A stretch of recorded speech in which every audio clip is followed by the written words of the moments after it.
Welcome to the Nomad Network, your first stop for complete and comprehensive Chicago Bears football coverage. Dive deep into analyses, updates, and all things Bears. Subscribe to our YouTube channel today and never miss a beat.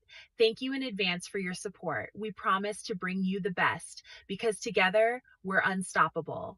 Go Bears.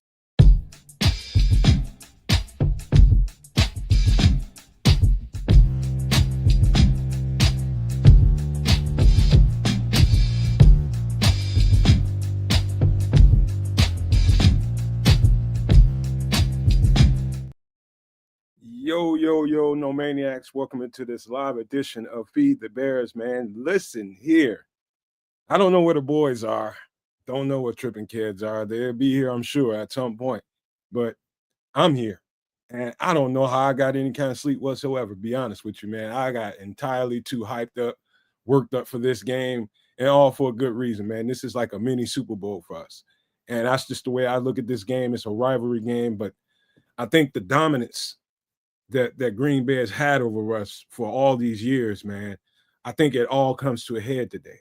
It all comes to a head today, and I'm loving it. I'm loving it for a whole bunch of reasons. There's a lot of smack talking going on. Well, a little bit at least. I ain't gonna say a lot. I heard a little bit from Micah Parsons. It's just everybody knows what's at stake. We're in Green Bay. To me, it's fitting to go in their house to go take care of business for them, and make no mistake about it. This is going to be a war. It's going to be a war. We just got through facing the defending Super Bowl champions. And, for what it's worth, they're the defending Super Bowl champions, and we beat the snot out of them. However, hard pressed for me to say that I still think that the Green Bay Packers are the most complete team between the two of them. Between Green Bay and between Philadelphia, I think they're the most complete team. So this is absolutely a challenge. And I know some people might argue with that, but I'm telling you right now, this is a put-together team, and they're complete. And they are tending to play their best football at the end of the season. Jordan Love is definitely playing his best football right now. And that's just giving credit to the opponent. But however, we are playing a certain kind of football. Today we get TJ back. We get Noah back. That's going to definitely help big time, because those linebackers are going to get heavy stress put upon them. It's going to be a heavy responsibility for them. Heavy responsibility. But I'm just gibbering because I'm excited about this game, man. I'm just jacked the F up. I got some sleep last night. I don't know how I did, but I managed to get some. Got up early, got some stuff done, man. But man, oh man. Let me speak to some people in the chat. Who was here first? The first person I see. I think we had fake Don Birds in here. First one in here. Paul Rodriguez, shout out. Let me see. Victor Dragon, shout out to you. Cloud Chasers Radio. Let me see who else. Tim Bazemore. My man, is in the building. Shout out to all y'all, man. Again, I have no idea what Trips and Kids. They'll be here at some point, I'm pretty sure. I don't know what's going on, but let me get the ticker up so we can see who's. It's very like maybe I need to get the actual inactives list, but this is the most important thing. We got Bears key inactives, wide receiver Rome Odunze with a foot, Tremaine Edmonds, I think, with the groin. If I'm not mistaken, and then Tyrique Stevenson with the shoulder, I believe, and Ruben Hippolyte, I think, was some kind of. I don't know what his injury is, but and I think a bunch of people are kind of nervous about not having Rome Odunze. I'm not one of those for a couple of different reasons. It's because, to me, this is an opportunity for Caleb, Luther Burden, and DJ Moore to really, really get their connection, because they won't have any other choice. Caleb won't be able to focus on Rome Odunze, so he'll have to spread that ball around, use the tight ends quite a bit, and even use the running backs out of the backfield. It's going to be a testy game, man. And I still think this is going to come down to who turns the ball over the most, like most games. Who's got the better defense? Who can turn the ball over the most? That's what it's going to come down to, man. And I like our chances here. Let me see who else is in the chat here. ATF just busted up in this piece. What's going on? I see kids just busted up in the building. You put yourself up here, sir, if you want. Yo, yo, yo. What it What's do? good? What's good, man? Football's good, man. Football's good. Fantasy football ain't. I made a decision this week to start a certain Commander's quarterback who clearly should not be playing football. And he came in, hurt his arm again, and went out. So I got all the 3 points for him. So that's pretty much going to tank the week for this guy. But I saw him go down trying to tackle somebody on a interception or a fumble return or something. He went out after that? Yeah, he's done. Oh, damn.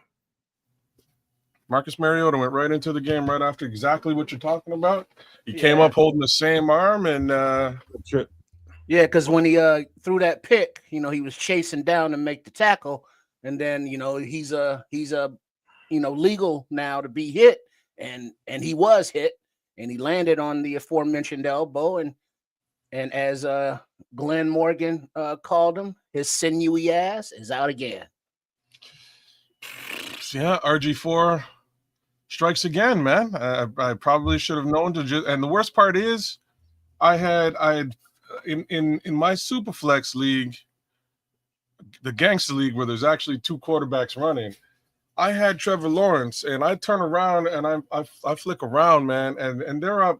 The Jags are up 21 points in like a heartbeat, and I'm like, man, eventually, hopefully, good things happen in Washington. I flip over, and it's like, oh no, this man's out again. Great. Just put the kid on IR already and stop effing around. Just gotta put this the way that it should be. Just shut him down for the season. Let him heal up. You have nothing to gain at this point. Call it a day. Hey. I mean, because those commies, they've been winless since the Bears getting that ass, right? That is pretty much the truth. I think they might have. I think Mariota found a way to win a single game in the middle of all of that, but that's about it.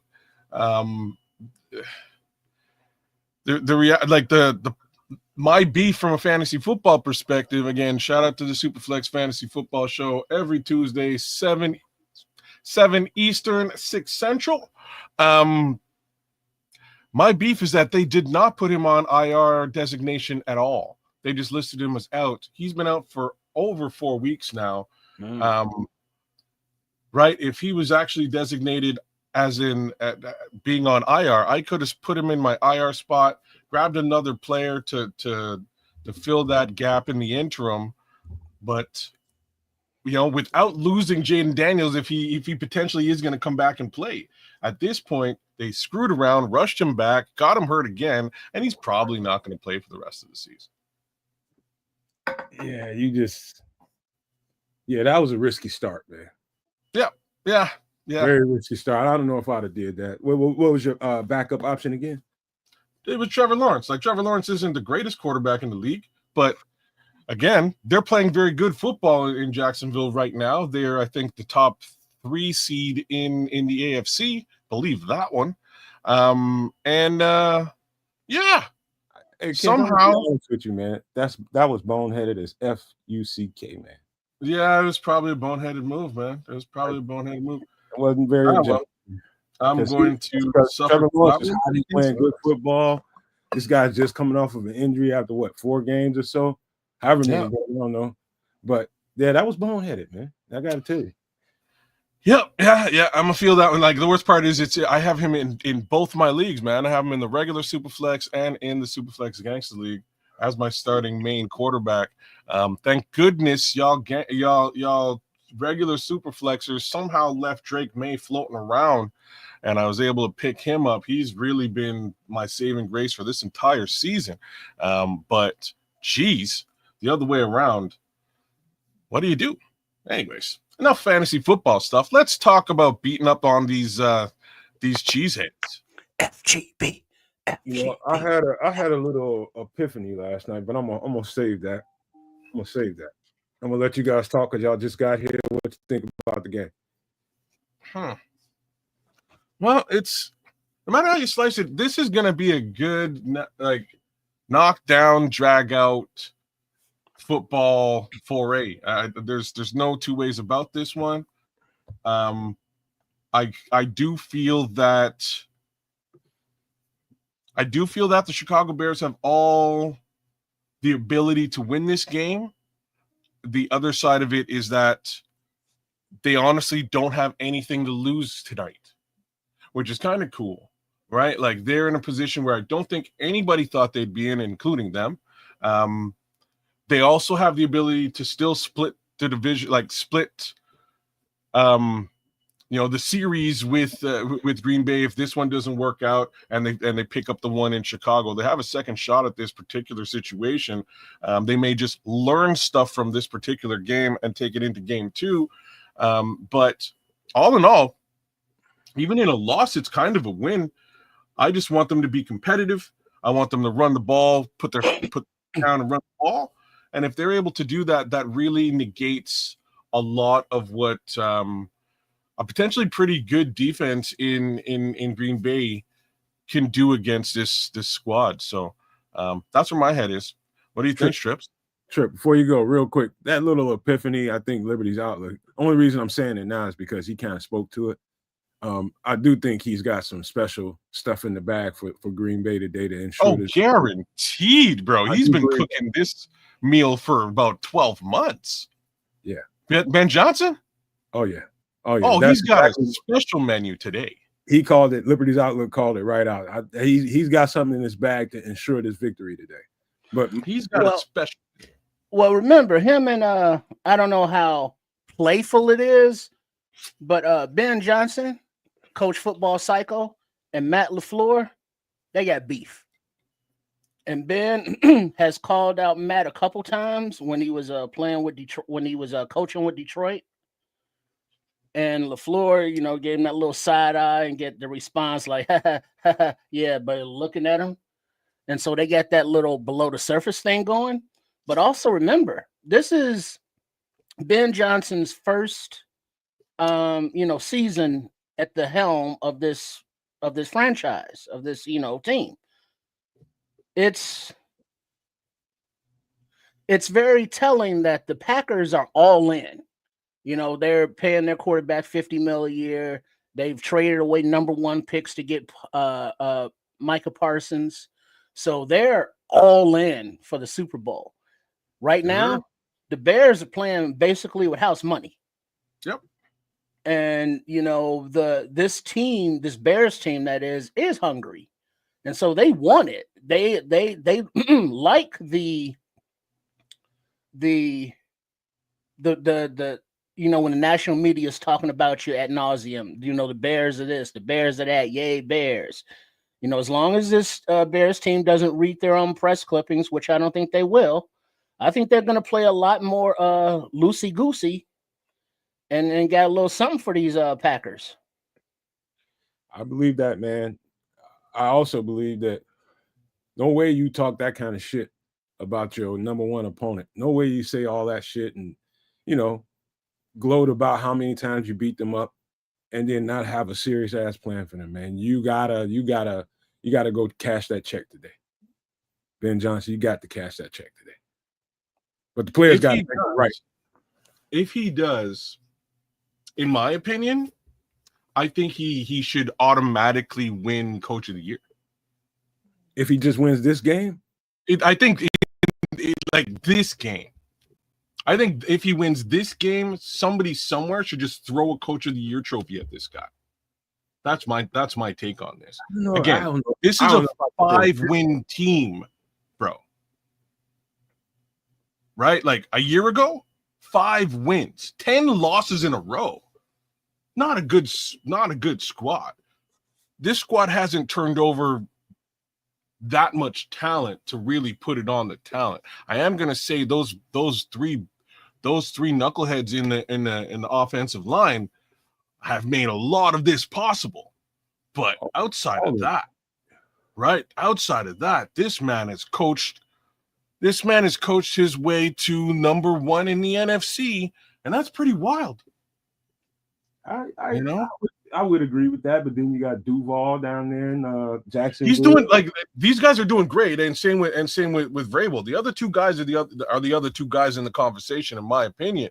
But Tim Bazemore, this is basically the same team. Well, I agree with that aspect, but Vrabel, while he's doing good out there with the Patriots, he's not a first-time head coach. He's not a first-time head coach. This is another factor you kind of have to take into consideration. That's serious, though, man. You just took a team that you did. This wasn't your constructed roster.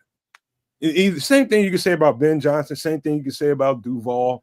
All of that narrative fits all three guys. You know what I'm saying?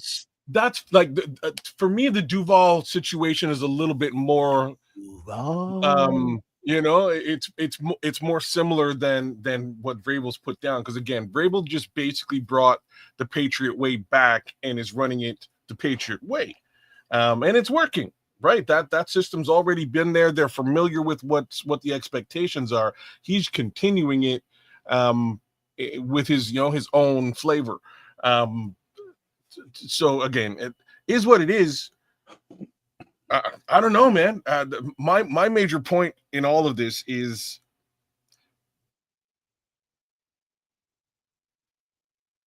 that's not Don Bird, JoJo. I think he froze. Three guys are so real. I don't know. Yeah, that's a fake Don. We know who this Don is, but you keep donning it up, Don. We don't care. It's all the same. I said JoJo. That's JD me 658. My bad. J Dome. Not the real one, man. He won't take the real oh, damn it. I'm freezing left, right, and center everywhere. Too much stuff. You only froze once on our side. It's still okay. Good. All right.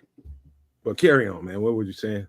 Yeah, I'm just saying, man, like this divisional rivalry situation is a little bit different.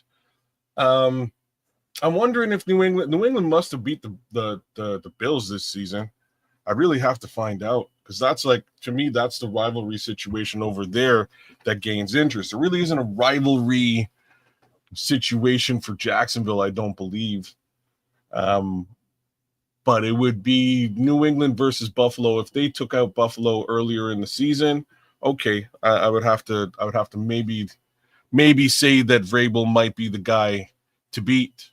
But this would be a massive statement for just a gigantic statement for Ben Johnson as a premier coach in this league. All right. And this is also a further statement. It's like all season that we've heard with this Bears team is like, oh, they haven't played anybody. And then when they beat the defending Super Bowl champs on Black Friday, one of the highest viewed Black Friday sporting events since 1991 or some shit. Then it was like, oh, well, the Eagles ain't really the Eagles like they have been. No, of course not. And then it's like, oh, okay, well, all right. How about the division rival, who's also second place in the division, who are all in for a Super Bowl? How about we whip that ass? Would that change the narrative? That's why when I say that, when I talk about the Bears beating the undisputed Super Bowl championship Eagles, like you have to put that out there. You have to put that in the sentence, because it ain't just the Eagles that they beat. They beat the defending Super Bowl champions, and they beat them handily. And that's the real conversation, right? And Dunbar's not afraid of me and you. Look at this. Hey, by the way, man, KB is bringing the fire. I can look at the faces out there, man. He is bringing the fire in that warm-up speech to get him out on the field. He's bringing it. Who? KB? KB, Kevin Byard. Dirty Bird, Kevin Byard. Kevin Byard is bro. So right now, to my understanding, earlier in the week, he was leading Pro Bowl votes for safety, period. And that's amazing to me, man. I think he should be. He's the best. I agree with you, Doc. You said it earlier in the season, and I was like, I don't know. And then he came out and he proved it every single bloody week. Kevin Byard is everything we asked for after watching years of Eddie Jackson. You know what I mean? Like all the Eddie Jackson downside. Kevin Byard brought upside to. Oh man, you don't get a lot of interceptions. Check. He ain't really like a willing tackler. Check. You know what I'm saying? Like Kevin he still Byard, doesn't have the legs to be out there in coverage. Brother, like I love this guy. I love what he brings to the table. And every week, Chris, you might have been one of them at first. Now you might have been one. Because he's old. He is. So is Eddie. He's old. It's all right. Well, yeah, because remember who's undefeated? Father Time. Is that And guy? so eventually, it's gonna hit that age wall where he slows down. And it's like I enjoy the fact that he hasn't reached that time. And I would even agree with who is that? Collins there in the chat. Bring him back on a 2-year deal, 15 mil. At this stage in his career, he may want to stay with this franchise because of the direction that they're going to finish out his career. Because we can't confuse the fact that he is on the backside of his career. Yeah. I mean, he's still got a little bit left in the tank, and we like to, drain every drop out of there. But yeah, he's damn good. He should make the Pro Bowl, and he should be all pro if he keeps playing like this. I've seen good safeties play great football damn near into their 40s. Yeah, Ed Reed played pretty deep, man, and so did Palomalu. There's a few, man, but end of the day, yeah, like Saren Collins, you nailed it, bro. Like I'd give him exactly that. 2 years, 15. If he says no, I'll bump that up to 18. I might even bump it up to 3 years in conversation. But knowing that I will be drafting another safety over the course of the next 3 years, you're basically going to train that safety up to take your job and transition out, and that's how this works. I don't have a problem with him playing until he's 35, man. The way that he's playing right now, I don't have a problem with that. The way you frame that, kids, that now you have Byard, now you have Grady Jarrett, now you have Joe Tooney to train and their replacements. Yep. So we draft young guys. And now, without having them on a roster previously, Ryan Poles went out free agency and made those trades for, a 6-rounder to bring in that veteran leadership, and that 4th-rounder, I believe, to bring in the leadership to teach the younger generation on how to be professional football players. Hey, so I got that aspect too as well. I hate to urinate in your Cheerios for all the people that's pocket watching what he might or might not get paid. But when you get to the Pro Bowl as a safety, trust me, it's going to cost you more than 2 years, $15 million. I promise. Well, but he's 32. It's going to cost you more. I'm just telling you right now.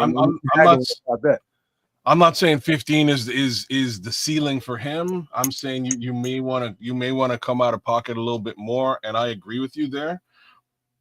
But you're not going in at 36, like 25 to 30 mil for 5 years. Like he has a shelf life, unfortunately, just like everybody. Tripp nailed it because Father Time is undefeated. So you got to take the realities into consideration, but definitely pay the man. Like pay this man, bro. You know what I mean? Pay this man.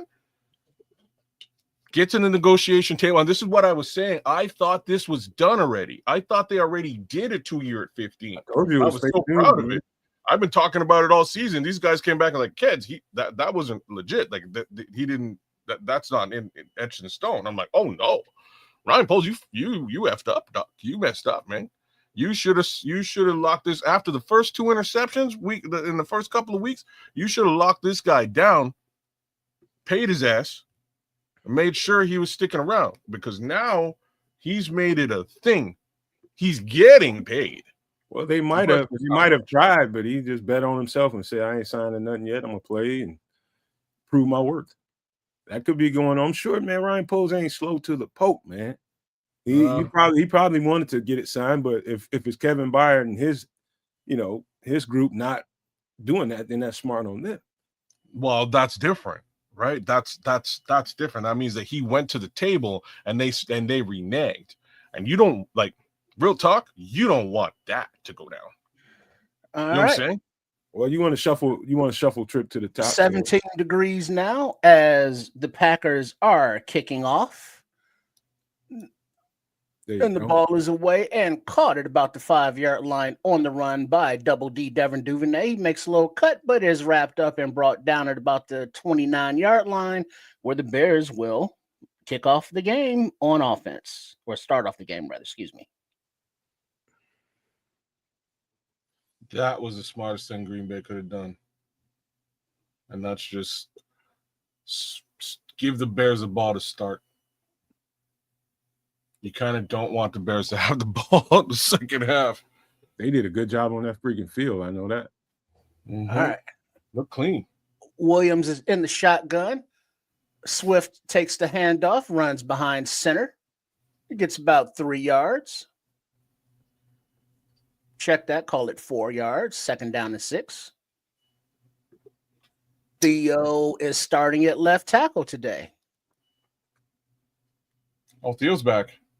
Yo, Ozzy got a lot of props this week, though. Like, I got to put it out there. Wait, is that Theo 70? Wait, that's 75 out there, but it said Theo Benedict. He's 79. I'm looking at that, too. Maybe they got that a typo in the graphics. The ball is away, but over the head of LB3, who was on the out to the left. So 3rd and 5. No, that's Ozzy. He's in the game. I think it is Ozzy in the game. It's definitely Ozzy. So you're telling me that the graphics people for Fox can't even get the starting lineup right? Really? They hamstring the whole thing. All right. And the shotgun is Williams. Swift to his right. Packers bring blitz. Williams ducks under it, uses his legs, escapes to the right, pump fakes, and slides down a yard past the sticks, but there is a flag on the field. Shoot.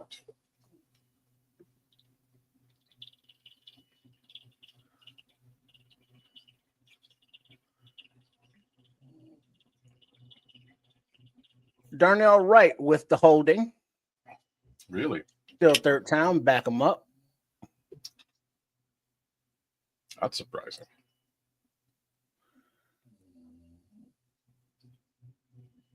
Yeah, he was. Yeah. I mean, it wasn't like he grabbed him, held him, but he hooked his neck. I gotta see this replay here. All right. 3rd and 15. Williams in the shotgun all by his lonesome. 4-man rush. Ball is away down the deep middle, but over everyone's head. Incomplete. 4th and 15. The Bears bring it on the punting unit. I am way. Say what? They're just not lining up on my end. Yeah, I'm back a little bit too. Oh, we got the time thing going again. What the hell is Caleb throwing out there? All right, the punt is away by Taylor. Caught it like the 15-yard line. And 87 Dobbs returns it to about the 31-yard line, where he is upended by Noah Sewell. But there is also a flag on the play. Damn. I'm okay with him being off a little bit, but when he's way off, I'm like, oh, Lord, come on. He's way off. No, Starkey. No reason to panic, man. This is just the beginning of the game, bro. Illegal block in the back on the return by the Packers. Move it back 10 yards. Yeah. Blackwell got taken down. There's no reason for that at all. Super Clark Khan's got some Vegas conspiracy going on. Clark Khan ain't crazy. Yeah. All right. Love takes a snap. Bears bring a 5. Byard slings Reed out of bounds after about a 6-yard completed pass to the left. Yeah, that penalty kind of killed that drive. But it's early. Now let's get the defense on the field, see what they got early. Oh, these guys, like, yo, man. The homie CD Johnson's chippy is all get out, man. He's just a Under center, Love hands off, running back to the right, and he picks his way, gets about 5 yards past the sticks for a first down, Green Bay. Yeah, we don't want that. We need to make sure Josh Jacobs is held in check today. That's of the utmost importance. Javon, you got to make that tackle, Javon. Damn it. Come on, Javon. Shed your block, make that tackle. All right, under center is Love. Motion to the right, single back behind him. Motion back to the left. Handoff, runs to the right, spins away from Booker, but is cleaned up by Mr. Jackson for no gain. DeMarco Jackson? That would be him, 48. He is for real. He's making a name for himself, this young man. So they got him out there over Noah Sewell, right? Is that what I'm understanding? Yeah, Sewell right? was on special teams. And you got Jackson on D. Wow. All right. Blitz is coming. Ball is away and completed to the tight end right beyond the sticks for a first down. Bears brought the blitz, but it did not get home.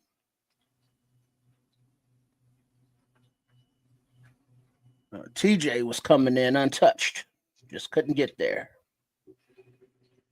TJ, oh man, if he got his hands up, it would have been a problem. That's where Tremaine has really started to make a difference. When they blitz Tremaine gets in the sky.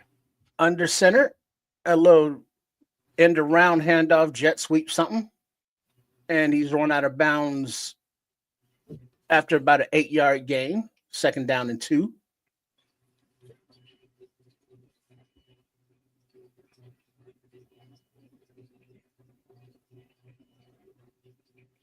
Oh, shit. Kyler Gordon is out for the game. He injured it in pregame warmups. Oh, great. That's not good to hear. Holy crap. 2nd and 3, Love under center. Can. 3 Gordon. seconds. 2 on the play clock. 1, zeros, and he snaps it, hands it off. Runs to the right side. He gets about a yard or 2 before Jarrett wraps up those legs, and Big Deck's there to help clean him up. 3rd and short. Now, I saw zeros on that play clock, and the ball wasn't snapped. So, yeah, I see. Yeah, I do too. Yeah, you got to give that extra Green Bay love if you're the NFL. Is what it is, I guess. All right, 3rd and 1. Love is under center, single back. Bears showing blitz. Play action. Love's looking. Lofts it to his receiver, just 2 yards past the sticks for another first down. Packers. Nice little floater by Love over the blitz. A little bootleg to the left, right. Roll it on back. Kwani B couldn't get there. Jaden Reed again.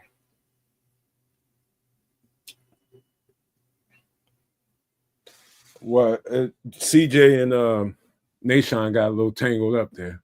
That's the only reason that got completed. All right. And the shotgun is Love. Back to his left. Back to pass. Blitz coming. Ball away. Complete for about a 6-yard gain to Watson. 2nd down. As Green Bay's matriculating on down the field. Yes, they are.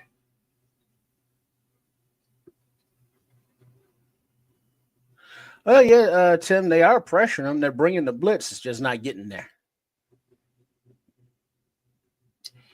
And that's the problem. This team pass rush capability is a little bit lackluster. All right. And the shotgun, flanked on both sides by other Packers, a little dipsy doodle, and it ends up being a dive, but seedy deuce, and they shine Ryder right there at the line of scrimmage to make the tackle.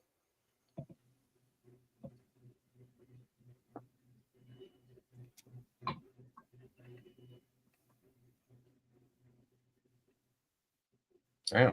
Yeah, that's a good tackle. That's a good tackle, CJ. Great tackle. It wouldn't be surprised me if they set Kyler for the season after this. Well, if Kyler's hurt again, that's on the docket. Run to the left. And it gets just beyond the sticks for another first down before he's snatched out of bounds. So maybe a gain of a half yard or one. First down, Packers.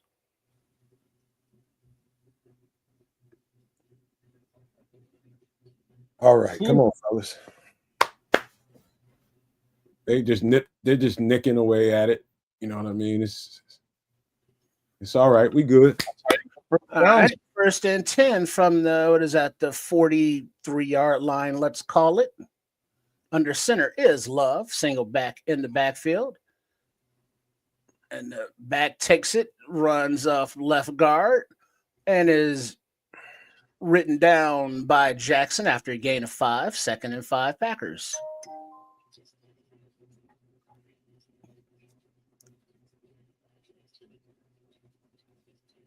All right, come on, fellas.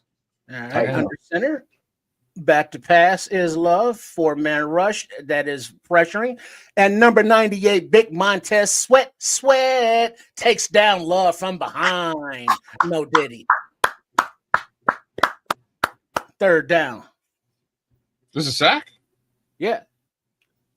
Sweet. And just that's a deep sack too. Okay. Garrett, Booker, and the big dollar bill just collapsed the pocket. Ooh, that's what I'm talking about. Inside pressure. Giving it to him. That's what I'm talking about, Montez.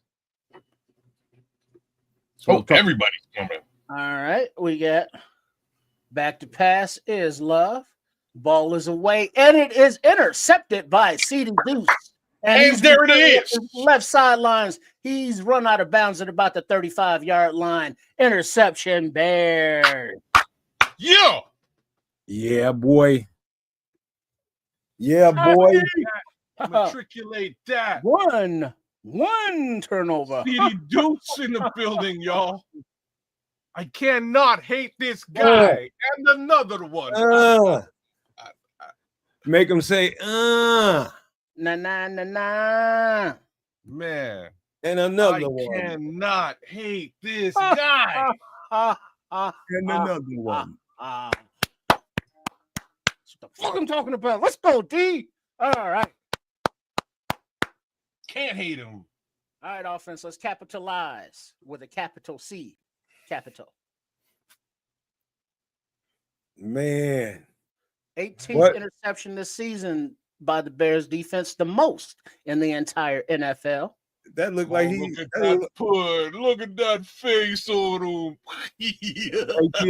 ATF, you did call it. I got to give you some high credit. formation, Williams under center, fullback, play action, back to pass, plenty of time. Williams looks down the middle, and he hits Loveland right at the 20-yard line. But there's some confusion as the ball comes out as he was sliding on the ground. Smythe has the ball, but there is some confusion as to the possession. No signal by the refs yet. They're placing the ball. Bears ball, first down. That's what it looked like. Looked like he got two steps and went down. Yeah, and then he took it away from him after he was already down. Yeah, that's fun. Right on. Nice hands, though, Loveland. Nobody had possession after he completed pass, fumble recovered by Chicago. So they're going to call it a fumble. But the red flag is on the field from Matt LaFleur. He's challenging it. That might be dicey. So we're going to go to the review.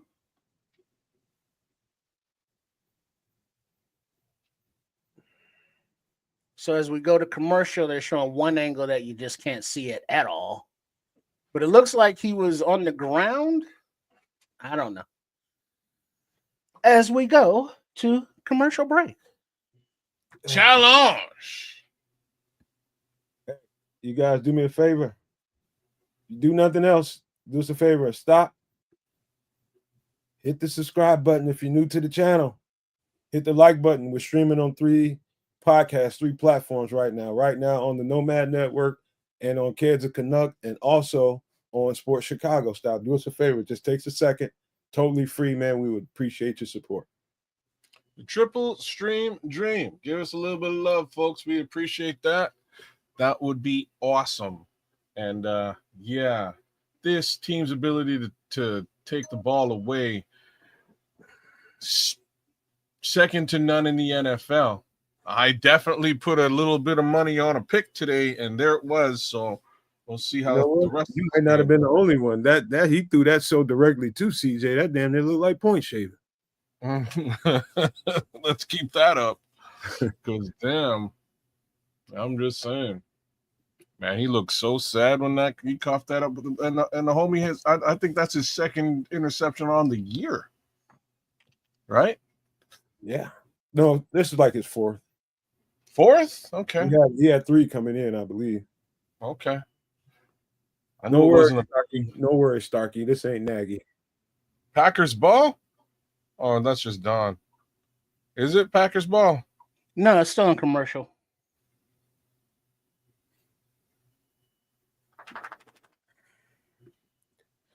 Ooh. All right. So,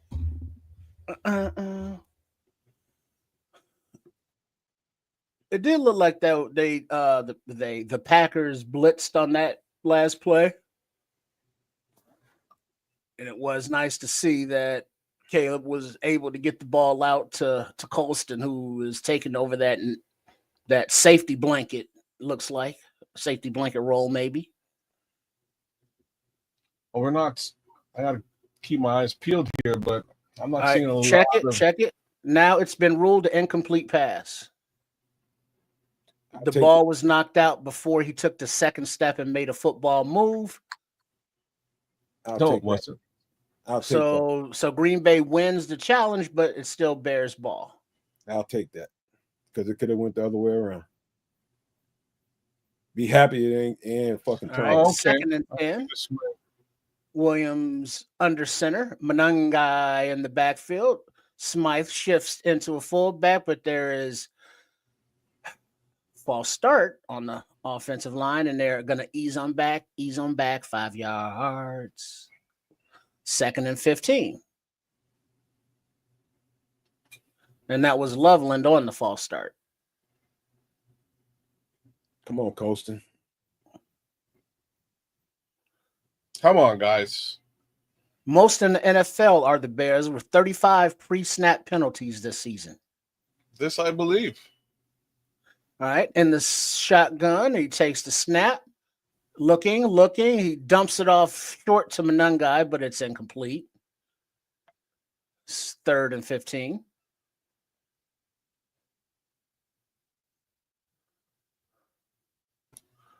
Darnell Wright matched up mano a mano with Parsons. All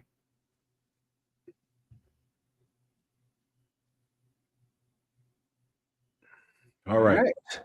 5:37 remaining on the clock in the first. We got to find a rhythm here. Swift is back into the game to the right of Williams, who's in the shotgun. Swift in motion. Williams spins, escapes to the left. Ball is out down the left sideline. Nobody home. Ball lands out of bounds. 4th and 15. Got to get a rhythm here. Well, let's see what happened on that play. Michael Parsons happened. Yeah, Parsons came right up the gut on a little confusion. Jonah missed a little bit there. That ain't 58 ATF. That's Jonah. He took the inside leverage, and Jonah missed him. All right. The punt is away by Taylor. Fair caught at the 10-yard line, where the Packers will take over. Zeros on the board, 5:24 on the clock in the first. All right, come on now. Come on now. It's failing to get a rhythm so far, man. That's the only problem right now. We just need a rhythm. See, Caleb and Micah Parsons having a little conversation there. You can guarantee, I almost can guarantee Ben Johnson will come out with a kind of the dummy set, get him into some nice rhythm throws, some bootleg play action stuff to get him going, because we're going to need to get him lathered up. We're going to need to get Caleb lathered up so he can feel it, and we'll be fine after that. So get him into some nice, quick, easy rhythm throws, and we'll be fine. Man, I'm saying they're almost the exact opposite. Run the football. We came out throwing the ball there, and I see what you're saying. So maybe that's what he's got in his head. Get the jitters out early and get the rhythm going. Mm-hmm. For me, I would start just pounding that rock, man. That's what I would be about. I know. Well, it was mistakes, self-inflicted. The knockout of the ball to make it incomplete, that's one thing, but then to back that up with a false start, come on, Rook, we can't have that, Loveland. ATF, did they sit Darnell Wright? Is that what you're saying? No. He was talking about that Micah Parsons pass rush, and I was trying to tell him. He was like, Darnell ain't playing. Like, I think he's meaning that he's kicking ass. He ain't playing out there. Oh, okay. I thought he was talking about who missed that pass pro. That was definitely Jonah, though. But you're right. He is out there. He got something to prove. I watched him. Actually, matter of fact, Bishop texted me yesterday, I think, talking about the interview that Terran Armstead had with Darnell Wright, who doesn't ever really do interviews and shit. It was a great interview. He was cussing his ass off, and I was loving it. Speaking of Pro Bowl commodities, I think that kid should go too. Yeah. He's playing out a lot. Like, wasn't all that super impressed last season. This season, oh man, he's playing like a superstar out there. Well, that's what you do, Minister Charles, to negate some of that pass rush. You do some boot play action, some misdirection kind of stuff. That kind of helps the situation out a lot. And it's also going to have to be a situation where, the quarterback, young Mr. Caleb Williams, is going to have to maybe improve on that completion percentage, because he's going to have to overcome mistakes of, not his own mistakes even, just got to pick up his teammates, when they get penalties, when they, make incompletions or get incompletions. All right. From the, let's call it 11-yard line, Love is under center. And he hands it off. A little run to the right. And Josh Jacobs is wrapped up and taken down by Byard with help from others after about a 4 or 5 yard gain. 5. Yeah, Kirsten did make it good, Minister Charles. I enjoyed it.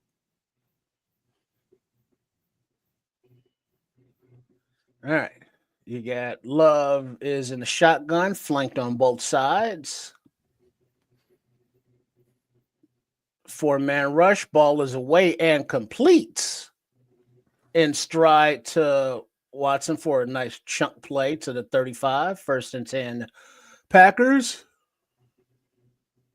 Jalen Johnson, beat to the inside there on the slant route. No, we can't have that now, Jalen. Don't let Christian Watson get you, because straight up, he's a speedster, man. He got some wheels. All right, and the snap. Blitz is coming. Blitz is picked up. Ball is away down the deep middle, and it is laid out and caught by the tight end Musgrave. Brisker in coverage, but it is a 1st down at the 30-yard line, Packers.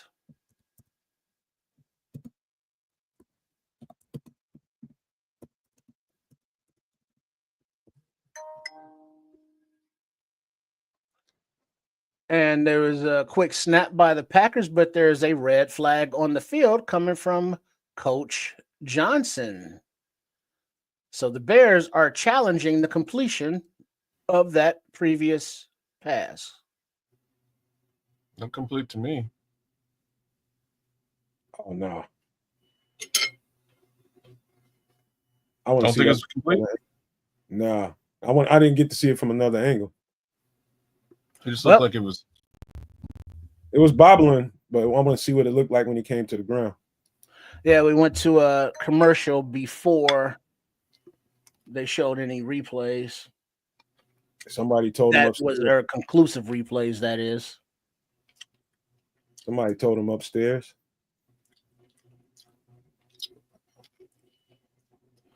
Yeah, that accuracy by Love is on display as the Bears are bringing the blitz, but it's getting picked up to the point that Love is able to just loft the ball out there, or hit his receivers, just to move the sticks, just beyond the marker, or just beyond the defender's beat for big plays. So the defense is going to have to figure out a way to get more consistent pressure and tighten up the coverage. Minister And Charles, offense, offense got to figure some stuff out. Minister Charles, I'm glad Jesus loves you, man. So, but you got a total of 2 now. Jesus and Nomad loves you. You're rich. Yes, Jesus loves you. Yes, Jesus loves you. Ba-ba-ba. All right, man. I just want to see another angle of that for real, for real.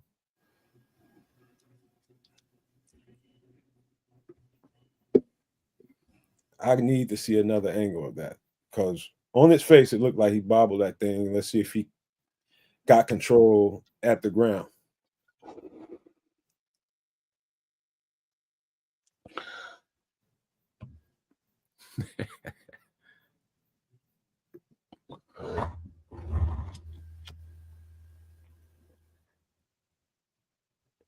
We're going to be all right, man. It's early in the game, man. Why we always panic? We're going to be fine, man.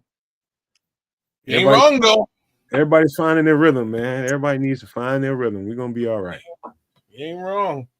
These receivers need to step it up, bro. I ain't saying Caleb's perfect or nothing, but sometimes you just got to make a play. After review, the ball hit the ground. Pass incomplete. That's what I'm talking about. I saw the bobble. Nice challenge. Somebody saw that. They ain't gonna tell them to throw that motherfucker and not know something. That's it, Ben. We're gonna be throwing red laundry all day between these two. What happened to your internet, Scrolls? Internet acting up on the game on them. God, we got you. So we're gonna be a little detailed for Scrolls, Mr. Triple R, man, just because he's out on his internet. Oh yeah, that's not a catch. Scrolls is out on his internet. You're doing a good job. I'm just note taking that for you. I didn't hear none of that. All right, Love is in the shotgun. Takes a snap, 4-man rush, pocket collapsing, ball's away complete. A man spins and misses that tackle, but he is a gain of about 6, but there's a flag on the play. That's what I want to hear. Personal foul, face mask, offense number 65. 15-yard penalties, replay second down. Good. All right. Let's go, D. What the hell was Amos doing out there? Well, he didn't wrap up. TJ must be out. Oh, yeah, that's face mask, and Grady Jarrett grabbed him. If he didn't grab him, Grady would have been in there. All right, 2nd and 25. Love in the shotgun all by his lonesome. Bears making adjustments on the D-line. They're rushing 3. Ball is away quickly. And Big Dex and Amen make the tackle after about a 5-yard gain. Looks like the Bears rushed 3 linemen, dropped Dexter in the coverage. Grady Jarrett in there being a goddamn menace, boy. 3rd and 19. Packers are in shotgun, running back to the left. Bears showing 4-man rush, bring 4. Love rolls out to his left, lofts the ball over the head of his receiver, Romeo Dobbs, incomplete. 4th and 19. He had to get that ball high because Nashawn Wright was lurking short. Mhm. And you know, he's like 8 foot tall with his arms up in the air. And when he jumps, you're damn straight. Oh boy. He could have pulled that down. Looking at it, he could have pulled it down. He probably should have pulled that down. But that would have been a nice, good job, Nashawn. We'll take that, get off the field. Yeah. All right. As the Packers are back to punt, Duvernay set to return it. Kick is away clean. Duvernay retreats to about the 20-yard line. Has he step, makes the move up to the right, gets about to the 25-yard line where he is piled on. So that's where the Bears will take over. Let's go. 3:01 left on the clock in the first quarter. Man, right, man.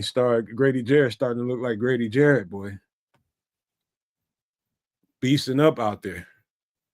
I told you, kids. What I tell you about what the note with Grady Jarrett? Yeah, no, we were talking about this week, and finally we are seeing Grady Jarrett. Right? We ain't seen him all season, but these last three games, Grady Jarrett has entered the chat. You know what I'm saying? When you got the knee brace on, bro. Yeah, it's definitely, you can tell that in the beginning of the season he wasn't healthy. No, he was not playing good football. football. He tried to give it a go, and it was like, no. And then when he came back, he's been progressively getting better on field as he's getting healthier off the field, I do believe. Minister Charles is saying that he feels that Javon has been the most consistent player on defense this season. Silent on the live. Only reason I deleted it, Minister Charles, is because you put the K word in it. That's all. Oh. But it's yeah, he's absolutely right. The consistency. We said that a week or so ago, man. That's like quietly, he is the most consistent player besides KB. Besides KB, that's the steady force that's keeping you got the front end. The Horace Grant of this team. Wow, that's saying a lot. He's just saying he's like steady Eddie, bro. You know what I mean? I actually like that, Minister Charles. Me too. I like that. Wearing the goggles. He got the goggles on. He's steady Eddie, bro. John Sally. You know what I mean? Between those two. Oh, John Sally was a character, man. But you got Horace Grant, you got the Charles Oakleys of the world, you got Anthony. But you know Oakley's more like 35. Right. But who we do have is number 35. That's CD Deuce. That's what I'm saying. That's your Rodman. Charles Oakley. Rodman, okay. It's all right. Okay. Yeah, right there. You in the pocket. Okay. You in the pocket. Did you say Lambeau? No. Because that would just be mean. Nobody wants to be Lambeau. Nobody's talking about no Bill Lambeau. No, Isaiah Thomas too. Nobody wants to be him either. Damn. What they tripping about this Tom Brady? Isn't he from Chicago originally? Isaiah Thomas, yes, he is. Zeke. Oh, damn. Let's see. 16 degrees. It feels like 6 up there in the frozen tundra. Tom Brady in his damn jacket. That's what money gets you. All fashionable and shit. All right. As Swift takes the handoff and runs to the right, cuts it back a little bit to the left, and gets about 9 yards. 2nd down Bears. Let's get that run game going. This is what you do. Okay, Swifty.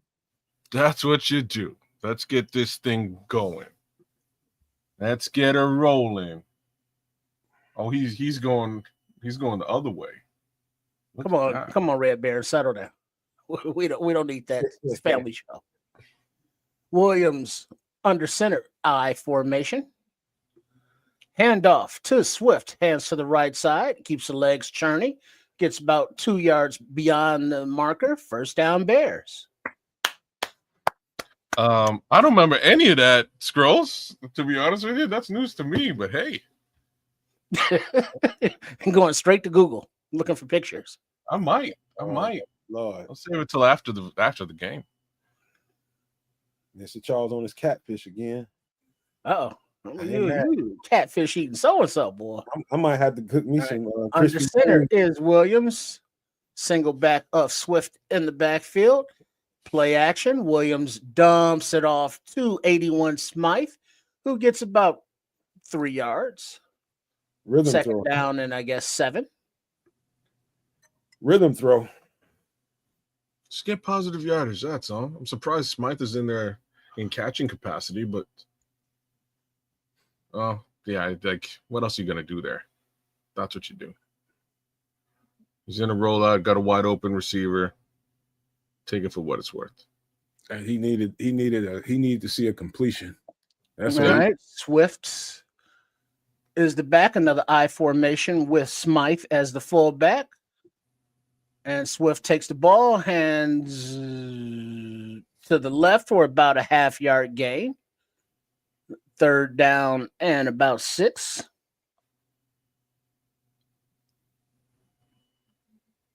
All right, so we're third and manageable. That's what I like to hear. Third and 7. Whew, they're really filling these gaps now. Yeah, it's time to hit them with some play action. That's what time it is. As you got Burden, Oz, Komet in the game. Time to hit Williams in the shotgun. Looks like Swift there to his left. And the snap. Ball is lofted to the right side, out of bounds, incomplete, as there was pressure in Williams' face. And it looks like he just lofted it out of bounds as he was under pressure.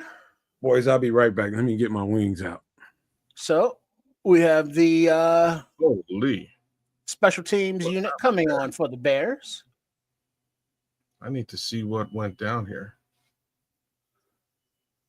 As Taylor tries to aim for the coffin corner.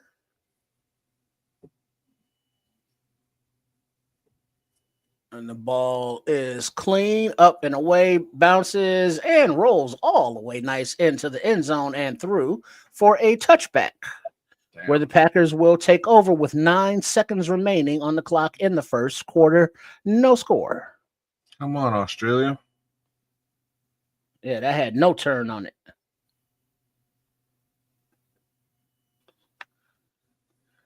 Come on, bro.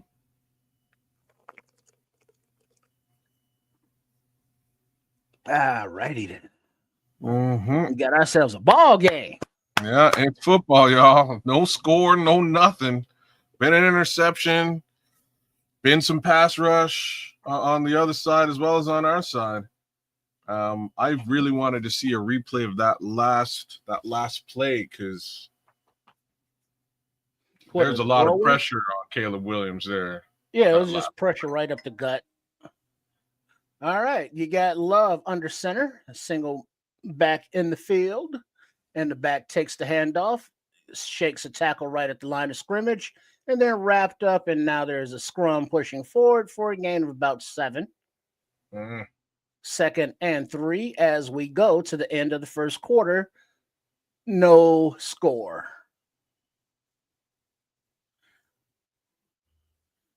It's like, come on, we see the run working, then we get away from it, and then I got to punt.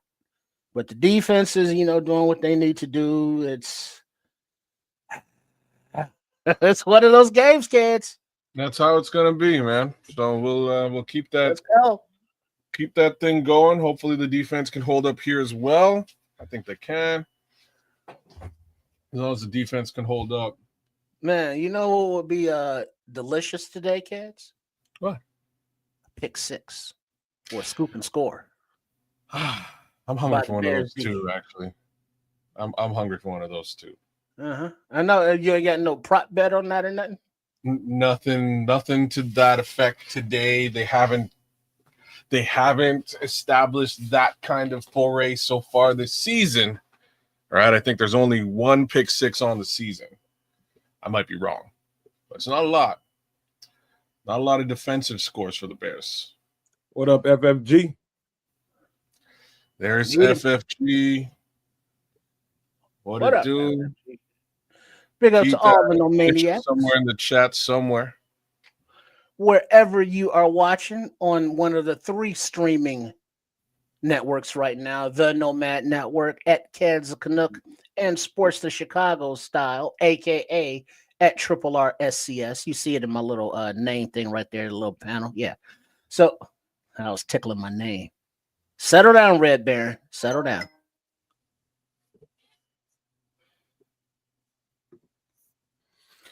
All right, man. We got a slobber knocker in front of us, I think. But it's going to open up, man. We're going to find the rhythm one way or another, man. Ben Johnson is a smart coach. He can feel the game very, very well, and he knows what to do to nullify some of this, topsy-turvy with this offense, man. They got to find something that works. Yeah, you're probably going to see a little bit of a Kyle guy next series. Probably going to see some play action. But he's got to start connecting with some of these receivers and the tight ends for sure. That's it. I think the tight ends are key today, especially with odunze out. I say the tight ends, but I'd like to see a little bit more to these wide receivers, man. Like I'm not seeing a lot going catchable balls to either DJ Moore or Luther Burden. We got to bring these 2 guys into this second football. And 3. Under center is Love. Single back, and the back takes the ball, runs to the rightish, cuts back a little bit to the left before he's wrapped up beyond the first down marker by Kwani B. First down, Packers. Gain of about 2.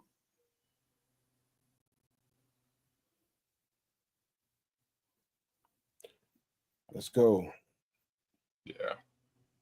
Maybe 5 yards. 5 yards, positive rush. But all right. Love is under center from about the 32-yard line. Play action to the right, throws to the left to a wide open tight end. And he is down about 2 yards short of the first down marker, second down, after a gain of about 8. That's what we need, some play action, easy throws like that.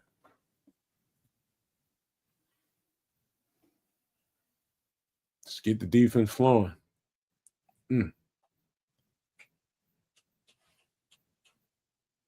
Man, Fox drives me crazy, man. All right, second and 2. Love is under center, single running back in the field, on the field.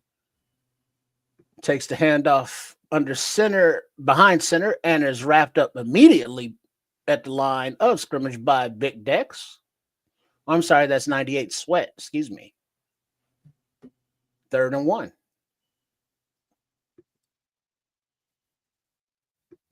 ATF is smelling something cooking again. I like what he's smelling. Can you smell what the Dennis Allen is cooking?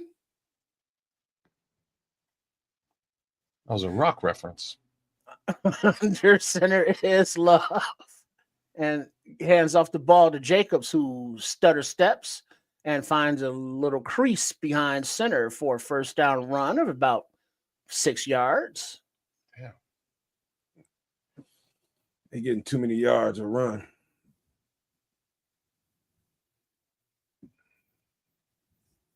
Oh, no. He went right up the gut. Nobody touched him. Right into the secondary. 10 rushes, 41 yards for Jacobs thus far. All right. We have Love, 1st and 10. A little pistol, exciting, I guess. And new. Hands off. And Big Dollar Bill is the first to wrap him up after about a gain of a yard. 2nd and 9. By the way, on that 4 or 5 yard run by Jacobs, Dex got fucking face mask snatched away from the play, and didn't nobody call shit. That was crazy. Mm-hmm. Get his ass, Bill. All right, and the shotgun, 2nd and 8. Running back to the right. Motion to the left. 4-man rush. Ball is away, low dump off after about a 2-yard gain. Gets to the 45-yard line before he's slammed down by T.J. Edwards with a helper. Third down, Packers. 3rd and 2. Get a little pressure and get him off the field. We got to get off the field on this 3rd down. The Love Boat soon will be throwing another pick. All right, 3rd and 2. Love is under center. 23, the running back behind him. Play action. Love looks right, throws right, lofts it up, and it is caught by number 81, and he drags Byard out of bounds after a nice little chunk play. 1st and 10, Packers. Gain of 22.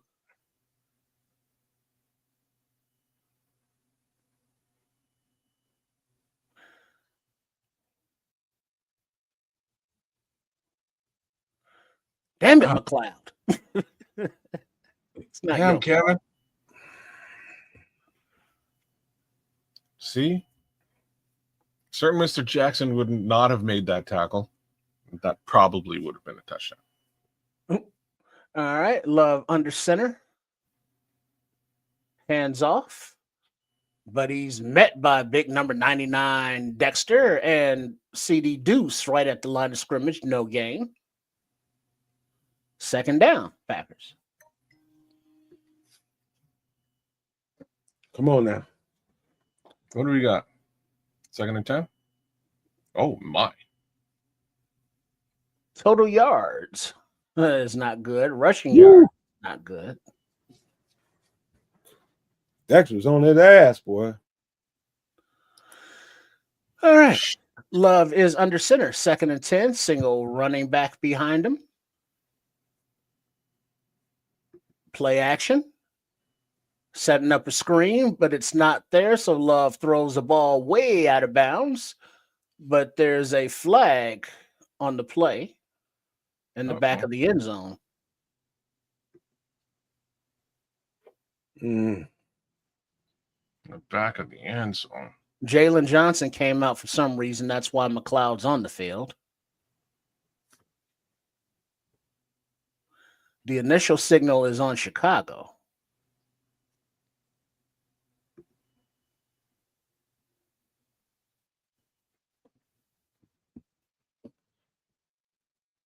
No fly on the play. They picked it up. Thank God. 3rd down. Let's go. What up, Creighton? Looked like CD Deuce was getting a little handsy there, but he let him go. On the tight end coming across the field there. Going out there. All right, 3rd and 10.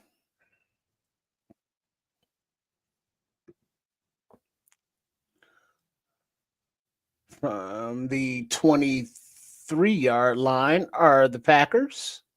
So within field goal range. Bears showing blitz. Bears bringing blitz. Ball is away, lofted up, and it is caught for a touchdown. Watson, Byard in coverage.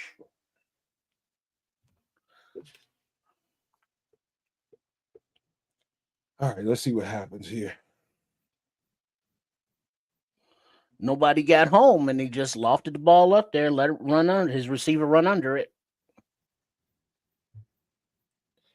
That's definitely on KB because the person that was guarding him was CJ, and he went on a blitz, so that's all KB.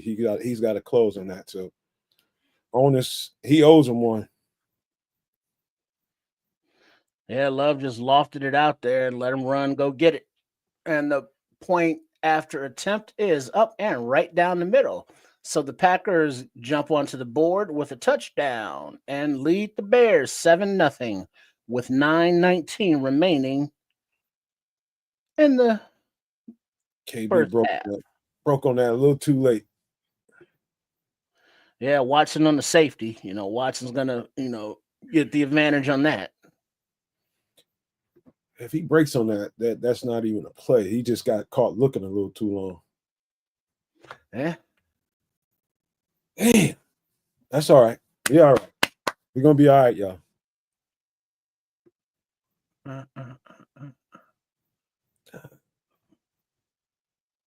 All right. Let's establish some bloody offense here. Yeah, that would be nice. Y'all saw the statistics here. What's going on? This isn't even a football game. Man, Oh, what's going on? no rhythm on the offense. Defense playing too much. Already, we gotta freaking execute on the offensive side of the ball. That's what needs to happen. Yup. Can keep putting your defense out there. They doing all the work because you can't fucking move the ball. You got to move the damn ball. Brother, there's only one first down so far. Yeah, We've achieved a single first down. Yeah, the defense did set the offense up in good position, with the turnover early, get us some points there. That would be nice. No. But all right, it's just a ball game, one score game. Offense about to get the ball and have the opportunity to change the narrative a little bit for the first half and actually do something. Let's see what that looks like. We should be used to this by now. I mean, I don't know how many times this year I've watched the Bears, Caleb Williams get off to a rocky start, no rhythm, and then all of a sudden, boom, hit a stride at the right time and giving us chances to win games, man. Same thing's going to happen here. Ben Johnson's going to go back to the drawing board, draw out some easy stuff. Let's see if we can make some hay on the ground again, and we're going to be all right, man. This is just little topsy-turvy in the early start of the game.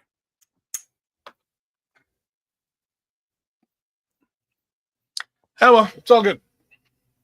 I don't feel any kind of way. They just need to start playing football now. That's all. Jalen Johnson and Sweat did. CD Deuce looked like he knocked Sweat down off the line, and then Sweat was on the ground, and then Big Dex tripped over him.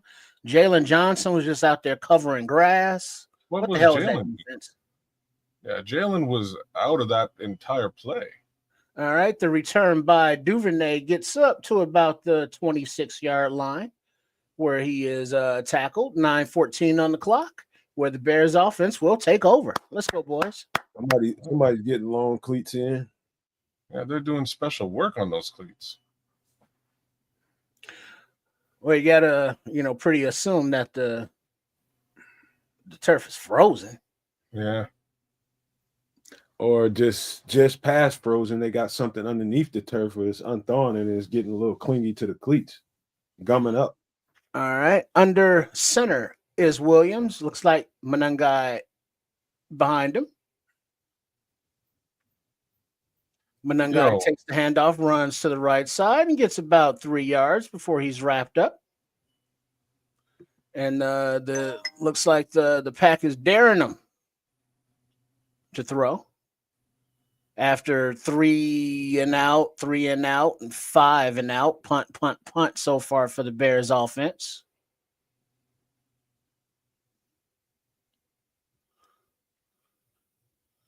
Ooh. All right, as there's a little shifting going on, which ends up being Williams under center. Manungai in the backfield. Loveland in motion to the right. Manungai takes the handoff and runs pretty much under center and is stopped and turned after about a gain of 3.5 yards, third down, and about 3. Got to lean on the run game right now.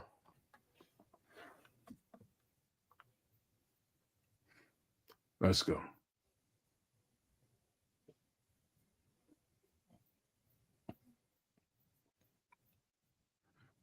Their goddamn defense, them linebackers are ferocious, boy. All right. And the shotgun is Williams. Manungai to his right. Oz in motion to the left. Manungai play action. Williams rolls to the right, looks for a receiver, and he finds LB3 for a first down as he's run out of bounds after about a 15-yard gain. That's what I'm talking about. Easy rhythm throw, kids. Remember? Easy rhythm throw. Play action. That's what we need. Nice catch by that's beautiful. Wide open. Just dragging across the middle. That's it. Nice, easy peasy. Mac and cheesy with Yeah. peasy. 2-level flood right. All right. You got Williams under center, 1st and 10. Manungai in the backfield. Play action left. Williams rolls right, but he's under pressure. Dumps it off to DJ. Incomplete. How you mean it's There was incomplete? immediate pressure by a couple guys there. They had to get rid of that. Did Williams?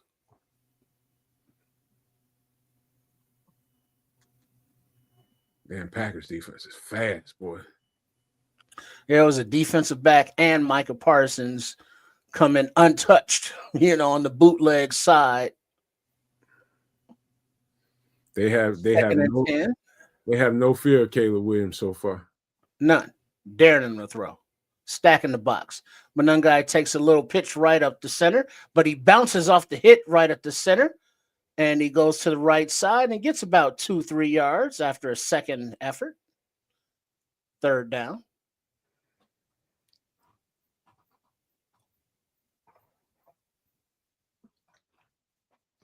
Holy man, Get some of this.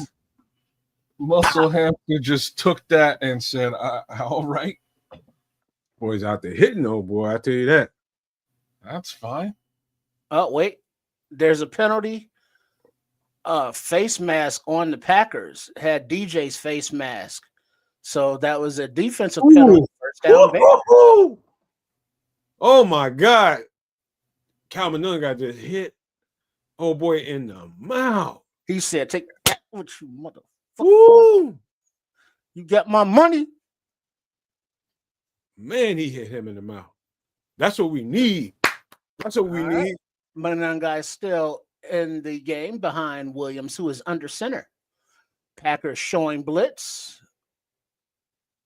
But Manungai takes the handoff and gets about 2 yards. 2nd down. Okay. Let's see. Yeah. Cooper's helmet. Manungai met that 56 in the hole and said, "This is my hole." Pieces of Cooper's helmet are flying off. Let's see who the most physical. Let's see. Hit him in his goddamn mouth. Oh. He lost his mouth guard and all kinds of stuff. Under center. Manungai takes the handoff to the right, grinds the legs, gets about a 3-yard gain, 3rd down. We needed that run. That run was more important than y'all think. Nice, slow, methodical drive. Let the defense catch their wind, meet up on the sidelines, get their game plans together. Let's keep the ball moving. 3rd and 4. 5:36 remaining in the 1st half. Williams is in the shotgun. Manungai to his left. Manungai takes the handoff under center, makes a low cut, and drives the legs right to the 1st down marker, but he's just a little bit short. Go for it. Keep the rhythm. Go for it. Got to keep the rhythm, man. You got to take the momentum here. 4th and less than 1. Burden and Manungai leave the field as Oz and Swift come onto the field as the Bears are calling a play in the huddle. 4th and 1 from about the 38-yard line. I'm with that shit, Ben. Williams under center. Play action. Williams keeps it, runs to the right, runs out of bounds after a 4-yard gain. 1st down Bears. That's how you do it, Caleb. Keep that momentum. This Ben Johnson feel in the game. You got to go for it here. Keep that. You got a little momentum. Keep it. I love it. Yeah, Rashawn Gary was like tapped out on that one. I was like, hey, this little 18 fella is fast. What do they call him? Gizmo? Any other quarterback, that would have been a sack for loss. All right, 1st and 10. Williams under center. Manungai is still in the game. Manungai takes a little short toss to the left, cuts it back up to the center, but is met at the line of scrimmage by about 7 Packers. All right, Ben, you got to get your stick out your rear end, man. You got to let Caleb get some rhythm here. Let him throw it.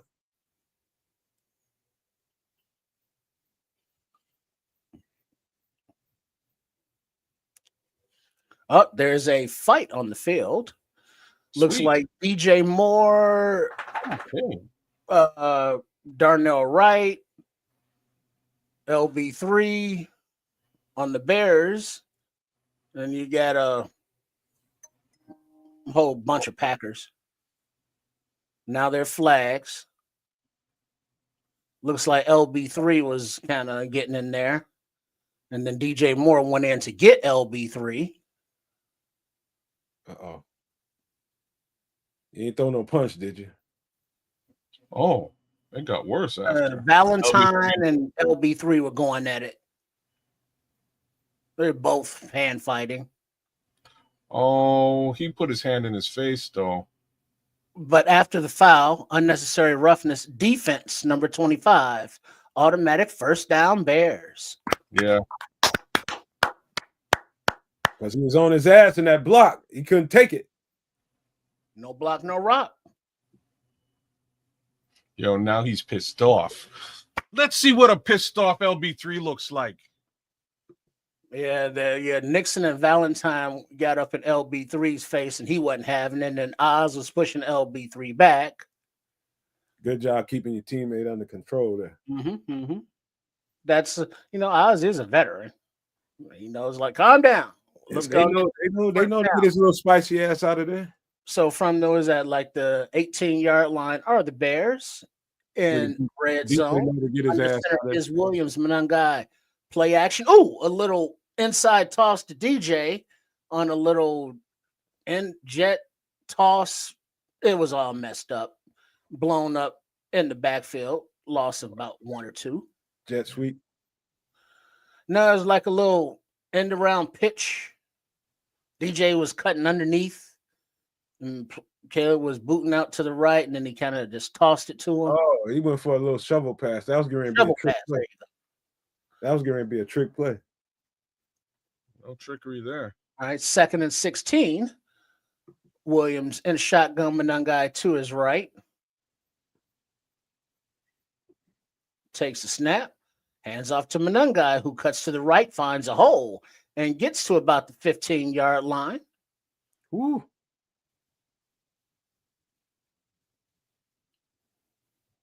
Caleb is 3 for 10 for 8 yards.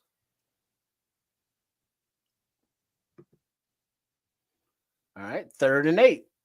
And it looks like the clock is going to get to the 2-minute warning before they call the play. So we're going to go to the 2-minute warning.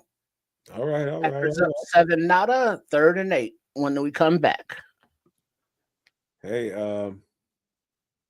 don't forget at the end of the month, we got things going on. We got a chef. We got a damn chef that hangs around, man. He loves doing the show. Hello, this is Chef Trips. Please join us on the last Wednesday of every month on the Nomad Network for the show Some Extra Sauce for my live cooking segment, An Effort in the Kitchen, where we make inexpensive but tasty foods that will be beautiful. And I look forward to seeing you there.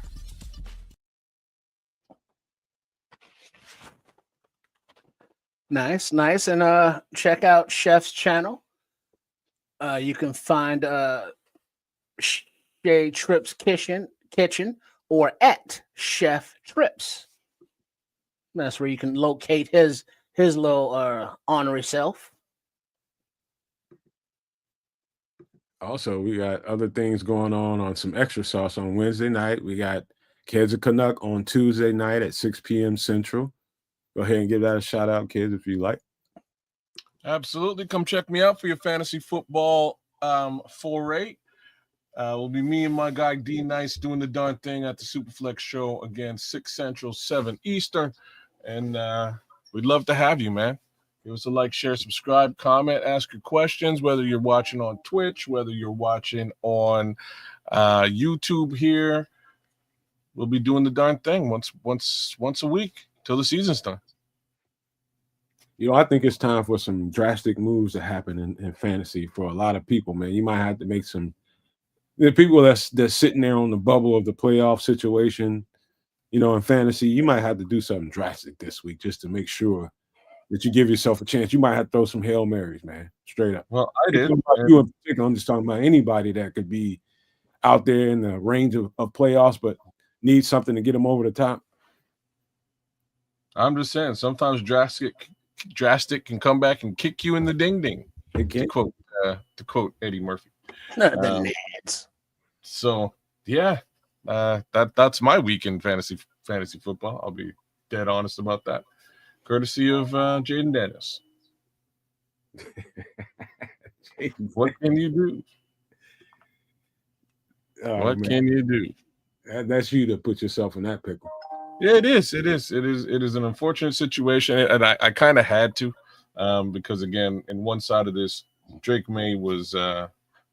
Drake All right, here we go, fellas. 3rd and 8. Williams is in the shotgun. Looks like Swift to his right. Packers bring the blitz. A little screen to the right to Swift, and he gets maybe a yard after picking his way through it. 4th down and 7. Do not 148 and kicking as the Bears bring on the field goal attempt unit. The fucking horizontal game is dangerous down in the red zone, man. You got to throw it in the middle of the field. They're waiting for that play, bro. Yeah, it's the horizontal. As soon as they saw Swift stop, I was like, yeah, we are just going to hang out over here. All right, so Santos is long 54 this season. He's 18 for 22. This is a 33-yard attempt. The snap, the hold, the kick is up, and it is good. So the Bears are on the board with 3 points and with 1:14 remaining in the first half. Packers 7, Bears 3. I'd have called a deep post to DJ without thinking, and it was there too.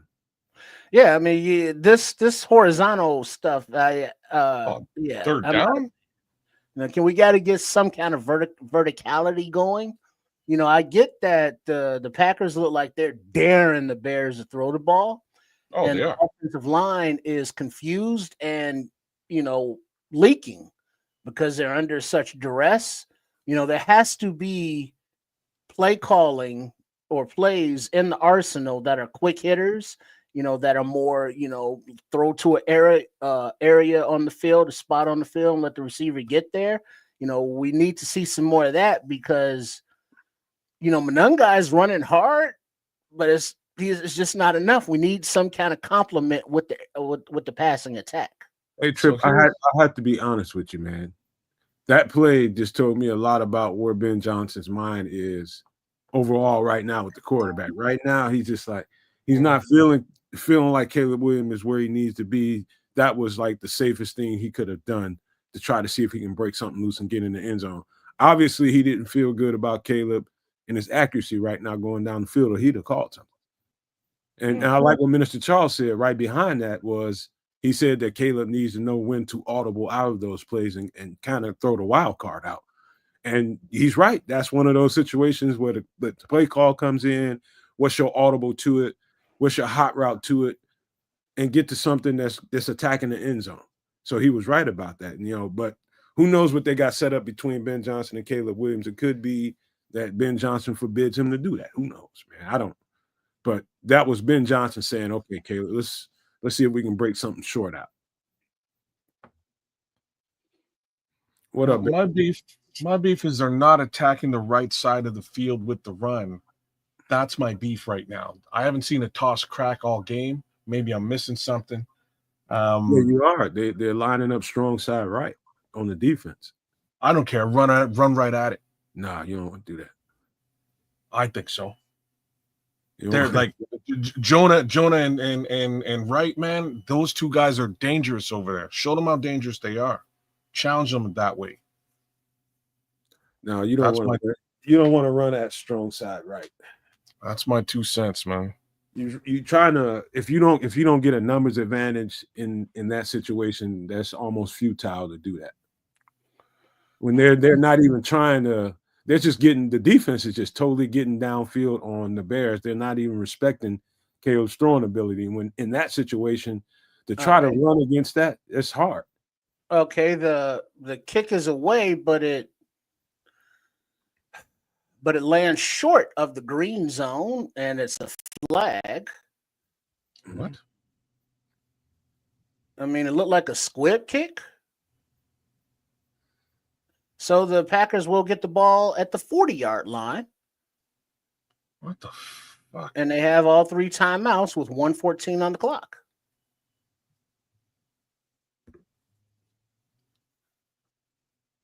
The hell, Cairo? It It was supposed to be a squib kick, and he shanked it. I don't know what the hell that was. looking for an Why are you opportunity. swimming, though? What are you swimming? All right, 1st and 10 from the 40 are the Packers. Love is in the shotgun, running back to his left.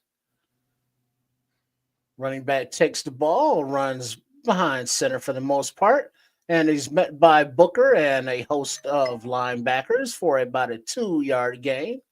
Let's see, Jarrett was in there also. 1 minute and ticking as the Packers are back to the line. Snaps away, 4-man rush. Ball is away, and it is complete. And to the 35-yard line to Musgrave. First down, Packers, and they call their first timeout with 48 seconds on the clock.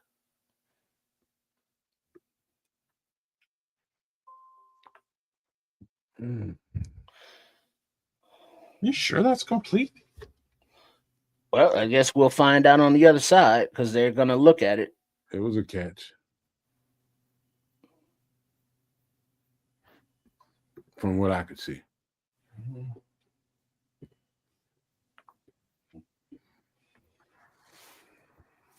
Okay. Yeah, it's a catch. Yeah. All right, so there's about 10 yards shy of a long field goal attempt. We just can't let them get a field. We cannot let them get a touchdown. Whatever happens. All right, you got Love in the shotgun, back to his left. The ball is away, but it is incomplete as McLeod punched it away from the tight end after it was a 2-yard attempt. 2nd and 10 Packers. Mini Stark says, "You got a heart surgeon on speed dial." Might need one. One of them situations. You do not want to go into the half with any more 2nd and points. 10. In the shotgun, back to the left. Bears rush 4. Ball is thrown deep down the middle and lofted right into the hands for a touchdown is Melton.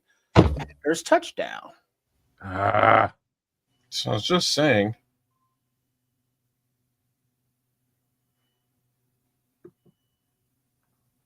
Let's see what happened here. He was wide TF open. Brisker. Mix up in zone coverage. Brisker I don't know. Brisker was on the outside, but there was nobody on the inside.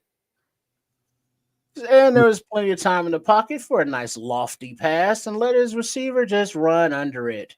That's the first time I've seen Jaquan Brisker look literally slow. What are you doing, Jaquan? He closed Point on after attempt is good. So the Packers 14, Bears 3. 38 seconds remaining in the second quarter. Damn. You got to close on that. Wow. Ain't no way. He left him wide open. He gave him way too much cushion. Well, the design of that play is he had the middle third, and you got to give yourself a certain amount of leverage in case something comes loose on that middle third. In that deep third, if you're the guy, if you're the last guy back there, you cannot be that many steps behind on making the play. So he was, in other words, he was way too far to your left from the field when we was looking at it. He needed to be a little bit, probably 3 to 5 more yards more inside. He gave him about 3 steps too much cushion to the left. Yes, too much leverage, man. He was way off leverage there. Same token, 3 steps in, he makes that's a pick. Yeah, most safeties, that's pick all day. They hoping you throw that ball. That was definitely on Jaquan. Well, I know the offense is going to have to figure some shit out. For sure. Yeah, there is no offense. We're going into half.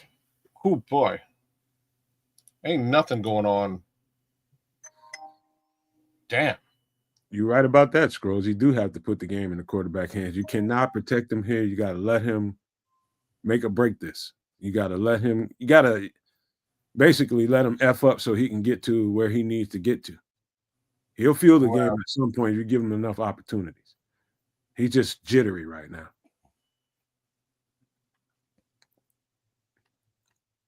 I gotta look at something. This, man. We can't. Caleb's got like, I don't know what, 30 yards throwing it right now. Not you're 3 times what he's got. Oh, Lord. Yeah. Lord, that's bad. Yeah. And the run game ain't great either. You're right about that, Starkey. He waited way too long to break on that ball. And there's so many defensive back rules and so once again, just plenty of time to throw. Nice pass by the quarterback, 2 open receivers. Damn it. So the kick is away for the Packers, and it is caught at about the 4-yard line by Blackwell.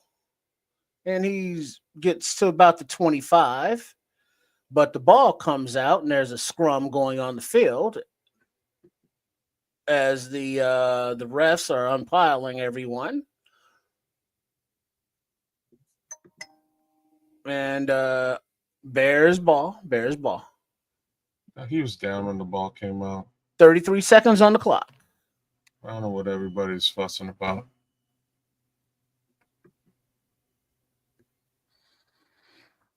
Yeah. Yep. Then Caleb gets a little smoke right now.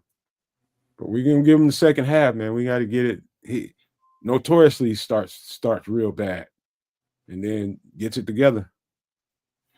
So here's the downside to that point. They get the ball after half. So we need this defense to go stand on their heads again right away, and hopefully they can. You know what I mean? But so the ball is in Williams' hands. He throws to the right, and he gets it into Loveland's hands, and he gets beyond the sticks for about a 14-yard gain and gets out of bounds. 27 seconds on the clock.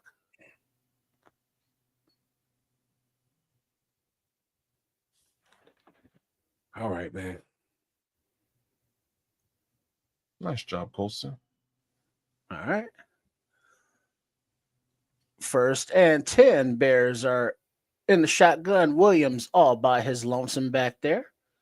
Eyes in motion to the left. 4-man rush, and the pocket collapses, and Williams is sacked.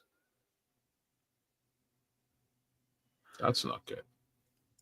18 seconds on the clock. I hear a lot of whistles.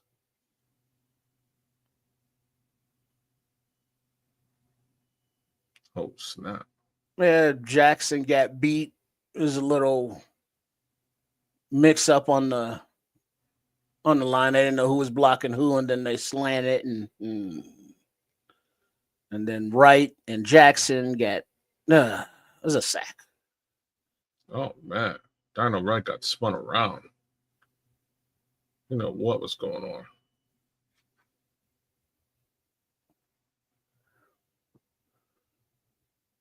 That wasn't Darnell Wright. No, Darnell Wright was completely out of the play. That's because he had somebody coming from you couldn't see. No, the other guy actually dropped into coverage. So it just pulled him out. All right. So the Bears use a timeout. 2nd and 19. Williams in the shotgun all by himself. Packers rush 4. Back to pass. Williams looks. Ball is thrown in front of LB3 incomplete. 17 seconds on the clock, 3rd and 19.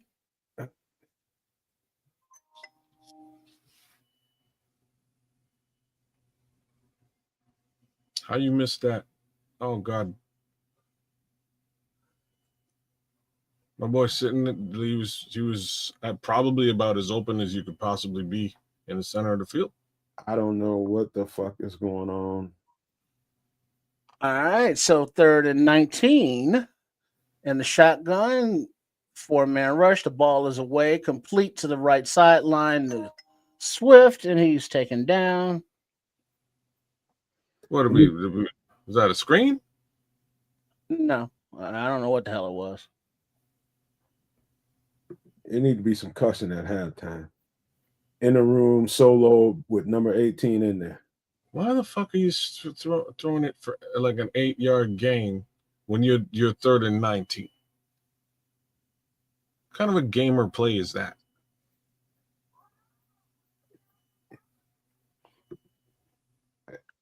Man. Hold on, bro. Honestly, I'm glad he didn't run out of bounds, me, Star Rick. Hopefully this clock just dies. They got time. Right. And back to kick. Ball's away. And lands right at the 10 and rolls to the right and dies at about the 6-yard line where it's downed and zeros on the clock. That will take us to halftime. Packers 14, Bears 3.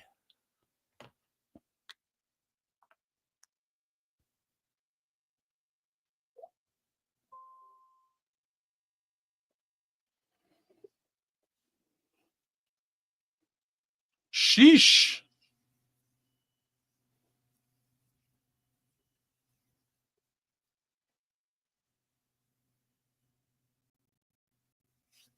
Well, ain't no thing, y'all. This game is still a football game. You know what I mean? It is. We've been in worse situations.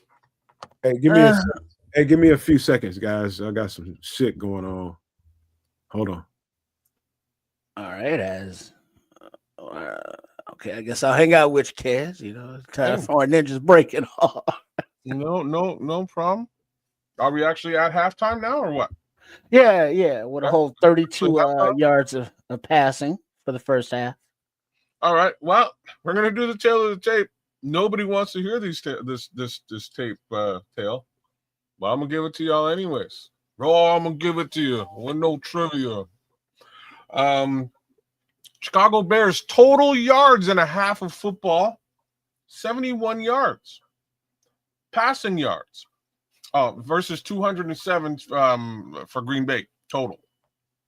Passing yards, 23 versus 149 for the Green Bay Packers. 48 rushing yards versus 58 for the Green Bay Packers.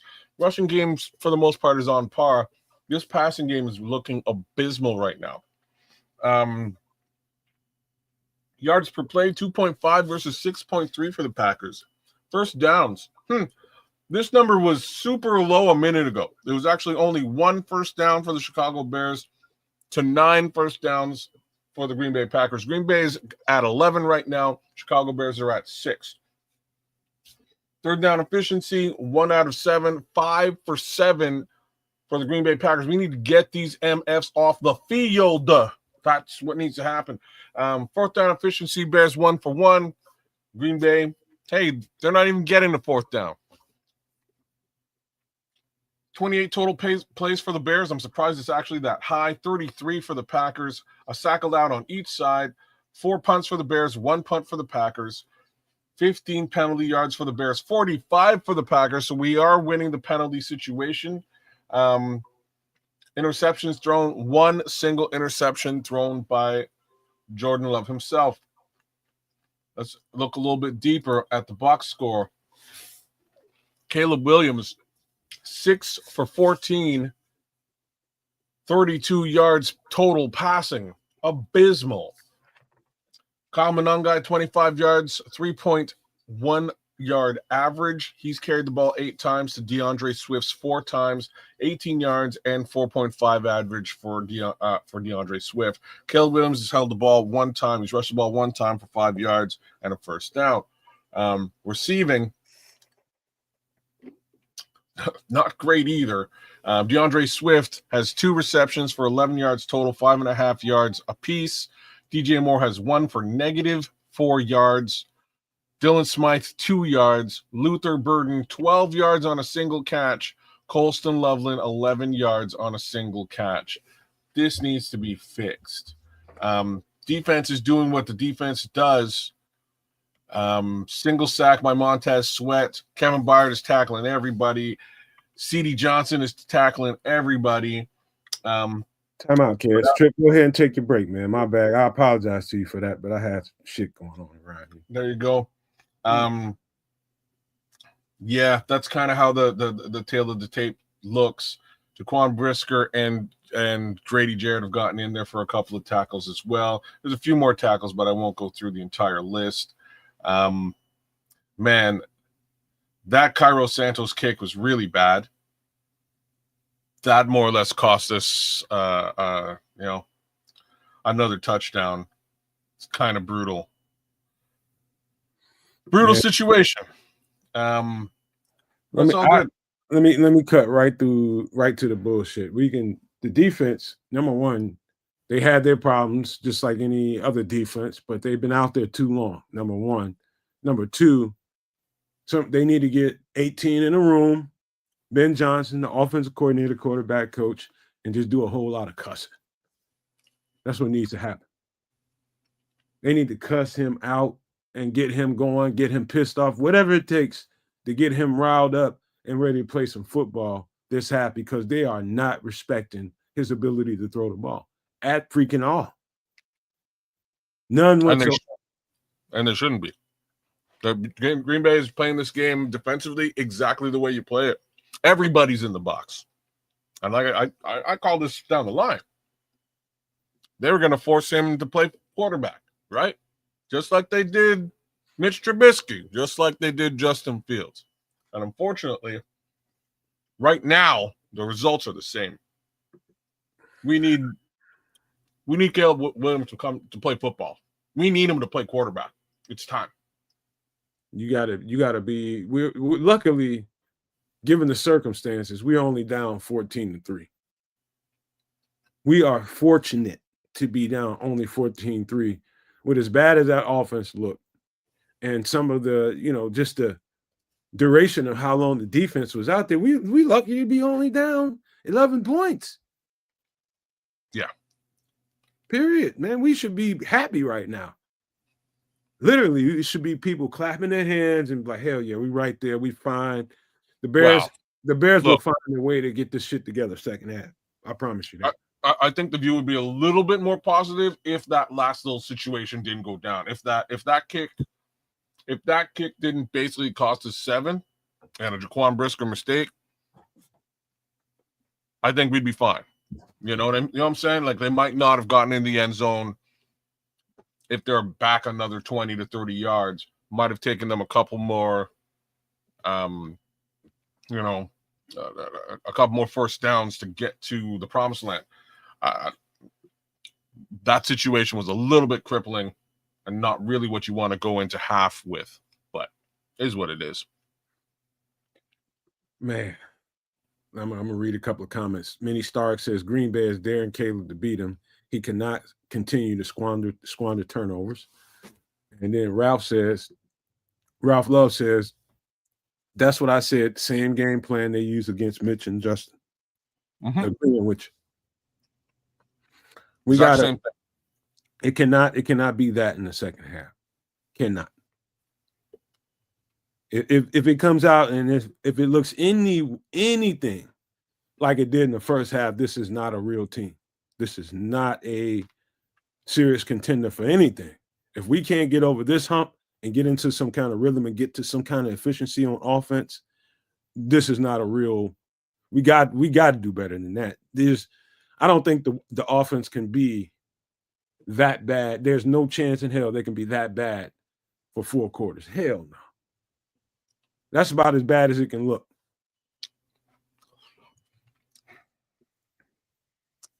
Well, yeah. I don't know what to say to that one. I don't know either, but keep talking for just a second. I gotta give me like 10 seconds. I'll be right back. Like I say, I don't know what to say to this one.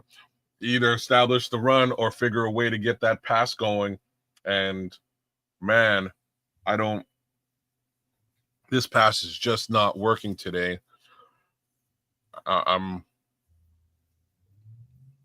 Scrolls, like you can't even blame it on the weather, man. You can't even, because the next man is making passes work in the same weather. You know what I mean? He's making completions. Like I did not give you purposefully. I did not give you the Green Bay side of the tail of the tape, but I'm going to now that you sort of went there. So Jordan Love, 12 for 17. He's above 60% with regards to his passing situation. 163 yards, 2 TDs and an interception. Josh Jacobs on the ground, 12 rushes for 44 yards.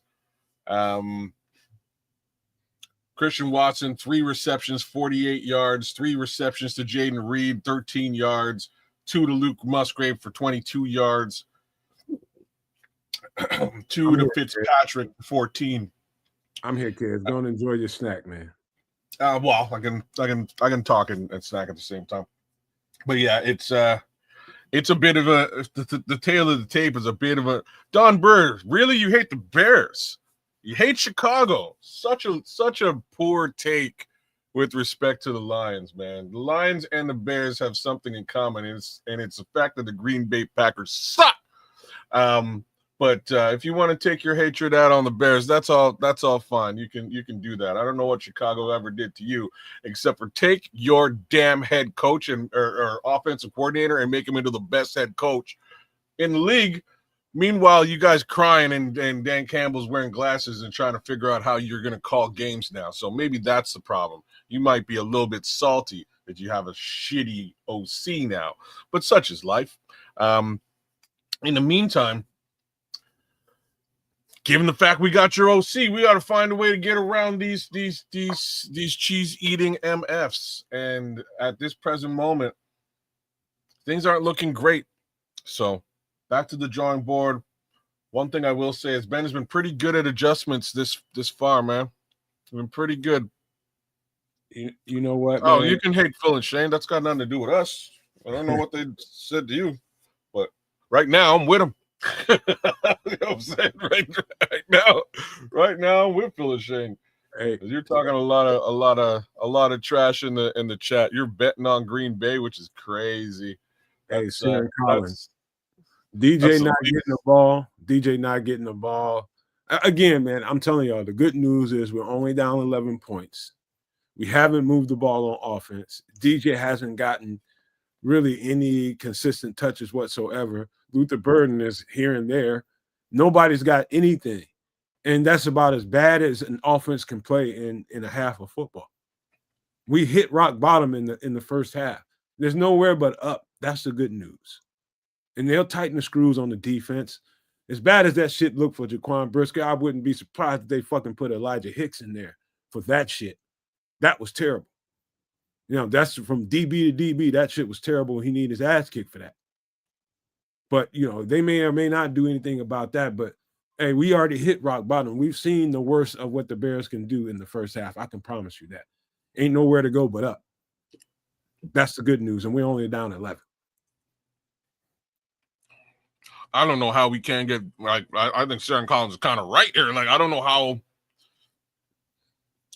you can't win in this game without getting three specific people involved is going to be real tough.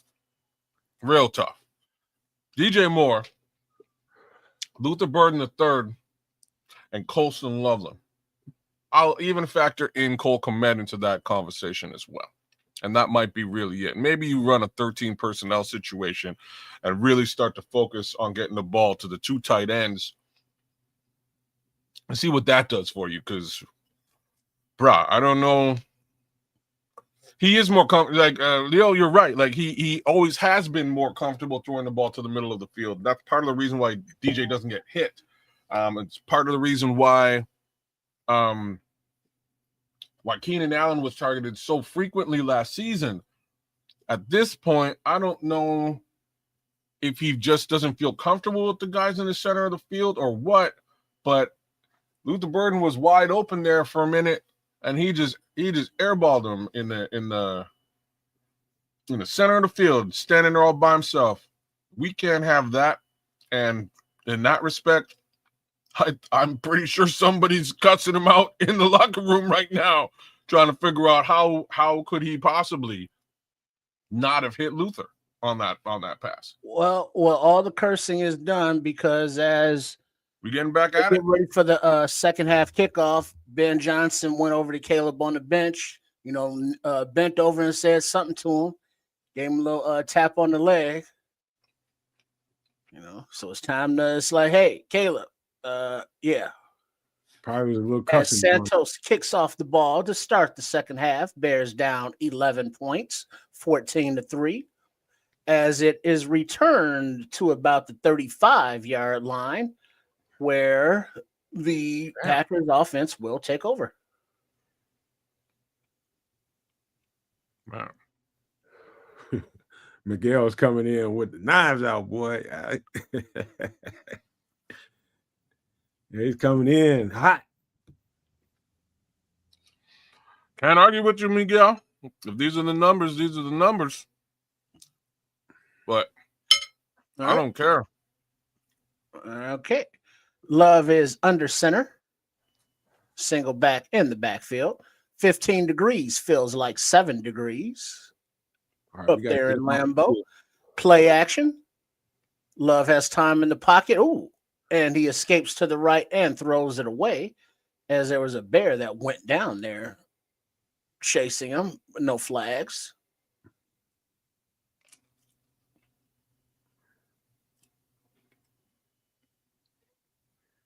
This is how far back I am on this. Oh. I'm super far back myself. Yeah. That's how far back I am on that play, but that was Book that went down. Mm-hmm. Yeah. He got tripped or something, pushed or I don't know, but he just went down fast and hard. Yeah. All right. In the shotgun, 2nd and 10 is Love. Low inside handoff to the left. And, he is immediately wrapped up right at the line of scrimmage by the aforementioned Booker and Big Dollar Bill. Third down. We need a new attitude. Let's get some damn pass rush. 3rd and 11. Love. Patty LaBella. Back to the line. New attitude, baby. In the shotgun, running back to the left. Blitz is coming. Ball is away down the left side, and it is short. Throw the flag, for Christ's sake, as the Green Bay wide receiver pulled down Nashawn Wright, who was in position to intercept that ball. Can you do that? That would have been a Nashawn Wright pick. Yes. Oh, that's a pick. Oh, where's the P? There it is. You heard? Oh, you can't. OPI. OPI. That was a pick. That was Nashawn Wright's number. Boy, look at this. Oh, wow. I've never seen a receiver do that before. Pass interference offense that is declined. Result of the play is 4th down. He actually had no choice. I can't argue with it. It's a quality move. That was a terrible throw. It was a bad throw. It should have came back with Nashawn. He did exactly what he should have done there. I was not going to fall to the ground on its own. Nashawn had to step on him. I would have mugged his ass too with that throw. He deserved it. Nashawn deserved it. But that's all right. So the snap, the back to the punter is clean. The punt is away and goes out of bounds at approximately the 15-yard line, but there is a flag. Good. What's the flag? Wait, nope. Move it back to about the 21 as Homer is hopping off the field injured. Not our number one special teamer. He got a right leg issue as he's hopping on his left.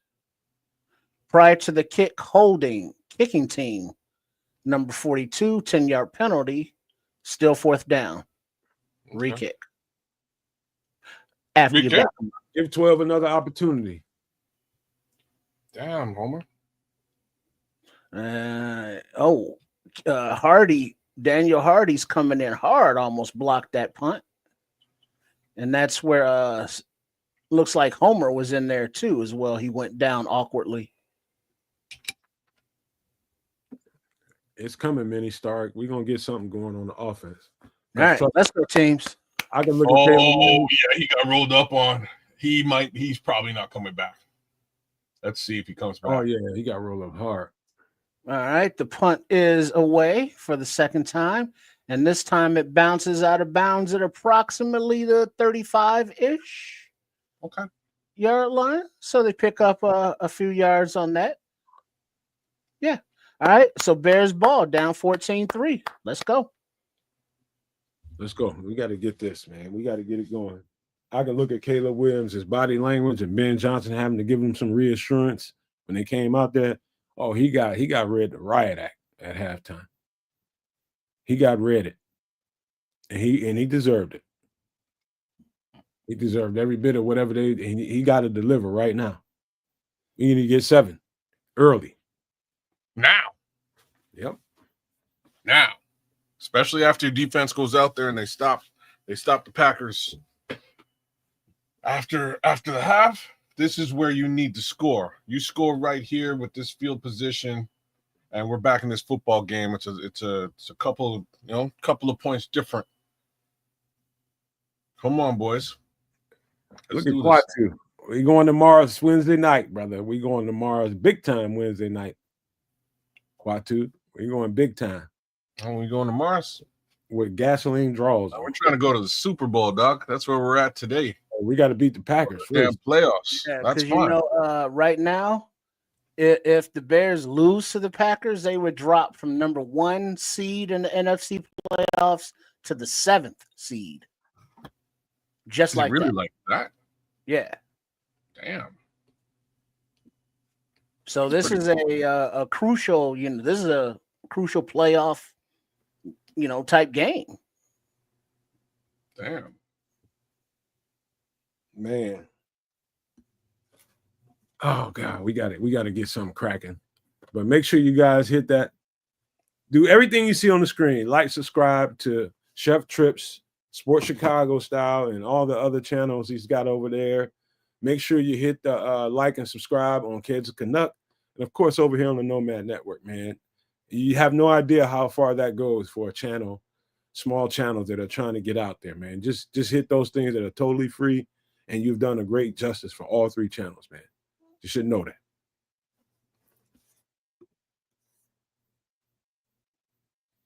I'm trying to get a look at the rest of these games here, man, because you're right, Trip. We would have to sort of rely on a loss for the Rams again. Oh boy, the Rams are up 31-10.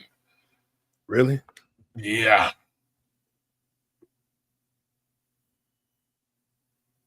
Yeah. That's where we're at right now with the Rams. Again, we still lucky. All right, so the play action, and the pass is away to a falling down Oz after about a 6-yard gain. 2nd down and 4. The 71 yards by the Bears in the first half is the fewest for first half by a Ben Johnson coached offense ever. Damn. All right, 2nd and 4. Williams is under center. I formation with a tight end as the fullback. It looks like Swift in the game. Play action to the right. Caleb rolls to the left, takes it with his legs, and slides down beyond the first down marker by about 4 yards. 1st and 10 Bears. Thank you, Miguel. Miguel Goncalves just gifted 5 people memberships, man. Anybody that receives them, it would be very nice if you go ahead and thank Miguel for that because we appreciate him so That's much. what's up, Miguel. Good looks. Big ups, Miguel. And Bears down. All right, let's see. The Bears can get some momentum right here and keep it rolling. First and 10, I formation. Swift is running back. Play action. Williams looks down the middle. Plenty of time. Escapes and dumps it off to the right, off the hands of Swift. Incomplete. Second and 10. Thank you, Miguel. Again, man. We definitely appreciate you. There was time in the pocket. I guess there's nobody open. But his check down could not connect. How you missed that check down, though? I'll put that one on DeAndre, but I think he would too. All right, second and 10 from the 47-yard line or so. Manungai takes the handoff on the inside and runs hard, backs his way for another 4 yards. Third down. That was all Manungai. 3rd and 5, and Manungai and Komet leave the field. Holy. Oh, Walker was out there as well. Jade Walker. Oh, really? He was out there, but he left the field as well. Swift is back on with Loveland, DJ, LB3, and looks like Oz out there. Swift is to the left of Williams, who's in the shotgun. Blitz is coming. Ball is away complete to Loveland. Past the sticks to about the 37-yard line. First down, Bears. More or less exactly what I suggested at the half. Let's get these bloody tight ends involved. That's what I'm talking about. Blitz was coming. Beat the blitz. Keep the sticks moving. There he is, all by himself. They're looking at the wideouts. Get these tight ends working. Where's Cole Komet? Is he on the field? No, he left the field before that play. But he's on the field now along with Loveland. That's what I'm talking about. Swift is in the backfield. It looks like a pistol formation, I guess. I don't know, something. Time to pass. Time is running out. Caleb escapes to his right. Ball is away and is complete to Komet as he rolls out of bounds at the 10-yard line. Who did I just call? Bears. Told y'all, take it easy, man. Let's go. Who did I just call for? Cole Komet. That's exactly who I called for. Oh, that was Get nice. these tight ends in. Oh, that's a beautiful catch too, Cole. Nice over pass the back. shoulder.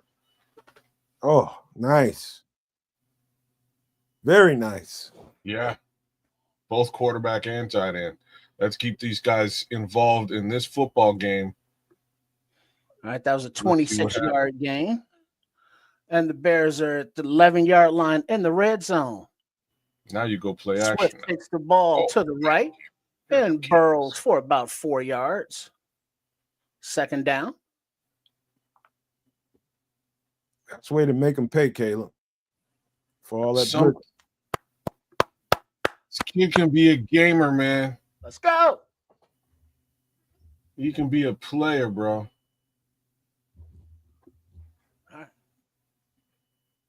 All right, let's go. Make this happen.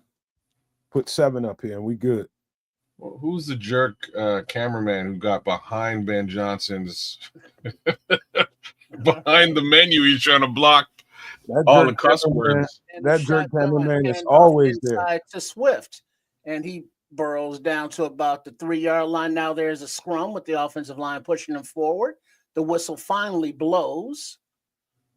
Third down and a long one.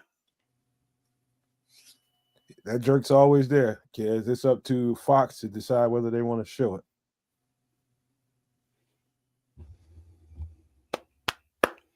Let's go offense. Let's move. There we go. Right, there Swift we go. is still in the game. He's the lone back. This is where you switch to Benunga. DJ motions to the left. Williams is under center. Handoff to Swift. Stutter step. Runs behind right guard. gets the first down, but short of the end zone. First down Bears at the 1 yard line. First and Okay, goal. I'll take it. Let's go. Let's get 7, boys. All right, they're going quick right back to the line of scrimmage. Same formation. Oh, he's close. Play action to Swift. Williams on the right side throws it, and it is complete to Oz. Touchdown as he's diving out of bounds in coverage. Touchdown Bears. Good job, Holy Good kids. job, We're Williams. all right. We're okay. We okay. Oh, that was a nice catch Damn, in coverage. And it's a dart of a pass, too. I'll give them both. Everything. Yeah. Had to be done. Had to get it here, boys. We needed to make a play. They made it play. Beautiful sidearm pass. Why? Yo. That went through the hands of the DB. That's crazy. All right. 2-point That DB could have took that ball away. On the field for it. Williams in the shotgun. Monangai to his right. Loveland in motion. Monangai takes the ball up the middle, and he's met at the line of scrimmage, but he turns his feet. And he backs in. Monangai. Kyle Monangai gets a 2-point conversion. Beautiful. Now it's a field goal football game. Kyle Monangai. How we feeling, y'all? How we feeling?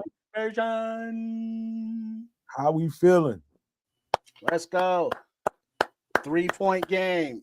What fight Bears back? Look at Joe Tooney. Did you see Joe Tooney? No, that was Drew Dahlman that pushed him in the end zone. Holy shit. What a great 2 plays, man. What a great series. Right? That's a good series of football. Hey, let's back it up. That's a drive. Back we it need up. Another drive like that. You're right. Back it up, kids. Back it up. Back it up to the defense getting off the field. Damn straight. For the second half. For the first drive. Damn straight. There you go, Chip. That's it. That's what was required. They needed to shut them down, get the defense off, get that offense off the field, get the defense off the field. Start with a drive like this. Yeah, somebody chewed Caleb Williams out at halftime. You know what I'm saying? Like that's what went down. He came on second half, ready to play football. And these tight ends have been involved in the game. This is how this thing works. If you can't get it to the outside, keep it on the inside. Use Olamide Zacchaeus. Damn right, Calvin. Manifest it. See the win, get the win. That's what I'm doing over here. We're gonna get this motherfucker. I'm telling you. Mm-hmm. And that's the thing about games. They're the ebbs and the flows. There's the gaining momentum, losing momentum. As fans, we want to see our team gain momentum from that first snap and never give it back for the rest of the game. Just dominating. It's like, easy victory. We got our backups playing for the second half, starters on the bench, drinking Gatorade, waving at the fans and shit, throwing the gloves up in there. Yeah, this team ain't like that right now. This is a young, nascent team that is learning how to win. And so these wins are going to come down to it. But look at the grit, look at the determination, and look at the not give up that this Ben Johnson coach team is. And so every game, you're right there. We're right back to a 3-point game, just like that, after the shitty ass first half that this team displayed. Well, a big chunk of that has to be put on the lap of Dennis Allen. So mad love to Dennis Allen. Just wanted to put that out there because there's a couple of guys on this sideline that don't get the love. As the ball is kicked and taken at the 9-yard line, and the return to about the 37, and that's where Green Bay will take over. I smell another one coming, y'all. We about to get another turnover. Damn straight. Momentum is shifting. About to get one. I'm telling y'all right now. Momentum is shifting, y'all. The other guy who's an unsung hero on this team is Eric Bieniemy. Eric B is a serious cat. No doubt. Eric B, Al Harris, Dan Yeah. Rochaw. Oh, yeah. All right. Under center is Love, single back in the backfield. And a little Jaden Reed takes the ball on a little jet. It comes around. First down. Nice little chunk play there. First down, Packers. 15-yard run. Don't like stuff like that. Oh, no arm tackles, Jalen. You know better than that. That's not going to bring him down. All right. 1st and 10. Williams. I'm sorry. Check that. Love is under center. Single back behind him. Bears stack the box against the run. CD Deuce submarines and trips him up right there at the line of scrimmage. Gets a minimal gain. 2nd down. Come on with it.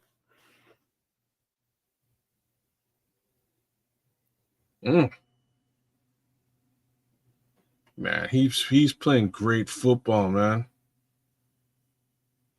Spicy, boy. Spicy. All right.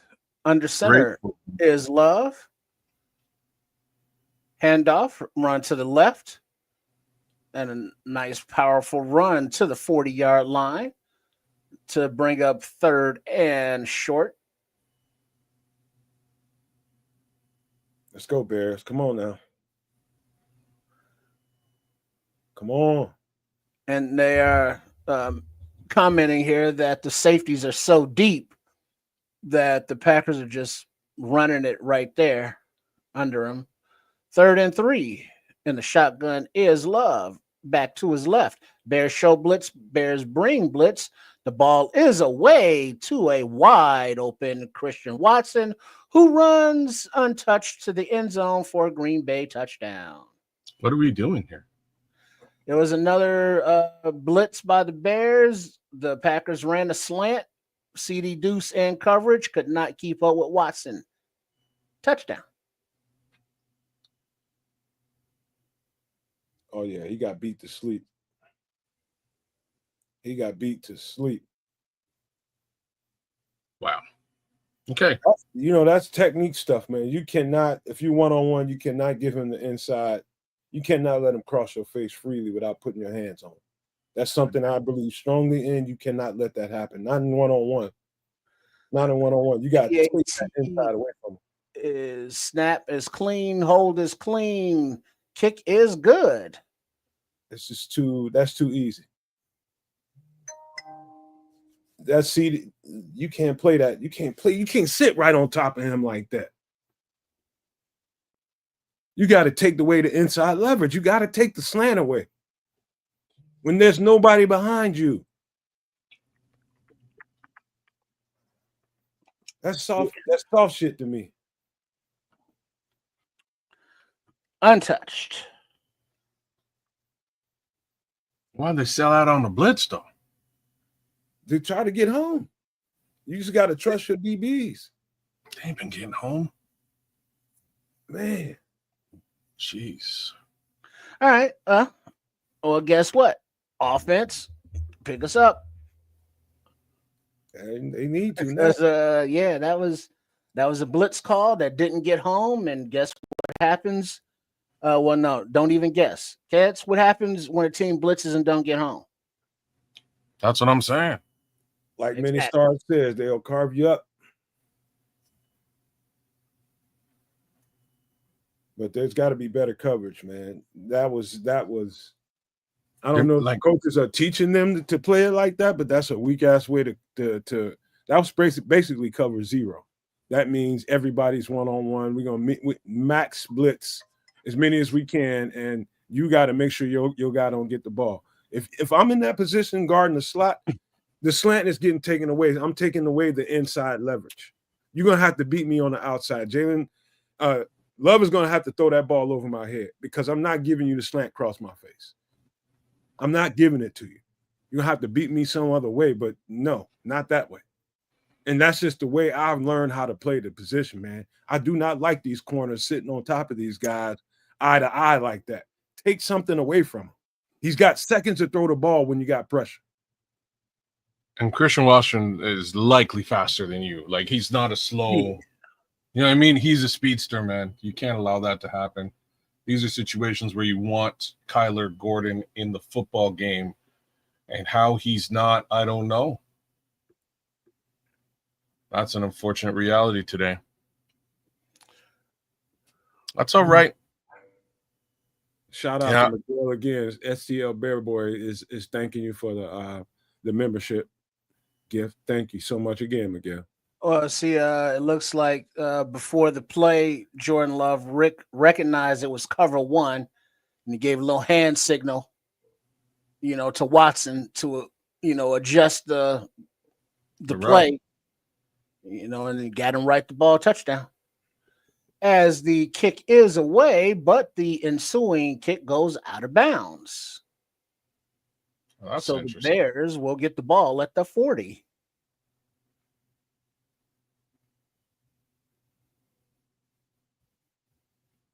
Yeah, man, perfectly called. That was great at the line of scrimmage by Packers. Yeah, he just gave him the inside. It was like, go ahead, take all the rest of that field over there because I'm slower than you. Can't do it. I can't do it. I can't. You ain't getting that shit on me. I'm gonna jam the shit out you at that line of scrimmage. It's gonna take you 3 seconds to get off my coverage just to get a chance to catch a ball. You're like, nah, go ahead and get the jump. All right, Monangai is in the game in the backfield behind Williams, who is under center.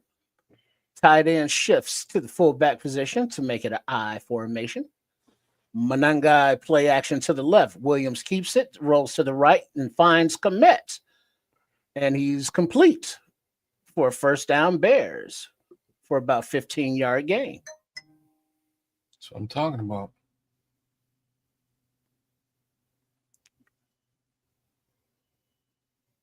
Come on, man. Make something happen here. Beautiful. You got to match it. We got to match a score with the score. Mm-hmm. Yep, STL Bear Boy. Kyler got hurt pregame. I don't know how to fuck that. Monangai play action. Williams back to pass. Throws it to the left to Monangai, who was wrapped up immediately at the line of scrimmage for no gain. Second down. All right, enough with the safe throws, Ben Johnson. Time to let him go down the field. We gotta take some shots now. He's got 2 receivers there. Like, Monangai was not the guy. He could have went to Colston Loveland again. And I think there was a deep shot. All right, 2nd and 10. Williams is under center with 2 tight ends and a running back. Play action. Ball is released and complete right at the 30-yard line to LB3. And he slithers forward to about the 25-yard line. First down Bears. Okay, well now. done. Well Look at this done. formation. It's a weird formation. Yeah, they didn't know what to do with that. I've never seen that before. That way, let him uncork it, Ben Johnson. Let him uncork some shit. Under center. Throwing some guys still in the game. Adjusting the play and the protections. Packers showing blitz. A little razzle dazzle. LB3 gets the little handoff and gets about 2 yards. Second down. All right, don't get cute now, Ben. Yeah.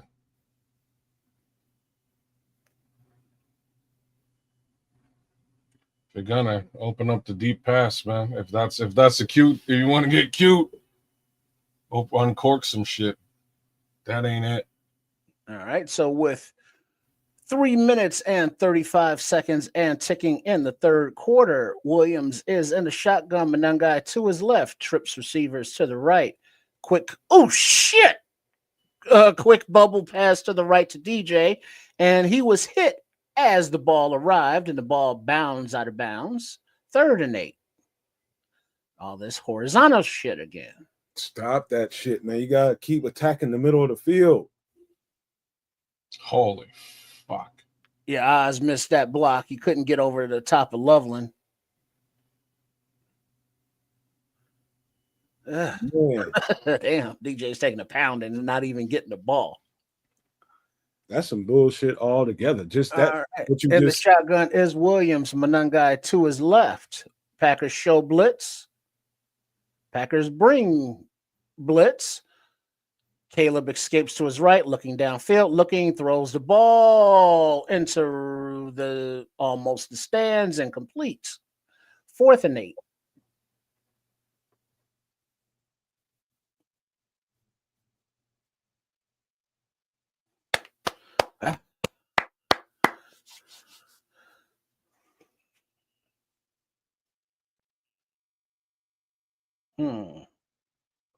man.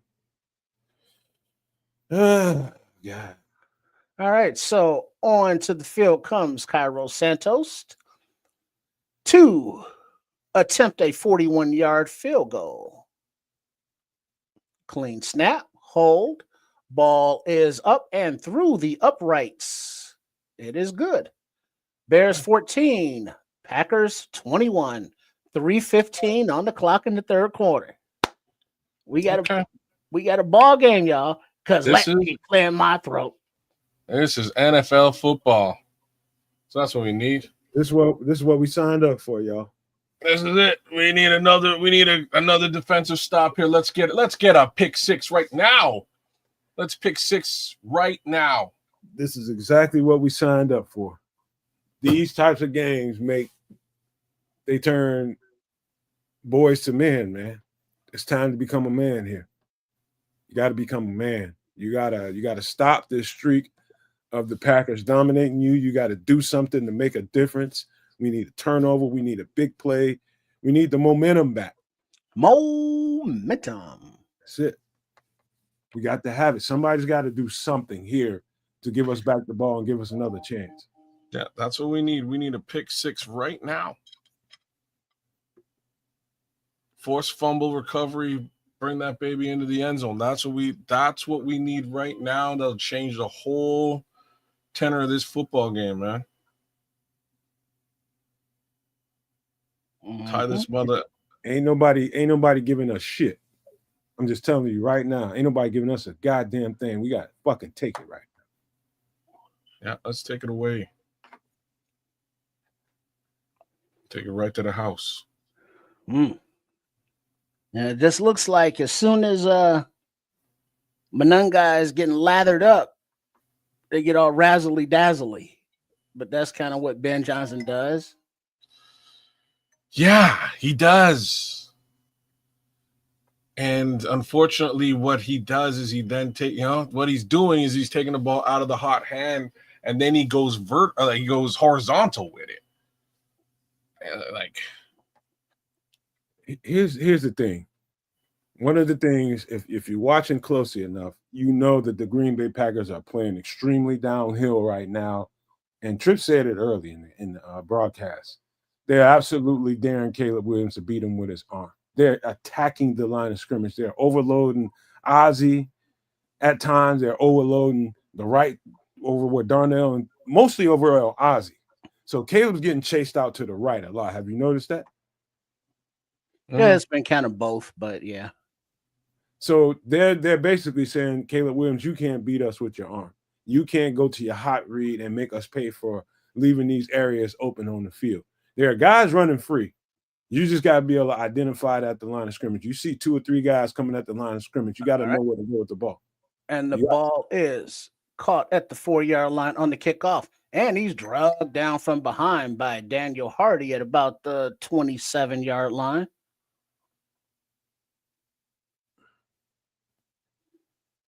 Yeah, the Jordan Love is getting the ball out against the blitz in under 2 seconds. 1.6 seconds, 1.4 seconds, 2.2 seconds. That's why you can't. Ooh, that's why you can't double zero all out blitz. Like,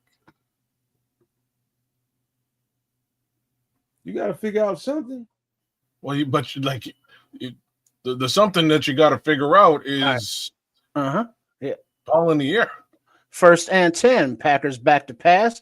Quick outlet pass to the right, and he's immediately wrapped up by T.J. Edwards for no gain. Is Josh Jacobs. 2nd down.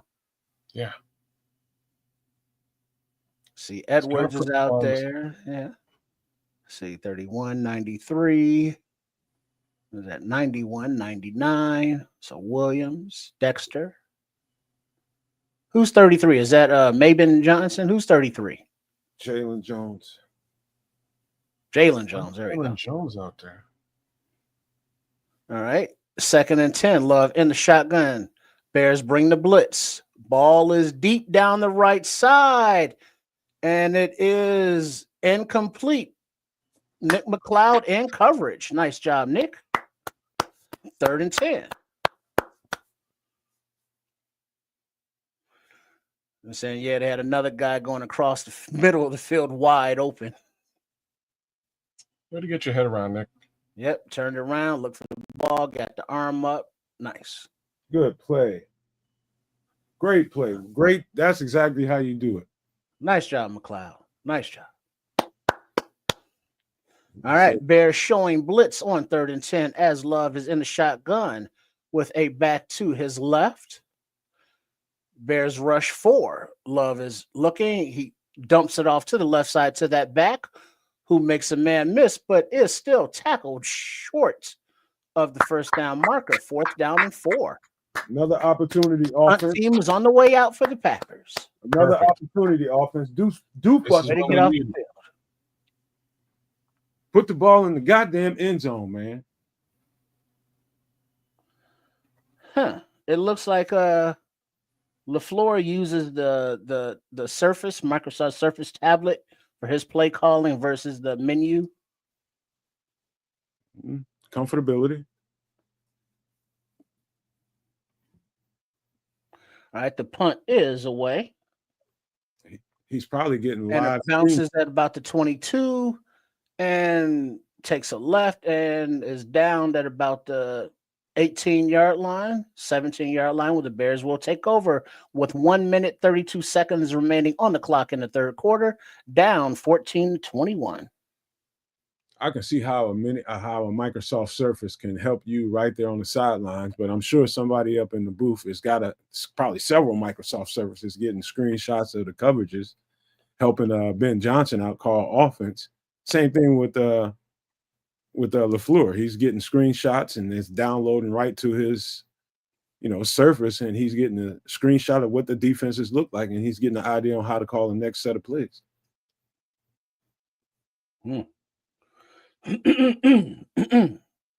Excuse me.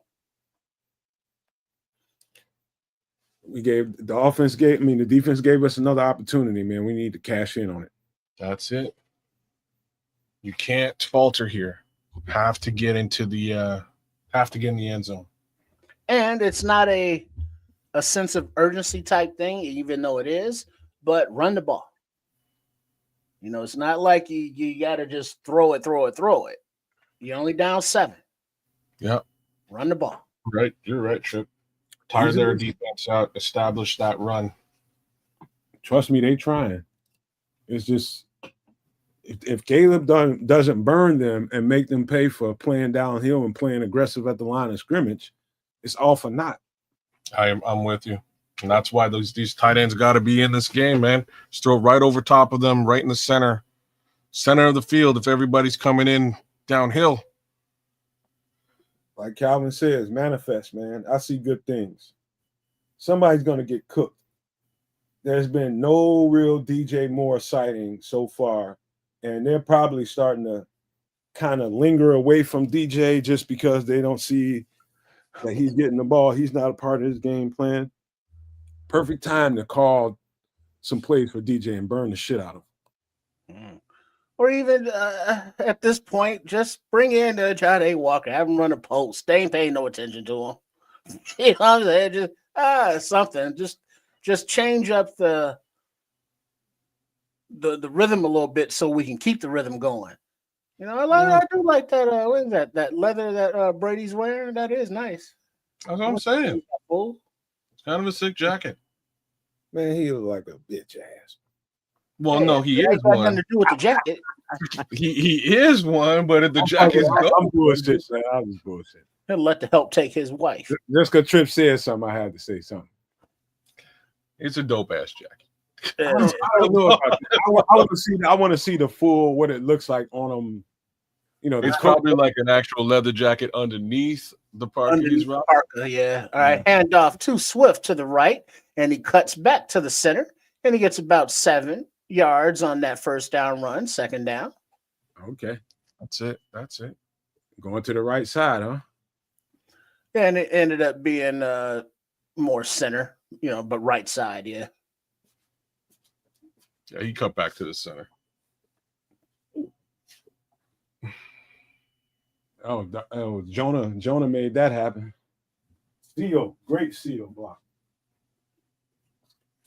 All right, under center is Williams, and he hands it off to Swift, who runs behind right guard, basically. And he gets about another 2-3 yards, third down and 1, Bears.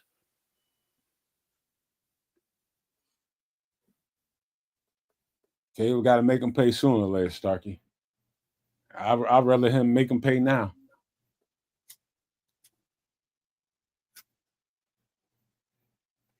All right, on third and 1, Williams is under center. Manungai in the game, the lone running back. Packers crowd the line of scrimmage. Manungai gets the handoff and he runs to the right and he finds a hole and he picks his way for about a 12-yard gain. First down, Bears. Okay. Manungai with the best first down. They're trying to force their will. Let's go. And that will take us to the fourth quarter. All it needs a key is being a gangster ass blocker. Ooh, he ran that boy over. Ooh, he made him pay. You want to tackle? Motherfucker, you like tackling? Take some of this. Take that home with you and share it with your family. Come and get some of this. Take that home with you. Some of this. Take that home with you, McKinney. Take that shit home with you. Man, that's a poster earlier in the game when Manungai put his shoulder right to my man's face and all his helmet started blowing up. I might That's have what to, it was sent home to mom. I might have to screenshot that one. He bust that dude right in the grill, bro. In the chops. In the chops, kids. I thought I seen all I saw was mouth guards flying. That's all. That's all. Mouth guard. I thought I see some goddamn molars. Might have been that Molars, too. mouth guard, earwax. Definitely. But that's how His you play the running synapses back ain't firing position. right after that no more. I felt that shit in my soul, bro.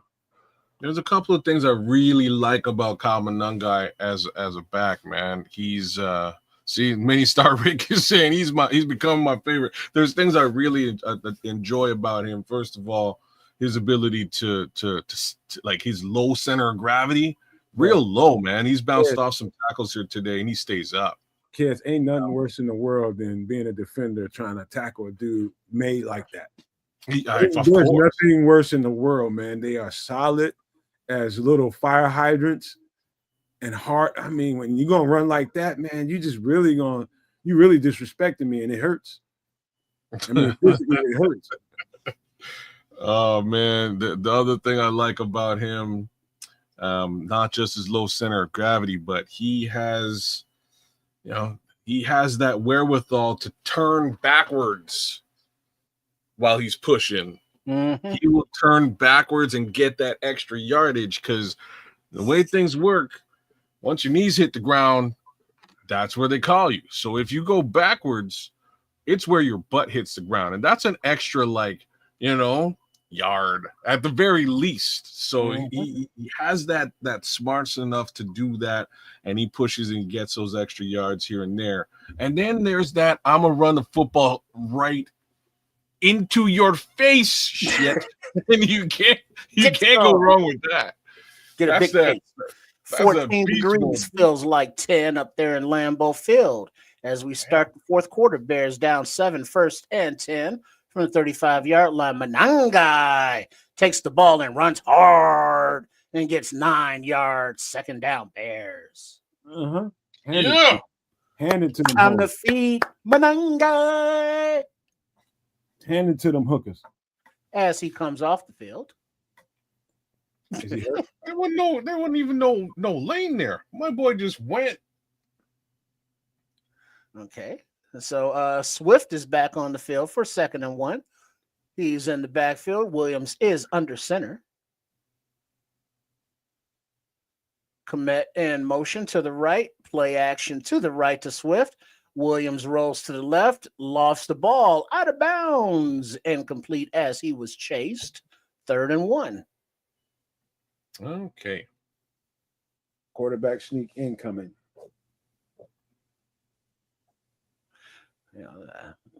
How do you miss Cole Kmet with the shovel pass there? What the hell? First down right there, bro. You know what I mean? I don't know what was going on there. Bro? What you doing? All right, 3rd and 1 under center. Swift is still the lone back. Williams sends DJ in motion to the left, hands off to Swift to the right, and he gets a hole and moves the sticks after about a 5-yard gain. First down, Bears. Let's go, DeAndre.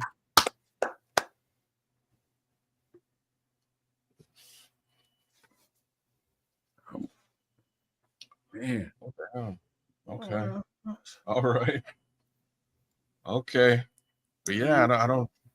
First half, 48 yards. Second half, 57 yards rushing. As Swift takes the toss from the right. And he jumps over Darnell Wright after he makes a block for about a 6-yard gain. Second down. Okay, so we'll put it on your back then. Somebody got it. Put it on your back. Put it on crack toss. That's what I've been talking about, y'all. That's what I'm talking about. As they're showing Micah Parsons and the rest of that Packers B needing a blow as they've been on the field quite a bit for the second half. And you can see the breath of the second wind out there and blowing it out hard.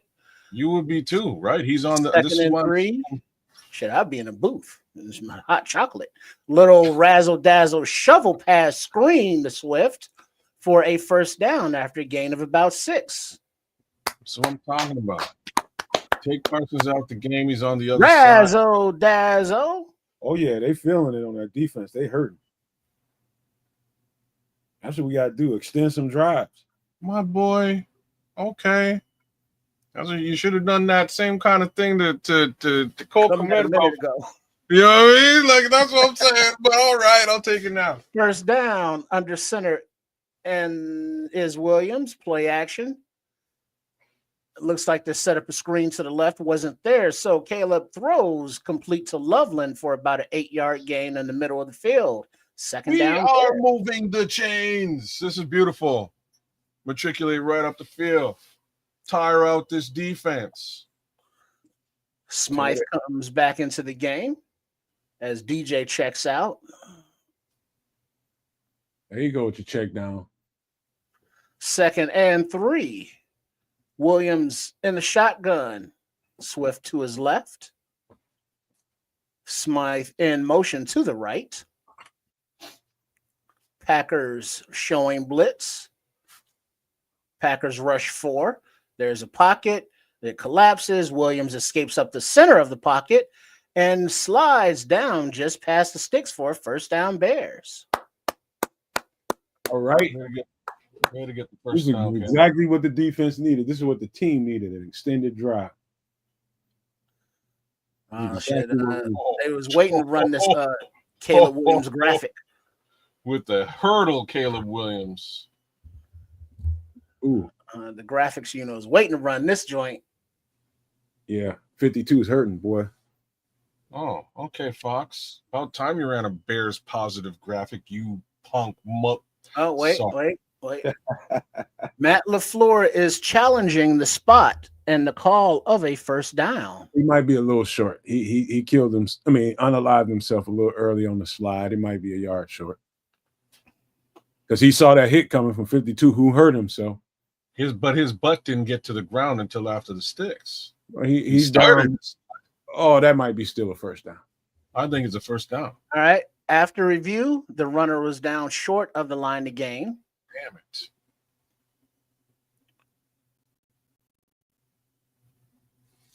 I don't think he was. I'm just being cool with LaFleur. So his boom boom hit the ground maybe Let's see 6 this. inches short. So 3rd and 1. Oh man, like that's a real tough challenge. Hey, save that first down. Okay. All right. So 3rd and 1. Williams is under center. Swift in the backfield. Hit him with a slant. To the left. Handoff to the Swift to the left. And he gets past the sticks plus another 7 yards. First down, Bears. Put it on your back, boy. Well Put it done, on your Dion. back. Here we go, Bears. Here we go. Here we go, Bears. Here we go. Yeah, this defense tired. All right. Swift has 12 rushes for 59 yards thus far. Put it on your As back. there is 10 minutes and 25 seconds remaining in the fourth quarter. Bears are at the 16 or so yard line. Williams play action handoff. He escapes to the right, looking downfield. Oh, yo-yo slips, throws out of the back of the end zone. Incomplete pass, 2nd down and 10. DJ Moore was the intended receiver, kind of. He's never the intended receiver. Well, you'll see when I say kind of. Oh, snap. Okay. Yo, if he didn't fall down there, bro. Yeah. That could have got DJ there at the back pylon, I'm thinking. Got him in the back pylon. But you could see the frost on the field there when he slipped. Oh boy, there's things. 2nd and 10. He's there. And the snap inside handoff. Nope, play action. Caleb keeps it, runs behind Komet to the left. Design run, and he goes out of bounds after about maybe a yard gain. 3rd down.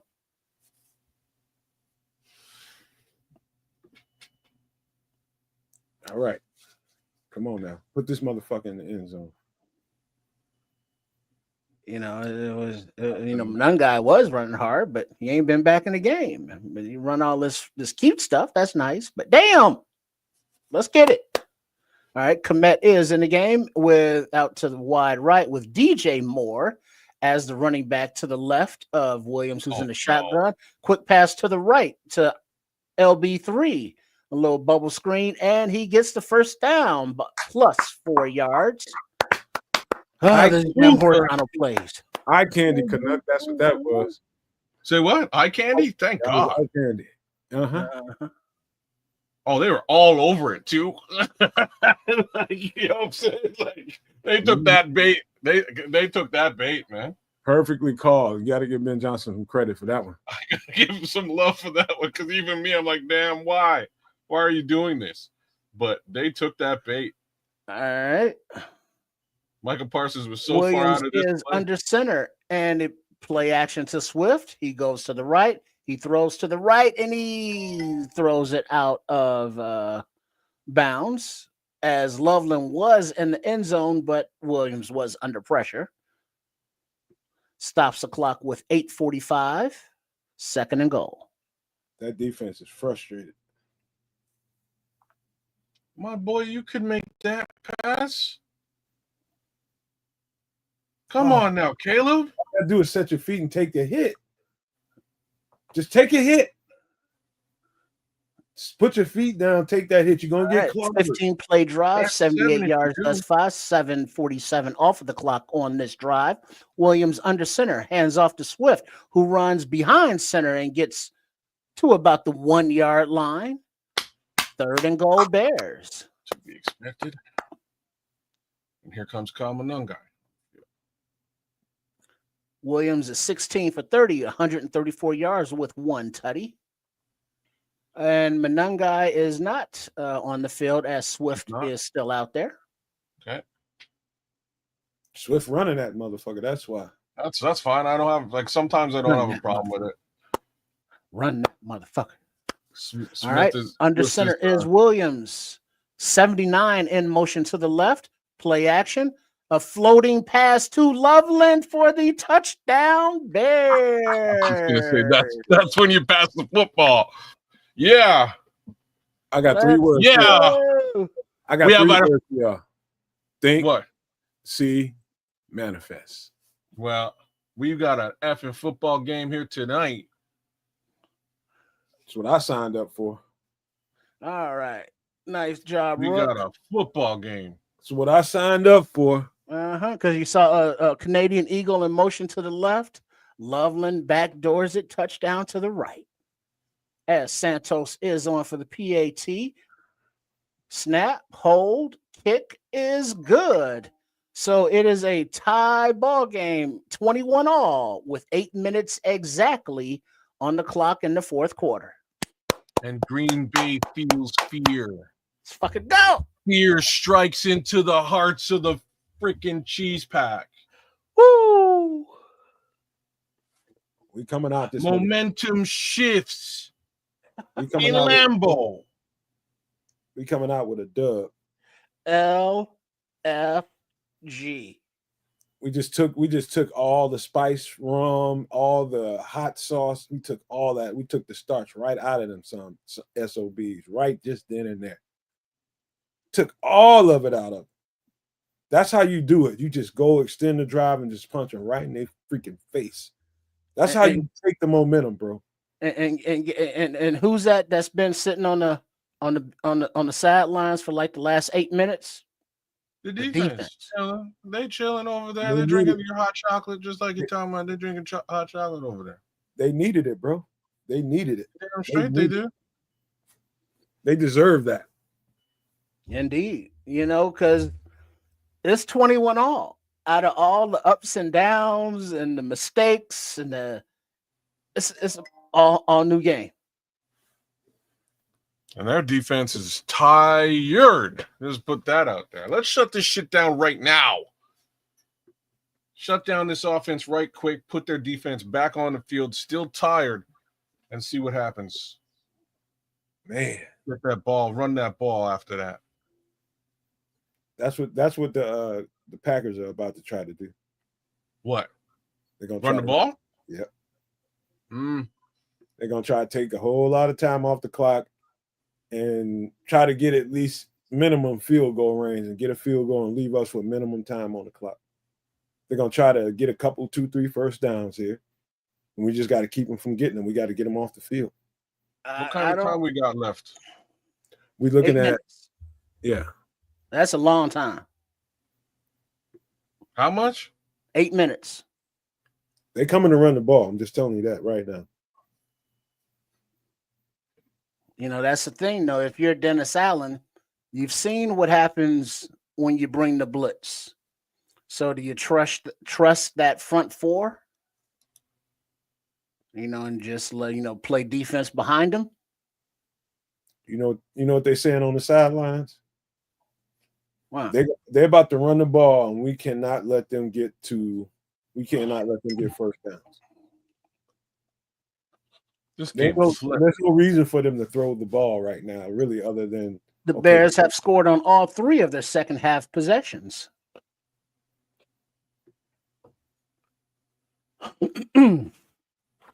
All righty. The kick is away, and it is right down the middle of the field and downed in the end zone, about 3-4 yards deep.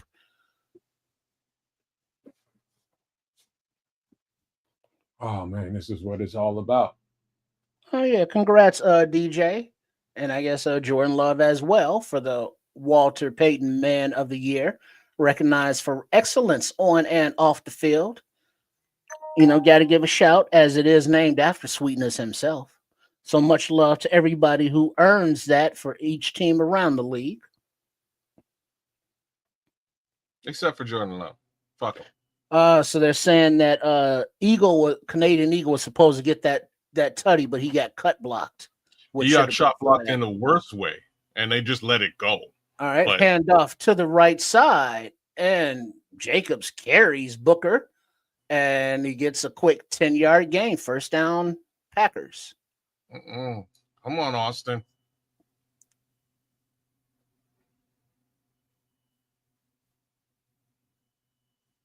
Oh, Austin motored back, though.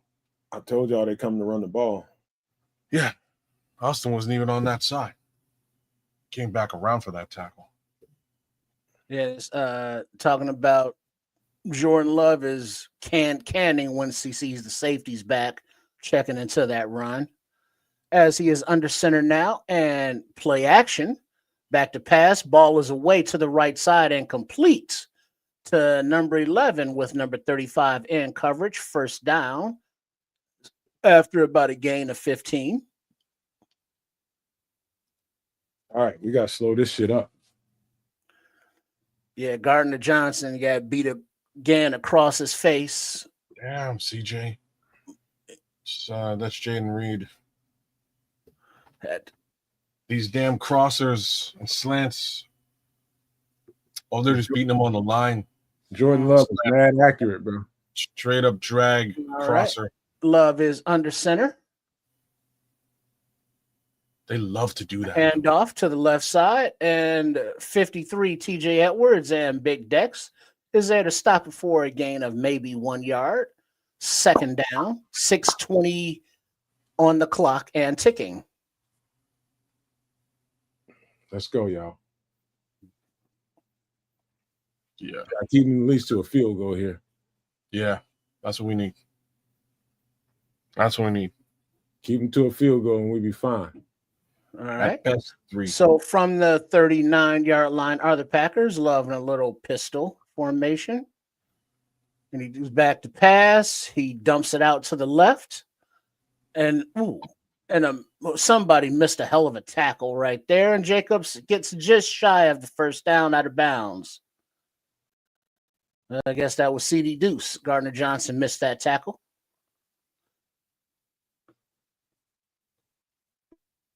But Jackson cleaned him up. Clock is ticking at 5 minutes and 30 seconds. 3rd and 1. All right, defense. Stop him right here. Hold him at 3-point attempt. Love in the shotgun and timeout. Packers with 5:18 on the clock. Tie ball game. 3rd and 1. Down and distance. Paul Martin, you might be right, man. But that's all right.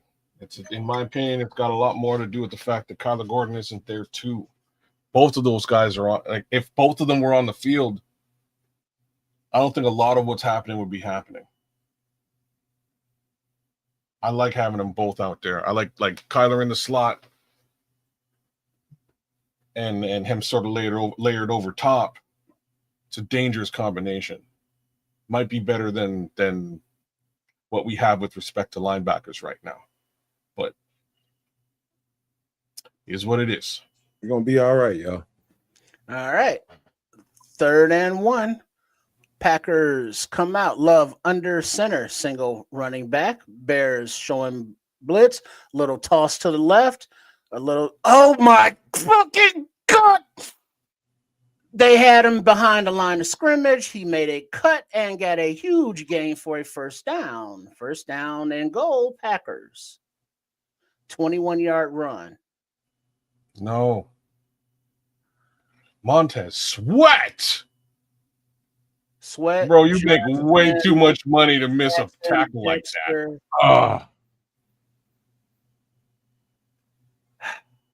Had him dead to right. Sweat, bro. Hand off to the left, and he skips and he slides down at about the 4. Had him dead to right. Scooped out your boots, Montez. Yeah, Montez. Behind him. All right, Nyshawn Wright is down. He's holding the left side of his head area. Oh, snap. He got kicked right. He got kicked right in his shit. Took a kick right in his shit. Looked like a kick.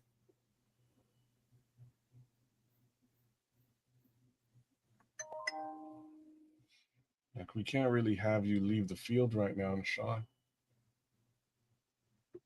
Took a heel to the chin.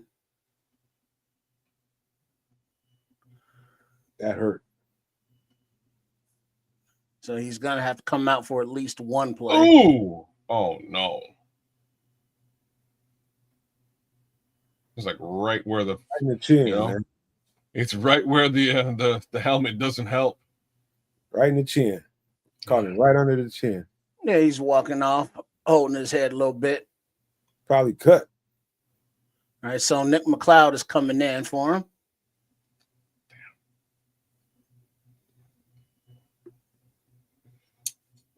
No signs of Tyrique Stevenson today? No, he's out. No, he's out. Damn. All right, so 4:32 on the clock and ticking. 2nd and goal are the Packers. Love in the shotgun, back to his right.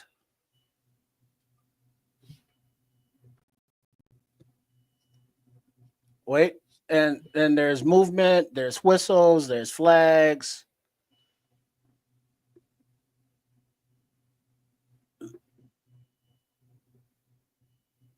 So the flag is, oh, for fuck's sake, neutral zone infraction defense. What? Austin Booker.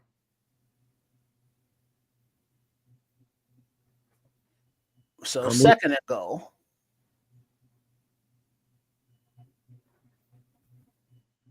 Just keeping the 3.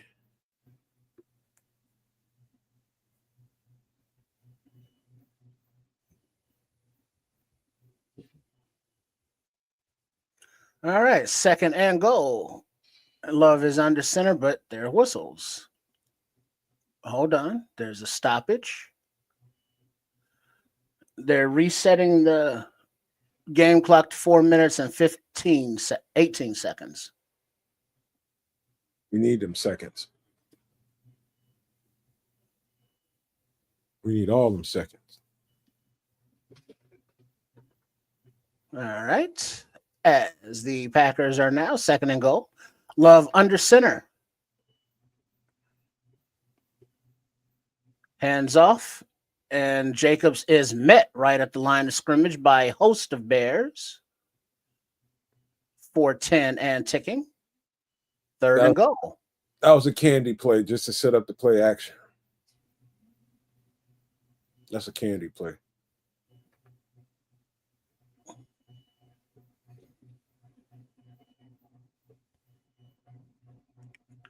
All right.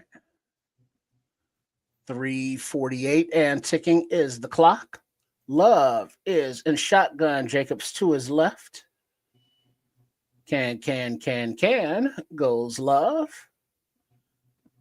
Handoff up the middle. And Jacobs is able to back into the end zone after initial contact. Touchdown, Packers. All that means is we got to score. Yep, 3:32 on the clock. Plenty of time. So all that means we got to goddamn on score the ball. We got to score. No ifs, ands, or buts about it. We got to make plays and score. But this is what I signed up for, y'all. Tough, hard-fought game in the trenches. Let's see who's the toughest team. Let's see. All right. Well, PAT attempt. Snap is clean. Hold. Kick is good. So Packers take the lead 28-21 with 3 minutes and 32 seconds remaining in the 4th quarter. That's a gang of time. This is exactly what you want, though. You want to come into Lambeau and get blown out. You wanted to come into Lambeau and get and like play a respectable football game. That minimalist goddamn talk, we ain't having it. We've been to fucking win this game. Well, I ain't got no problems with that talk either. I'm just saying this is at least what I wanted to see these boys go out there and do. First half didn't look like this. Now we're playing football. Let's go ram this ball down their throat now. Ain't no second place trophies getting fucking passed out here. We gotta fucking win this. Damn straight. Ain't no fucking participation trophies. We played better than we did, but no, motherfucker, you gotta win it. Gotta win it. And you gotta figure out a way to do it. That's right, Calvin. Manifest that shit. I wouldn't be mad if we get touchdown and go away with the 2-pointer. I wouldn't be mad if we didn't go for the extra point and we went for the 2 to beat them. I'm manifesting that.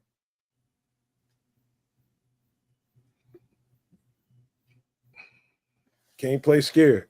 You got to attack these motherfuckers, man.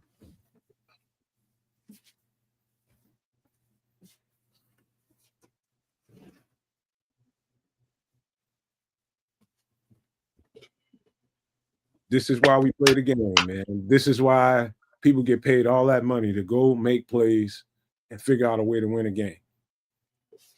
This is why. You get down to this situation and you got to have it. You go make plays. Starkey says, get this thing tied up and go into OT. I'm good with it, but I would not be mad if they went for 2 to beat them and walk out of it. I think they're going for 2. They might, but it wouldn't surprise me. I think they go for 2. Especially the way this game's gone.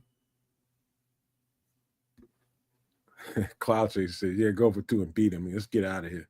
You know what I'm saying? Finish it. Finish him. Bears win. Yes, that's right, Calvin. It's time for your birth. It's time for you to birth yourself into this new world. Yeah, you're right. Step into your legacy, kid. As the temperature is dropping up there, feeling like 7 degrees. 3:32 on the clock as the Packers are back for the kickoff. Ball is away and caught at the 5-yard line by Duvernay, returned up the right sidelines, and he's met and turned back at about the 25 or so.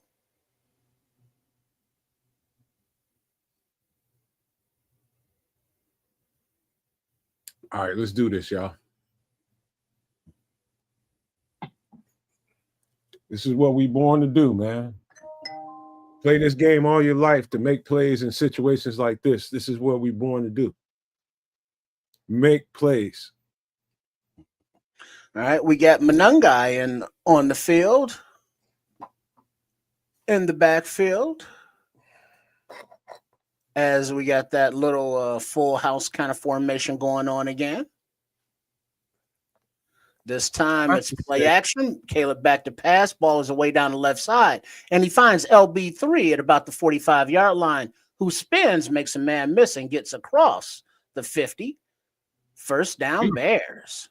Beautiful. Born to make plays, y'all. 27-yard gain. Born to make plays.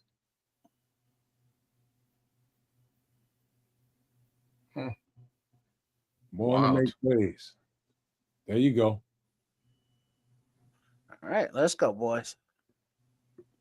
Manungai is still on the field to the right of Williams, who is in the shotgun and the snap. Play action to Manungai. Williams looking downfield, escapes the pocket to the right, looking downfield, directing traffic, throws the ball, but it is short to Oz, incomplete pass, 2nd and 10. All right, let's go.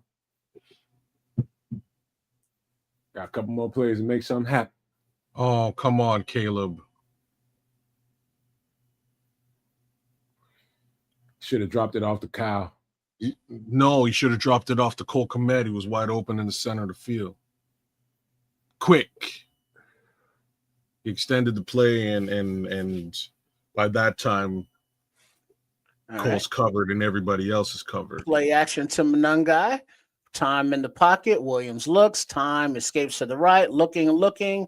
Ball is away and complete to Duvernay inside the 25. 1st and 10 Bears. Evan Duvernay getting catches out there. That's new. I haven't seen him run a route all season. That's his second catch all year. Duvernay's. That was a nice throw too, dog. That was a damn nice sidearm throw. Man, he slung that bitch, man. Excuse my language. He flung that. Got the feet set. Look, bam. That was a beautiful pass. Way to get them feet down and throw the ball. 2-minute warning. 2-minute warning. Bears down 7, 21-28. Where's that manifesting at, y'all? Come on. Get that good energy out there. Let's go. Let's go. Out there. We need it. We right where we want to be, man. Of course, we love to be easier, but this is a divisional matchup, and I told y'all. No, nothing comes easy, brother. You know what I'm saying? Hard-fought shit. It's been hard-fought shit all season. I had no expectation other than this being a hard-fought game, and here we are tied. Well, I guess we're not tied right now, but we're about to tie this game up again and potentially go ahead for the win. Let's do this thing. Let's go. I don't know about I think they need to run clock here. I don't know, Scrolls. It wouldn't hurt none if we can, but that's being a little cocky when you're trying to be consistent on the offense. You need to score. Yeah. But if we can run the clock in the process, that's great. First thing first. Tie it up first. Because on what is it? On the at home you go for 1, on the road you go for 2, or is that just college? Man, say again. When it's this kind of situation, man, you want to get these motherfuckers done and off the field and win this game. I'm just saying I'd be thinking about going for 2, but if I take the 1, I'm just being safe and got to trust my defense. But defense is a little leaky right now. Defenses are tired in the fourth quarter, brother. You know what I'm saying? Going into OT. This is how we do it. This is how we do it. This is how we do it. Everybody running for their little binky and running for their little teddy bear right now. Not long ago, when people wore pajamas and lived life slow, when laws were stern and justice stood, and people were behaving like they are too good. There was a little boy who was misled by another little boy, and this is what he said. Theo says we're going to make some cash. Hey. All right, under center is Williams, I formation.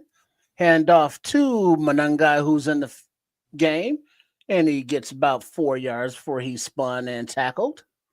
Second down, 150 on the clock and ticking. There's that clock running that y'all talking about. Mm-hmm. And the Bears are taking their own sweet time going back to the huddle. Bears have 3 timeouts. Packers have 2.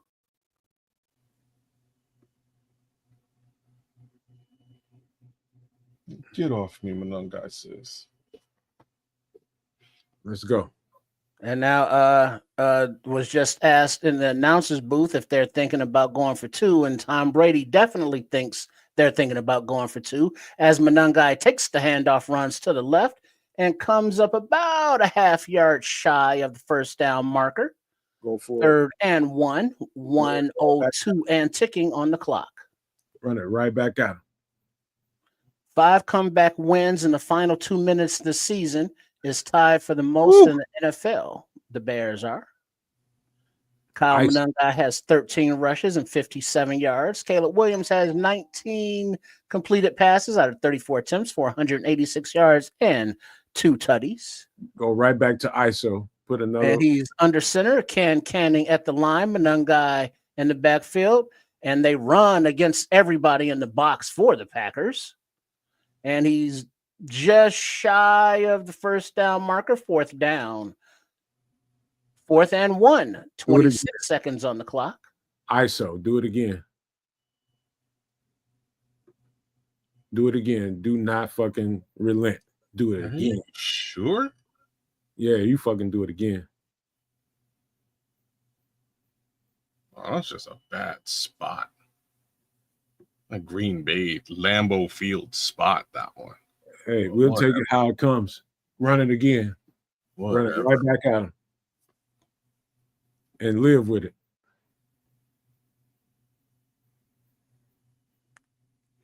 All right. 4th and 1. 27 seconds. 2 timeouts for each team.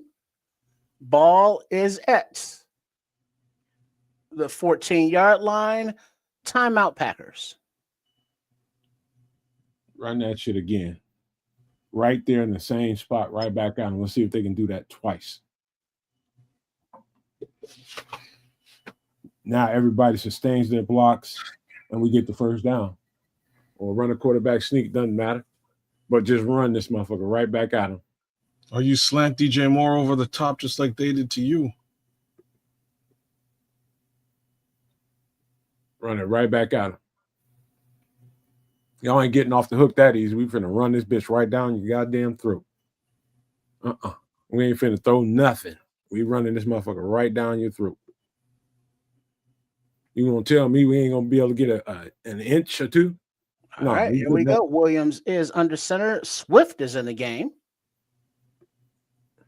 Loveland in motion to the right. Play action. Williams fakes it, rolls to the left, lost it up into the end zone, and it is intercepted by the Packers. Why, man? Why? Just run the motherfucker. He could have run for the first down, but he didn't want that.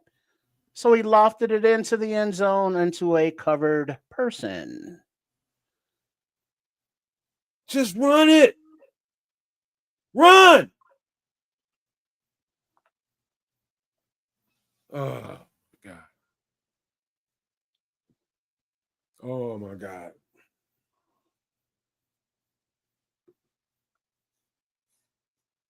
Yeah, I mean, it was a better pass. That's a touchdown, but he's jump manning, falling backwards, and is just lofted. Run and put your fucking head down. Number one. Number two, why in the fuck call that? Just run it again with Kyle Manunga. Or hit DJ Moore, who's also wide open there. Wide ass open. He's wide ass open.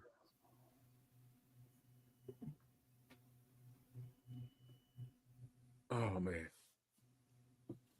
So the Packers will kneel it out and let the clock expire and take home the victory or keep it at home. 28-21 and a very quick frosty handshake between head coaches.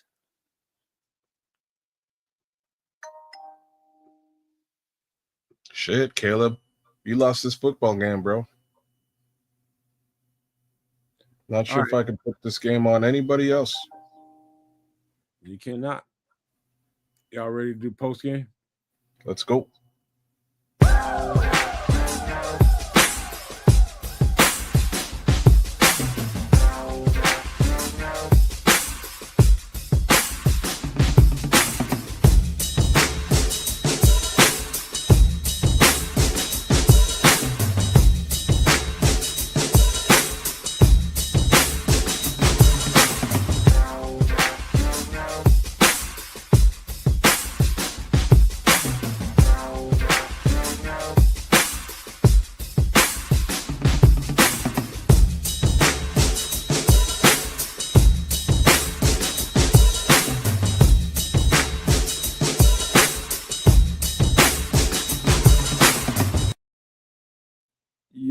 Yo. Welcome to the Nomad at Night post game.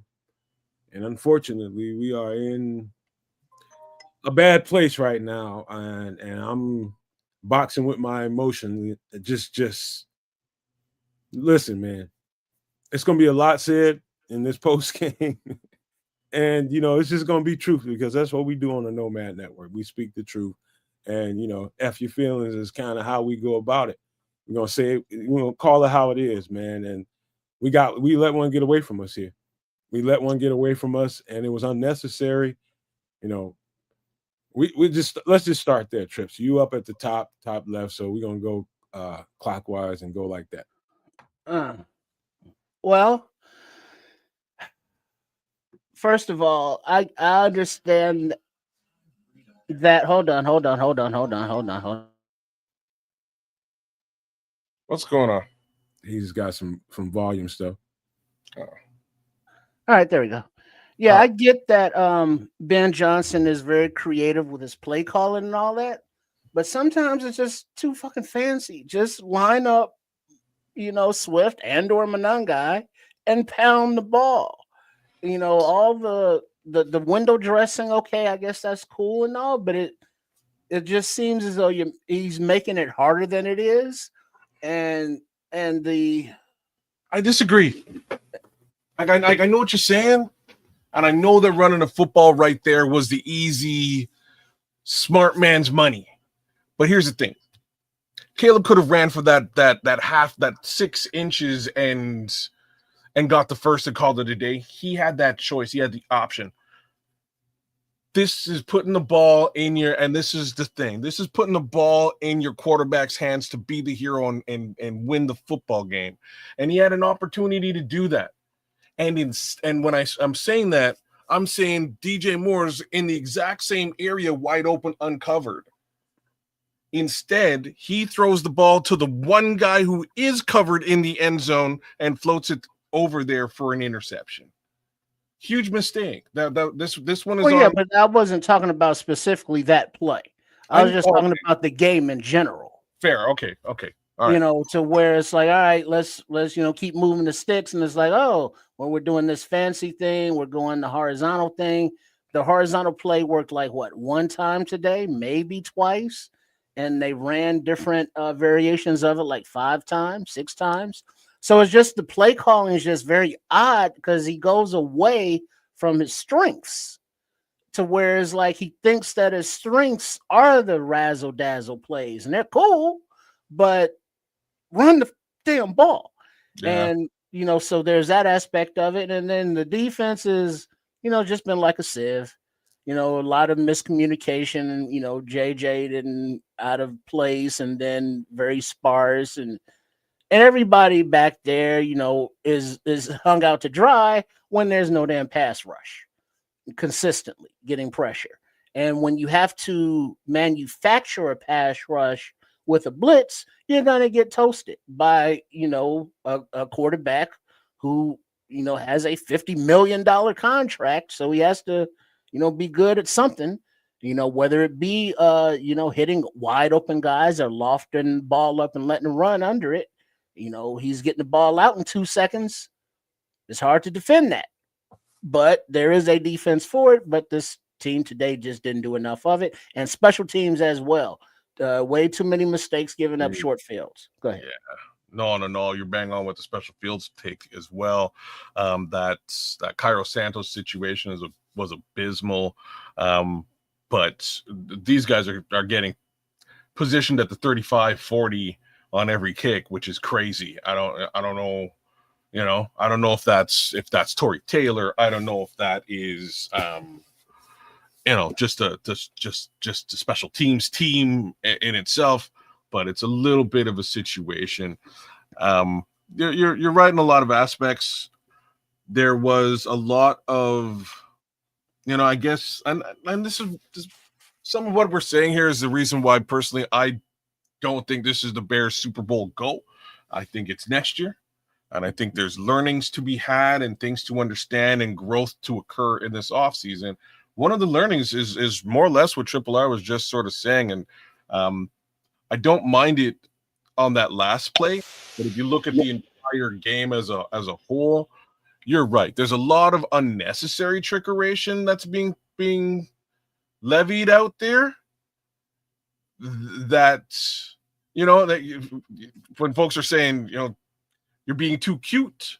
Yeah, there's situations where Ben Johnson is just flat out too cute, and it doesn't turn into positive yardage. A lot of these reverses and horizontal game today, like a lot of that, absolutely useless with respect to gaining yardage.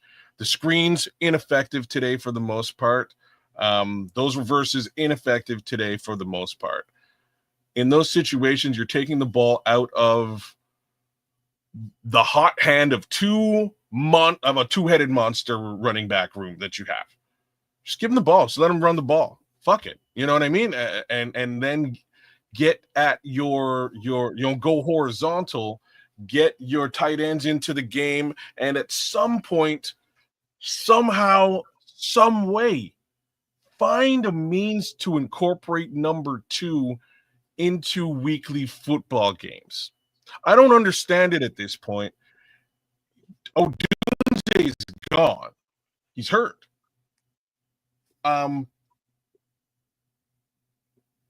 DJ Moore has -4 yards on the game, 1 target. The fuck is that? That's crazy, guys. That's crazy talk. I don't even know what we're doing here. But how he's not involved in this football game is somewhat inexcusable. I don't know. Like, I don't believe that is on Ben Johnson. Just kind of have to say that.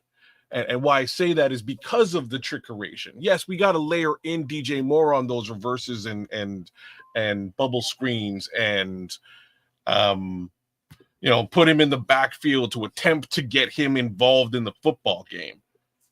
He's just he's basically a $25 million decoy, and he has been for the entire season. And that doesn't help you win a football game when you're missing your number 2 wide receiver. Let me break this down, man. And I'm gonna call it just like a TI is. Let's get down to the last couple of plays of the game. I do believe that probably should have ran the ball here. Probably should have ran the ball there. And if you can't get a couple inches, then shame on your offensive line. Number one. But before you go further, Caleb could have ran that. He was rolling out. He could have got it. Yeah, get first down, run on out of bounds. You know what I'm saying? He could have picked that up. That was point number 2. Since you decided to not run the ball and you decided to go and play action, and basically there was 3 options.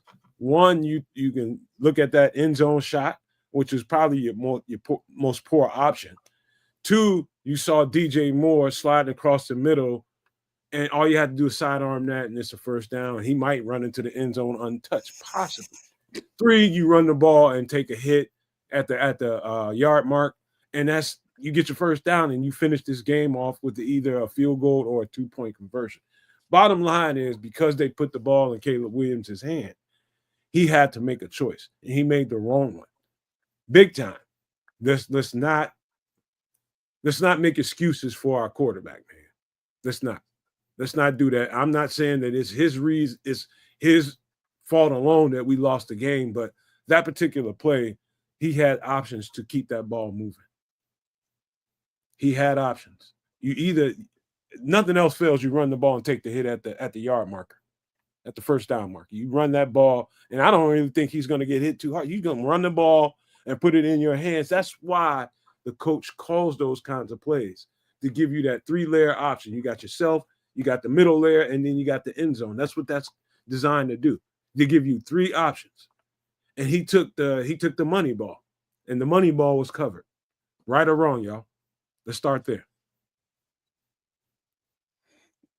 I don't. Well, if the money ball, a better pass, and that's still a touchdown. I mean, just think about the way that the ball was lofted up, the trajectory of it allowed the defender time to come back to make the pick. So a better pass, that's still a touchdown. So I agree. He didn't make the, let's say, per se, wrong decision. He just made a bad pass. Maybe it was a bad pass as opposed to potentially the wrong decision. I'm with you in either case. There's DJ there. There is the ability to put it over that defender to the right. And if you're able to do that, he can't get to it. But he threw a flat floater right to the defender. Yeah. And so that's the thing. So he made the right read because the guy was at Komet, I think, was in the end zone. He was wide open. He just couldn't get him there. All right. And so the second read or the third read is DJ who's open. And it's like, well, I'm not going to throw it to DJ because I'm going to throw this touchdown right here. And or, run it for the first down. Well, no, I'm not going to run it for the first down because I got the touchdown back there. So let me go and throw that tutty, but just bad lofted pass pick. It was a little hero ball going on there, and it wasn't necessary at that time. You had the first thing you got to know is situational football. In this situation, make sure you get the first down. If you got a free touchdown, somebody just floating wide ass open with nobody there in the end zone, you take the throw like you did last week to Cole Kmet. You do that, but that wasn't the case. The hero, it would have been a hero shot. Let's just say he hits that shot and it's a touchdown, and we get the 2 point and the game's over. We win the game. We're not having this conversation, but because he did not take the first down or the easy slide, second read, DJ sliding across the flat, it's all effed up. And that's situational football. That's on Caleb Williams. You have to live and die with that decision that you just made. And the truth be told, if it's me, I'm going to default. I'm gonna go ahead and make this first down, and we're gonna keep this thing moving. That's what I would have did. So here's why I don't agree with that this was on coaching. Because a couple of weeks ago, Ben Johnson clearly took the football out of Caleb Williams' hands. It might have even been last week in the Eagles game, but he took the ball out of his quarterback's hands and gave it to the running game, and the running game won the football game. And it was clear and obvious. Yeah, it was last week in Philadelphia. And that's how we won. And at the end of the game, Caleb Williams was visibly angry, although we won. He should be angry, man. He made the wrong fucking decision. No. I'm not talking about this week. I'm talking last week. All right. I'm talking last week when the ball was taken out of his hands and it was won by running the football. That was the right decision. In this case scenario, Ben Johnson stopped and he said, you know what? I'm going to put the ball in your hands today. I'm going to give you the ability.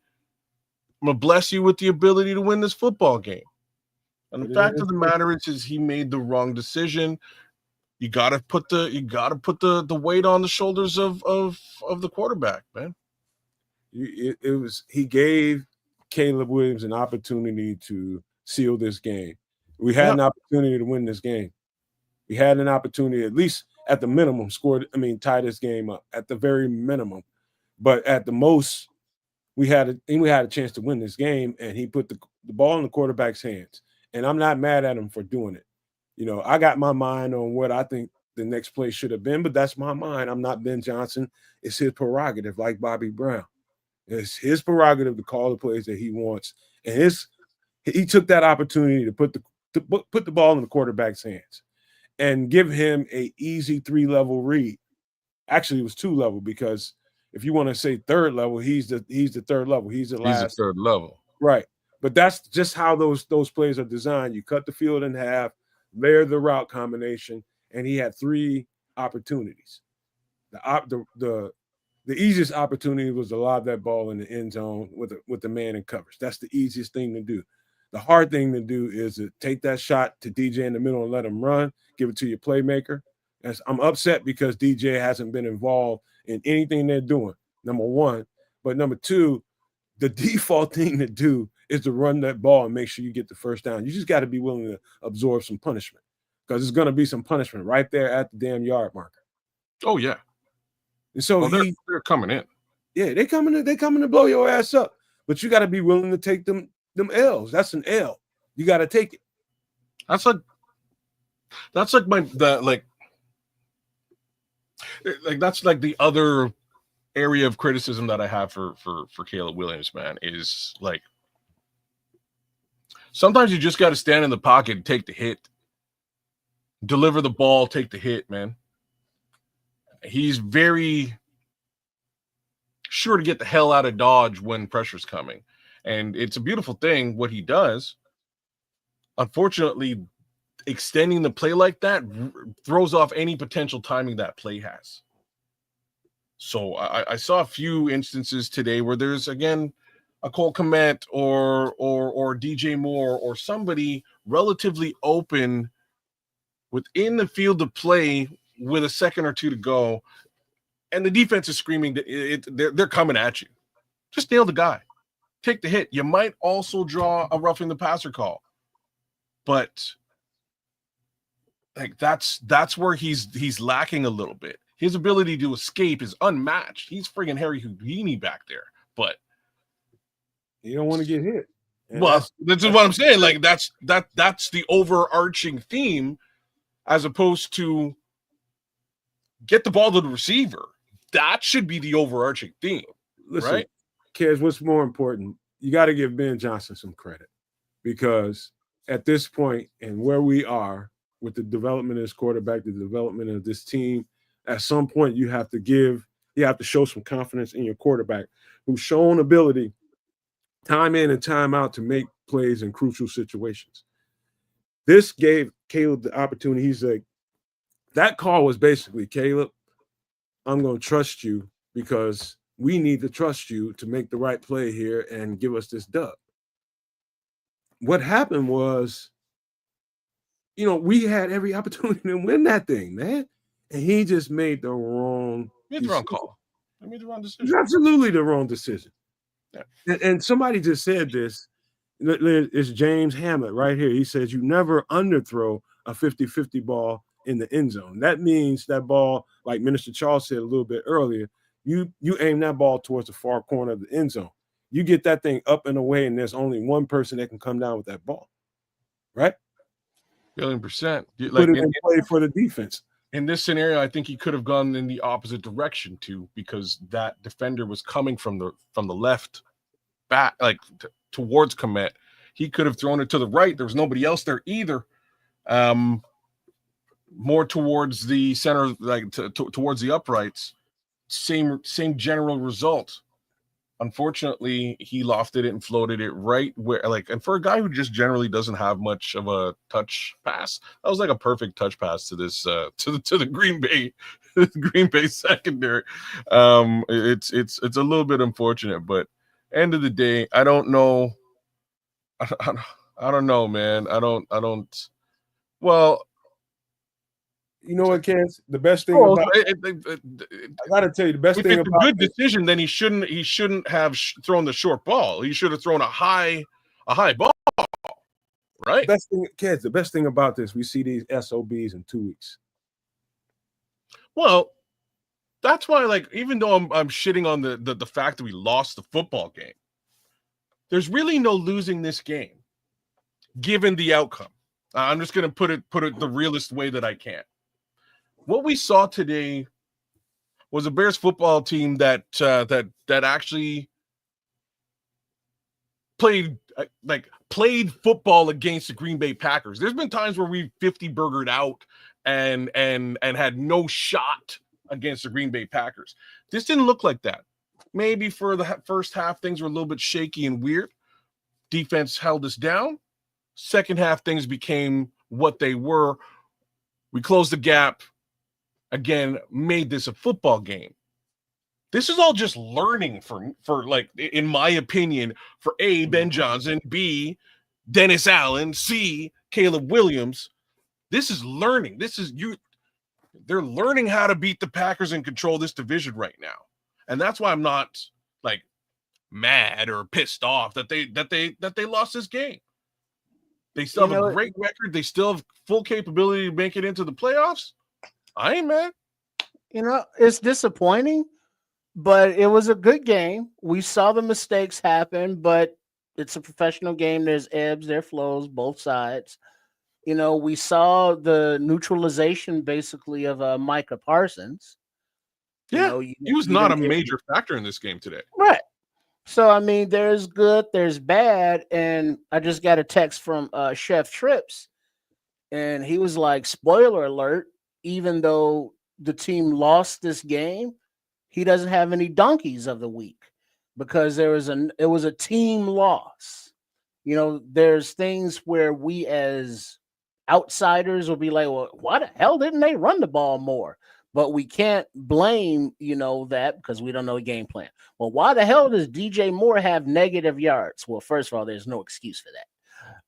And second of all, it's like, well, Green Bay said, well, there's no room, so we take DJ away. Who they got? Oz, Duvernay, LB3. I got a message for the chef.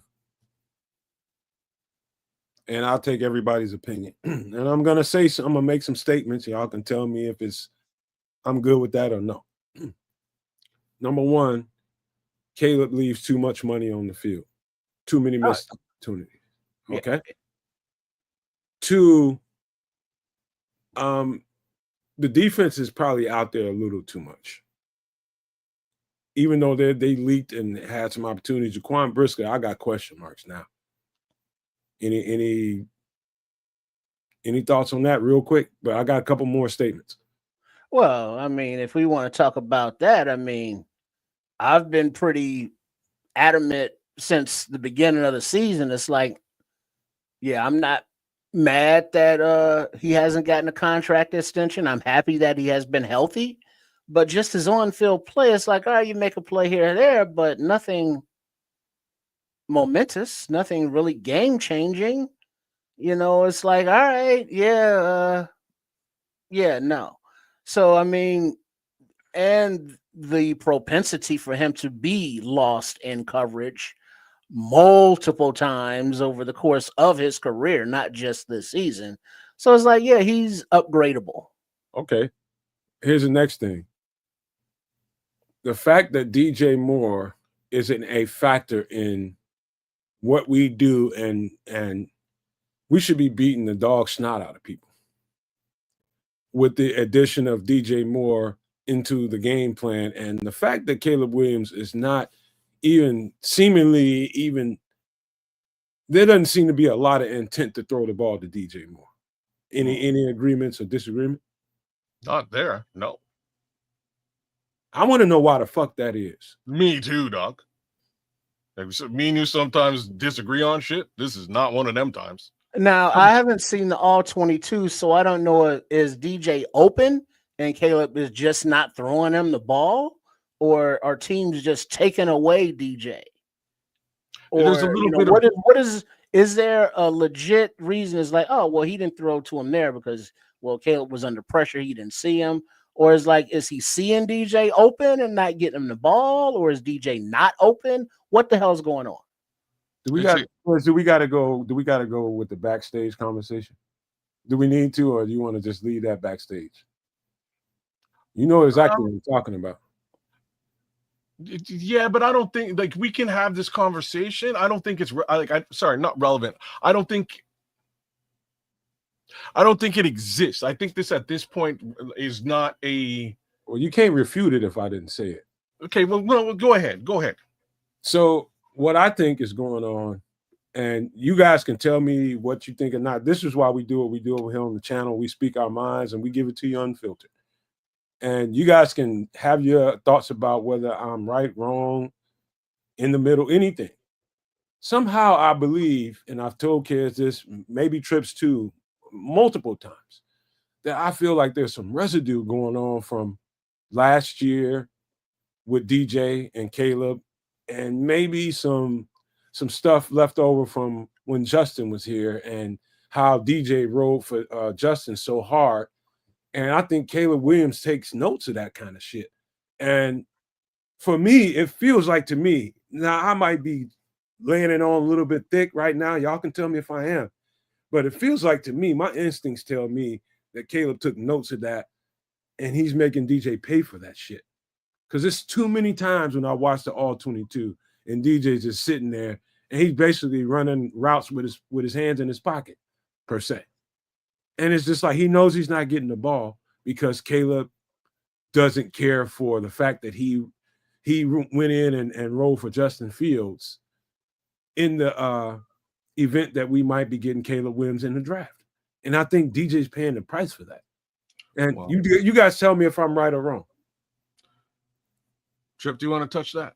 Well, is obviously there's no connection. And we saw earlier in the season when they started winning that there looked to be some kind of forced connection between DJ and Caleb. It's like, all right, get a little brother hug. All right, give you some love there. But on the field, DJ Moore is so damn underutilized, and we've reduced him to a couple of backfield plays, handoffs, maybe a bubble screen. That's what we're utilizing, this man who's earned that $25 million contract for. When he gets the ball, you know how hard he is to tackle. But guess what? He hasn't gotten the damn ball as a wide receiver down the field at all this year. So I don't know, bro. I don't understand it, because he's too good to not feed him, or if not feed him, get him the ball in crucial situations, because he's proved reliable, but he's not being targeted. And when he is, it's like not on the same page, between him and Caleb. And so I don't know what that is. We're now, coming at the end of the season, they're still not on the same page. So whatever the hell, I don't know. Hit the subscribe button if you think there's any truth to what I just said. Hit the subscribe button if you're new to the channel. Hit the subscribe button to all 3 channels on Sports Chicago Style and Kids of Canuck. I'm just generating a conversation that I've been having privately with kids, and we're going to bring it out here to the open right now, right here and now, because there's no real excuse for that. So we've been having this conversation for almost 2 years now. Again, fully behind the scenes. These are things we didn't necessarily want to bring on to the show, but here we are. Initially, definitely yes. So year one, I felt that it was a concerted effort, A, by Caleb Williams, B, potentially also by DJ Moore, to just sabotage any potential chemistry that they might have had together. Year two, I start to see a little bit of that chemistry building. I start to see an effort to build the chemistry, and then, like, I have to put I have to put it on Caleb as opposed to DJ. DJ's out there running his routes. He's out there doing the darn thing the way it should be done.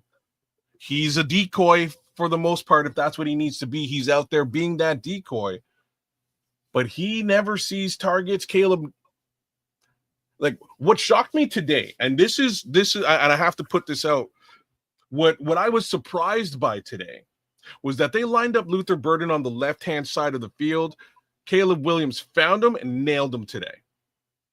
DJ Moore's on the left side of the field every week and somehow receives virtually no direct targets, which is, I was like, yes, Luther, but at the same time, didn't want to say it. I was like, well, why can't he do that with DJ, though? Who's over there every week burning fools and making and getting open. If he's double teamed, I understand, but that's not always the situation. One thing, kids, I got to help you out here, man. Let's just cut all the nonsense out and let's call it how it is. You put DJ Moore on, let's just say, a team that's a little. You put him with Patrick Mahomes right now, and he's probably 1,000, 1,500 yard plus receiver. I don't want to hear no shit about DJ Moore and what he is as a player. DJ Moore is a dog. Yeah, bro. Point blank, period, and can dog any fucking receiver out one-on-one. He can beat double coverages. He finds holes in zones. It feels, and I might be wrong here, and I hope that I'm wrong here, but it feels almost intentional at this point that he's not getting the looks and the targets that he deserves. Well, that's because he's a lazy route runner. That's bullshit, man. Okay. It's total bullshit. Y'all know, everybody that's hearing my voice knows that's bullshit. Come on now. We're not doing him any kind of services right now. We're not doing the team any kind of good services. We got DJ Moore paid, comfortable on this team, and not using him as a viable weapon. That's some crazy shit right now. I don't know. So what makes him a lazy route runner? Do you have some level of evidence of this? Oh no, I was reading the chat that are you just saying what the Red Baron saying? Because there are times like today, for example, not DJ Moore, but when LB3 was wide open across the middle, and it looked like he gave up on the play, And from my perspective, it looked like Caleb overthrew him, or threw it over his head or too far in front of him. I couldn't tell from the angle, but it looked like Luther stopped because he realized he wasn't getting to that ball. And I think that happens to a lot with DJ as well. It's like, well, I ain't gonna get to that damn ball. I ain't running over there. It wasn't just that he'd stopped. He'd stopped because he found a soft spot in the zone. Caleb threw the ball as if he was going to continue in motion. And that was the problem with the. All he had to do was hit the guy, hit the numbers, hit him in the numbers. He's standing right there. That's 7-8 yards. Boom. He hits the ground. He gets tackled. Probably won't get much yak on it, but it's positive yardage. Going back to DJ,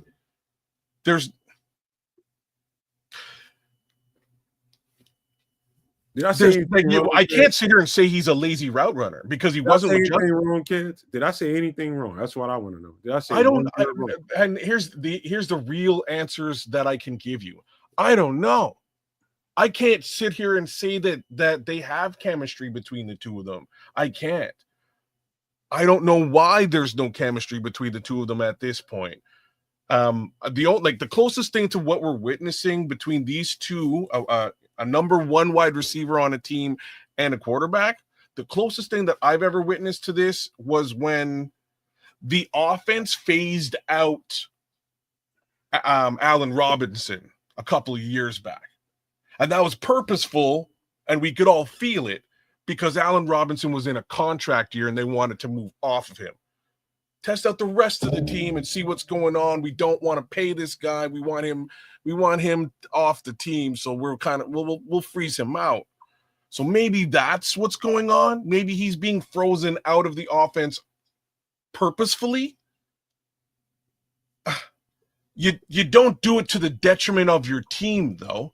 You don't do it to like that squad. Hey, that was like a 6-win football team. Best come to best. If you're headed towards the playoffs potentially, if you're headed maybe towards the NFC Championship, which this team could do, you don't do that. Kids, do me one favor, man. Read DJ's stats again. For what? Please. I just want to clarify. He got one target today for minus. It was behind the sticks for -4 yards. That's DJ Moore's.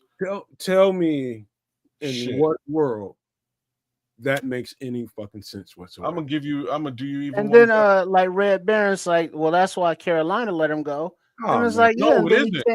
And under Justin Fields had over 1,000 yards. No, it isn't. Real talk, DJ Moore been catching footballs from some of the worst quarterbacks in NFL history, and still putting up 1,000-yard seasons. Numbers. Scroll. You know what I'm saying? He's putting up 1,000. You better than that, bro. You better than that, bro. Stop, scroll. Because it's almost like when we bring up any criticizing or criticization.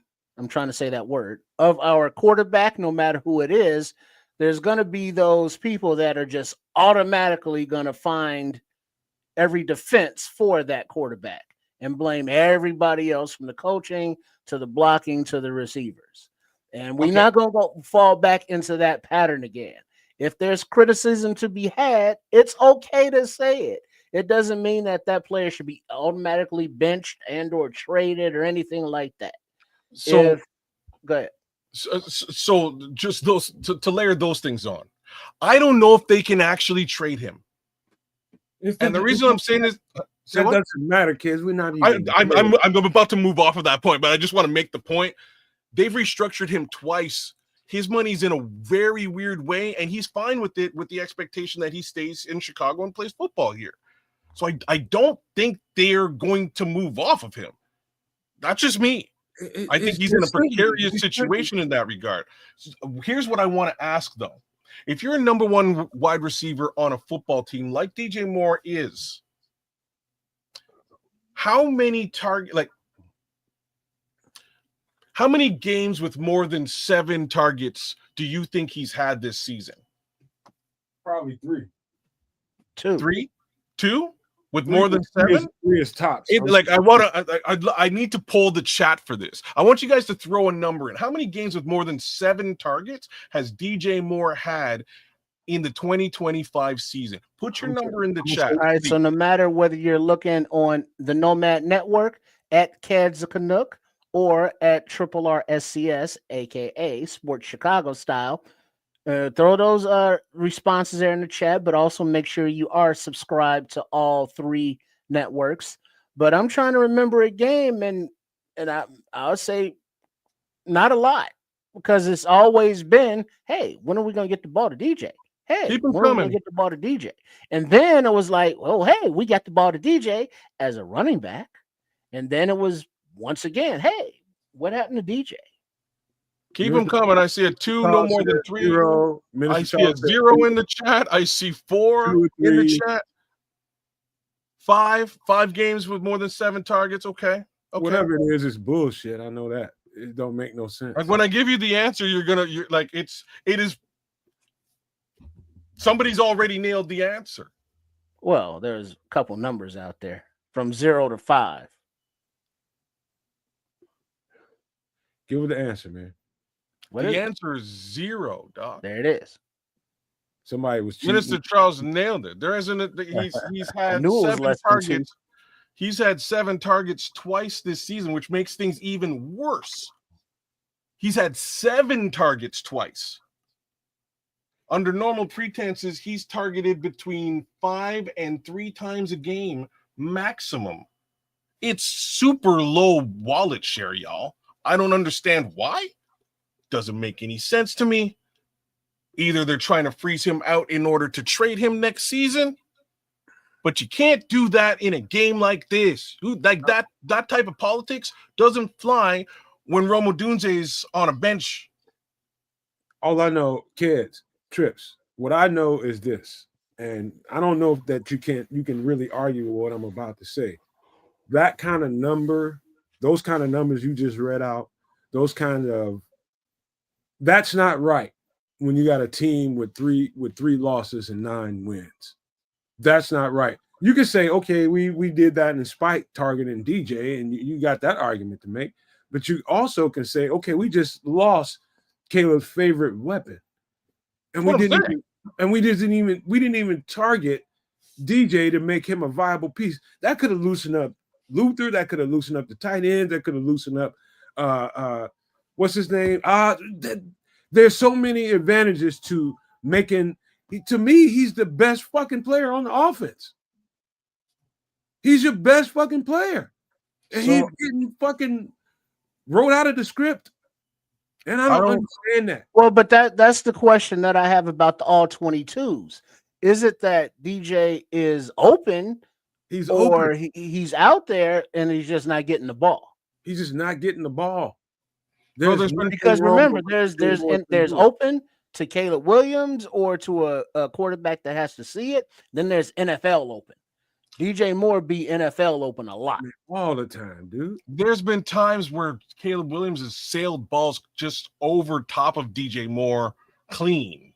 And this was happening last season too, where like that one route where he was like, fuck it, and he threw his hands up and walked right off the field. DJ Moore he might have 10, 12 touchdowns at this point.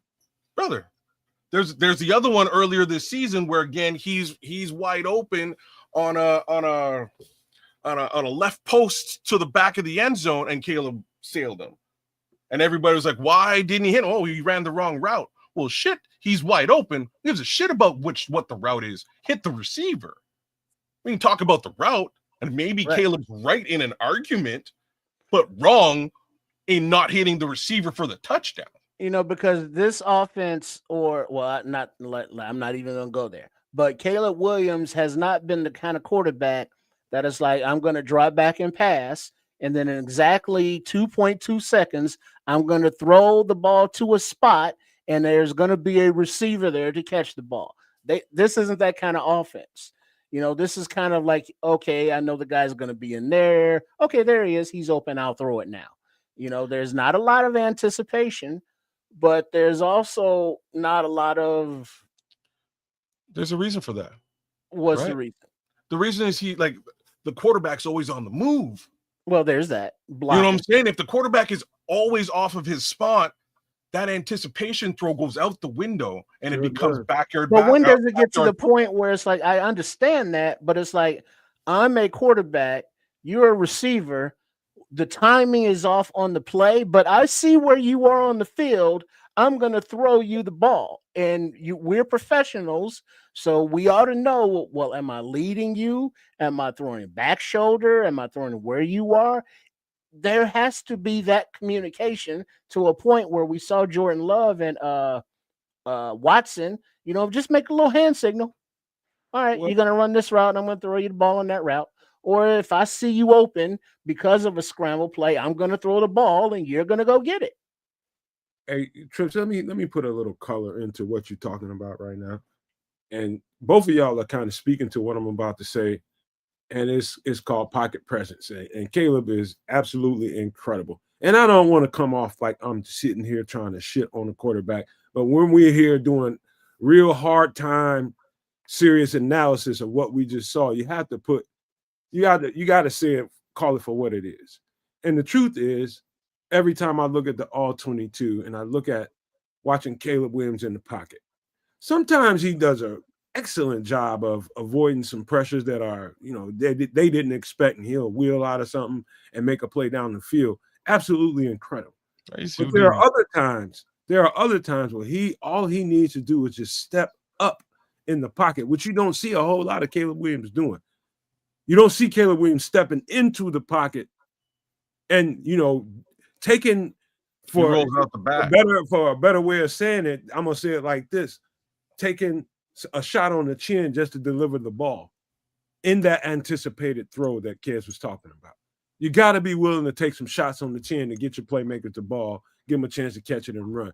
Too many times I've seen DJ flowing on crosser routes. It's been not just DJ, several receivers, just because all you got to do is step up in the top pocket and take a hit and keep this offense balanced and complete passes and keep the offense moving. Because he avoids that and he wheels out of the pocket and it turns into fast break basketball. Too many times when it's not necessary. He does not like to step into the pocket. And, I could be one of them people on the sidelines like, hey, do you want to step up into the pocket, man, and get your chin busted? For the sake of my team, I'll fucking do it. But that's what they're paying him at. That's his next level. That's his next level. Step into the pocket, stay on time. Yes. So things to say. So Scrolls, like, I hear what you're saying in the chat, but it is worth it in a game like this, right? Even if you hate the guy's attitude, he's friggin' the guy with the cloud from Charlie, the kid with the cloud over his head from Charlie Brown. Like, even if, and regardless of that as maybe potentially a fact, you didn't have odunze today. That shit goes out the effing window today. You know what I'm saying? Today, you're trying to win a football game without your main target. You've moved off of DJ Moore quite purposefully and made Rome the number one target in this team, and that's fine. I don't even think DJ Moore has a major problem with that. But on a game like today, where you don't have access to that wide receiver, you need to leverage this guy in some capacity. And it was quite clear, I think, to anybody watching that he was completely phased out of the offense to the level once more that Ben Johnson had to force him into like a shitty reverse, or was it a bubble screen? And then another shitty reverse that they faked off of, which was actually just brilliant, because I was super mad that they were back there again trying to do that again. But in a game like today, you have to utilize the skill players that you have access to, and that did not happen. It's unfortunate, fellas, and I am. You know what I'm gonna do, man? What are you gonna do? I'm gonna make me some wings. I'm like the dude on Players Club. Do something to make me feel better. Oh, you feel bad? You feel bad right now? Yeah, man, because we lost two. We left. You know what? I don't feel bad. Like, I don't know about everybody else. I have to say it again. I don't feel bad about this.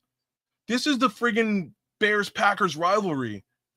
We For went to me, Lambeau and lost by a touchdown in the there's end no zone. second place points in that, man. There's no but I fucking. get it. But here's the thing. I'm disappointed, but I ain't mad. I'm I ain't pissed. thank you. That's where I am. I'm disappointed we didn't win, but I ain't mad because I know in 2 weeks we're going to whoop their ass at Soldier. And you know why I'm not mad? Because the Bears didn't get their asses kicked. You know, they had their shortcomings. You know, sometimes our quarterback can't hit the broadside of a fucking barn. You know, sometimes our defense, gives up yards like a sieve. But it was a tight enough game that we had the opportunity to tie it up, at the end. It was just not executed, by whoever we want to put that on, coaching, players, all. But, knowing where this team is and where they've come from and where they want to go, like I mentioned, I believe earlier, this team, the Bears team, is playing with house money as far as I'm concerned, because, they're 9-4 now.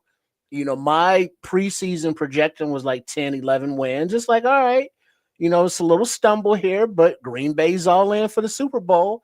They have a team full of talent and a lot of highly, highly paid players at a lot of highly, highly coveted positions that we don't. And they were able to execute and win a one-score game. It's like, all right, we learn from it. We move on.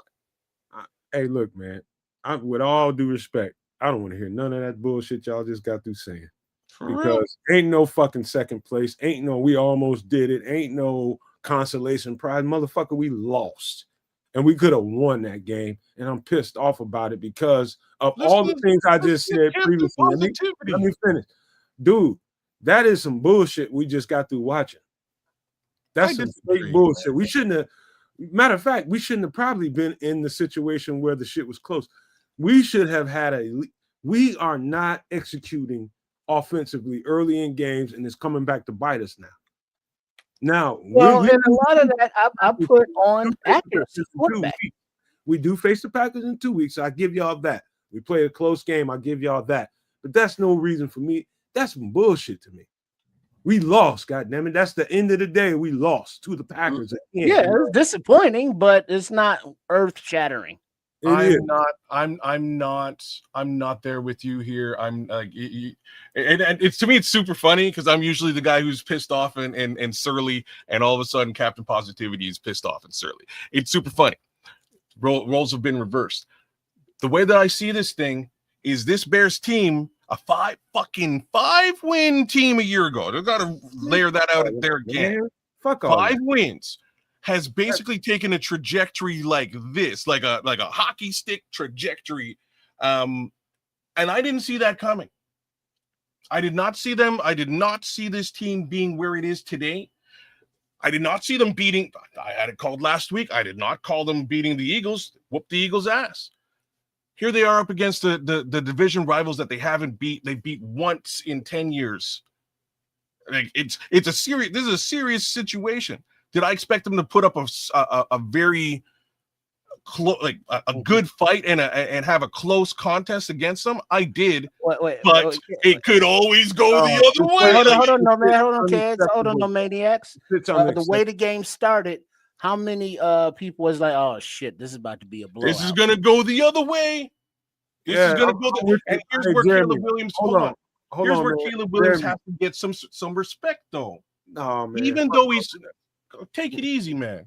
No. Even though he shit the bed with the final decision today, this team had something around 20 yards passing. Like I'm dead serious. Going into the half, coming out of the half. What the fuck are we doing? We coping. We're trying to find reasons to cope. We just fucking lost. No. We're Jeremy not. Right here. Let me finish. Let me finish. Jeremy says, "Any fucking free hot dogs for this? You get free hot dogs for getting close to beating the Packers? No. You just fucking lost. But you know what you do get? I don't give a fuck how close we got. We lost. You learned how to beat the Packers in 2 weeks. That's what you got today. You learned exactly how to beat the Packers in 2 weeks, and they're gonna go back to Soldier. Because you know what? Exact it. If you don't make the mistakes, if you don't have the pre-snap penalties, if you don't have the holding, if you actually make your blocks and execute, this is a win. So it's like self-inflicted wounds that we talked about throughout the game. Those come back to hurt you in one-score games. I think they needed Don't this. kick the dogs, bro. Don't kick. I think they, you know what I mean? I think they needed this. I think they needed to gain the understanding of how they actually match up against their division rival. And personally, I don't know about the rest of you guys. I think they match up extremely well. Yeah. Extremely well. Micah Parsons, $50+ million human being. I don't know what he's making, but he wasn't a major factor in this football game today. Did he get some pressure? Yeah, he did. Yeah. He wasn't Miles Garrett out there. Did Ozzie mess up sometimes in the run game? Yeah. Did he still hold off, in the pass game? Yeah. There is not one group or one player that you can say is like, oh yeah, that they were awesome today, or that they were the reason that this team lost today. Man, you know who you could also blame today's football game on? Like, I have to say it. The other person you could blame today's football loss on is Cairo Santos. Just gotta put it out there. Oh my God, come on, man! Because of the kickoffs, we gotta stop. We gotta stop coping, bro. We gotta stop coping. I'm not coping with anything. We're fucking good. We're fucking coping in this week, and it's not weak, man. Cairo Santos fucked up a kick, and it turned into 7 points in a minute. We can blame it on halftime. That was a crucial time in the game. That's 7 points. It's all around. We coping, dog. We pointing fingers. No, it's not coping. It's saying that they fucked up here, they fucked up there, but it's to the point that that was very intentional. I can tell. That was an intentional kick. It just went off wrong. Yeah, that was the squibber. He shanked the squibber. That was supposed to be a big bunny hop. Is what that was supposed to be, to give us a chance to go get after that ball. And it didn't. It went on a line drive. That's all that was. That wasn't fucking Cairo's fault. Cause y'all coping, man. Stop. Brother, that situation turned into 7 points in like a heartbeat. Yeah, it's like you kick the ball deep, maybe they don't score there before halftime. This is my point. Right. So these are the two big mistakes in the game that cost 7 points as we went through. That mistake, as well as Caleb's mistake at the back half of the game. But you have to give it to the young QB for bringing the game back into scope. We were losing, but he brought us back. He made some hell of throws. Stand up, brother, and brought the game back into phase. That touchdown or the pass to Duvernay on the sidelines.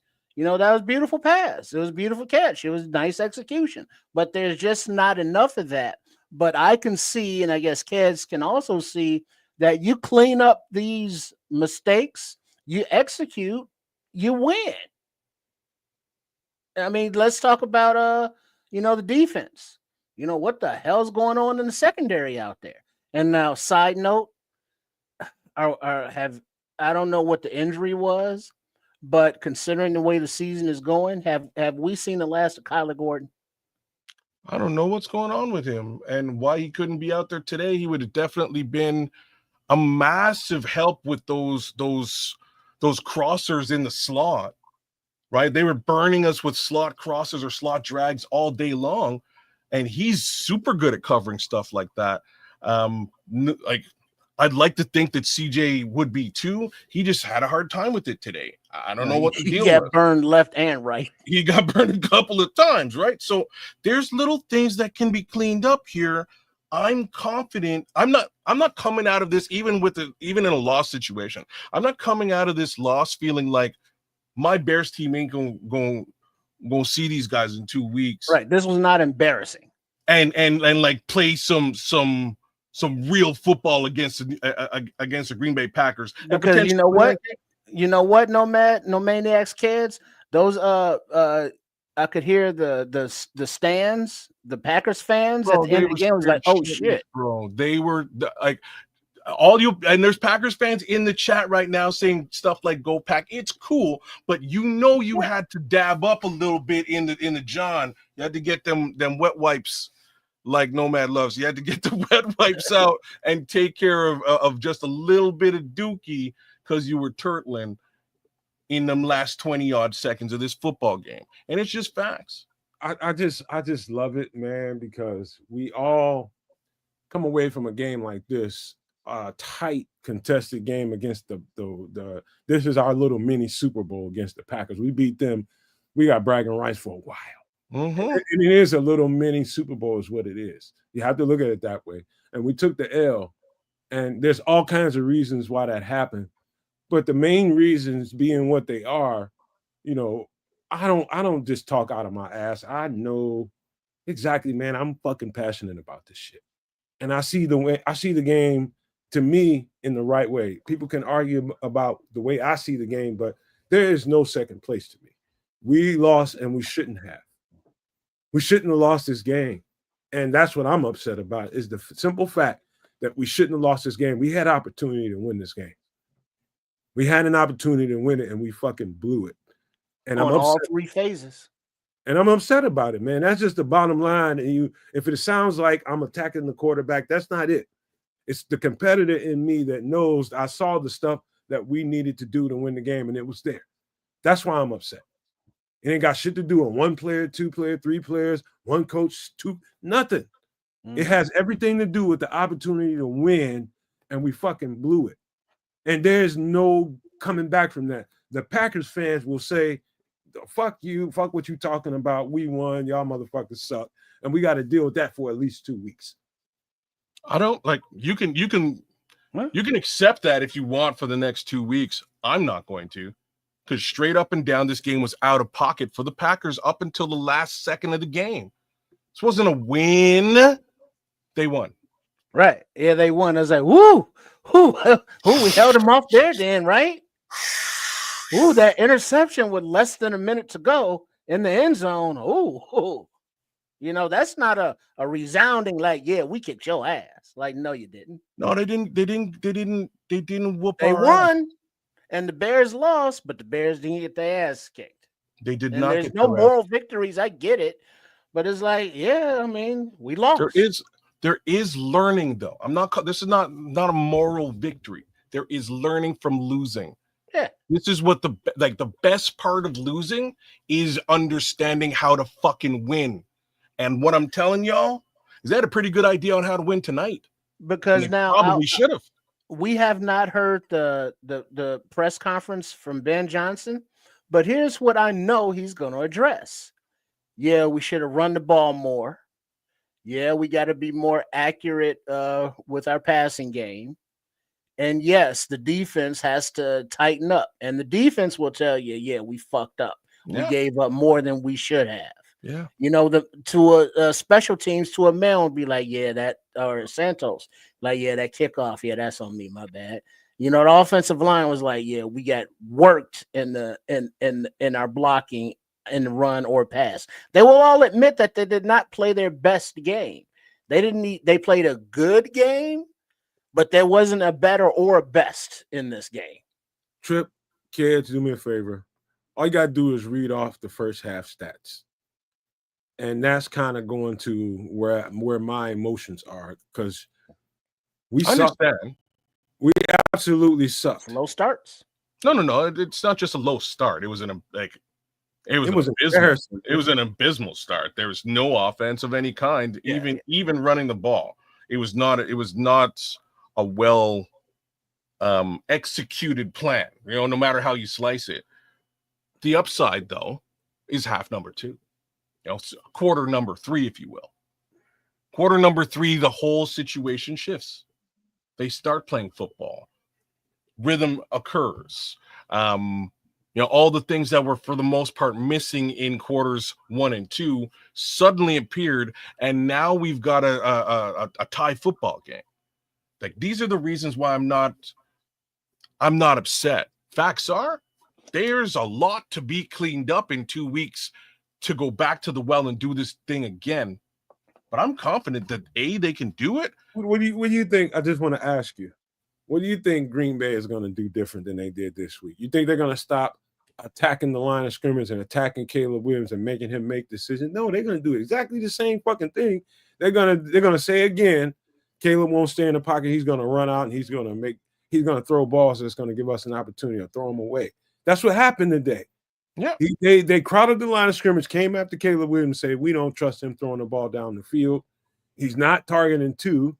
He's not targeting the tight ends like he should be. And all we got to do is take his number 1 option off the table.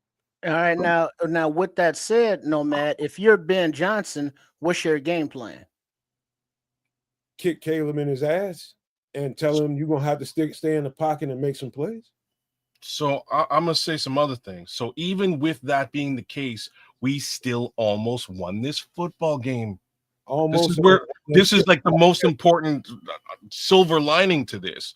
Then you layer in a Kyler Gordon, who maybe he's back in a couple of weeks. Then you layer in a Roma Odunze, and now you actually have a dual threat wide receiver core situation, as well as Luther Burden, et cetera, et cetera. There's positive things to talk about here. Another potential positive thing to talk about might be the return of Tremaine Edmonds. So these are 3 things to talk about potentially given this upcoming game. I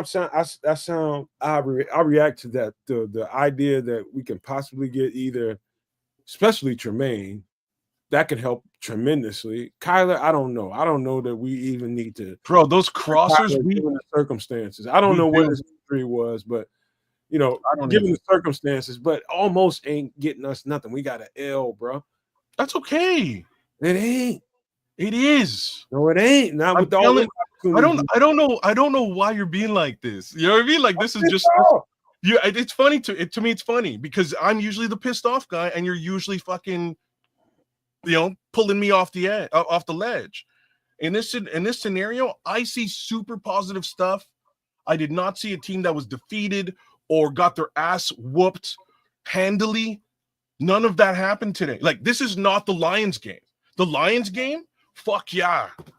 You know what I mean? Like, the Lions game is these are 2 different things. We competed against the Packers today. That's almost. I gotta tell you what that sounds like. Some dude just roll up on you on the street and beat your motherfucking ass and get you up off the ground and says, you know what, you good, man, because I didn't knock you out. He just beat your motherfucking ass. That analogy doesn't serve. But it's the same thing. Let me give you a better analogy. The bottom line is give you a better analogy. The bottom line and I'll give you an analogy where I get my ass kicked.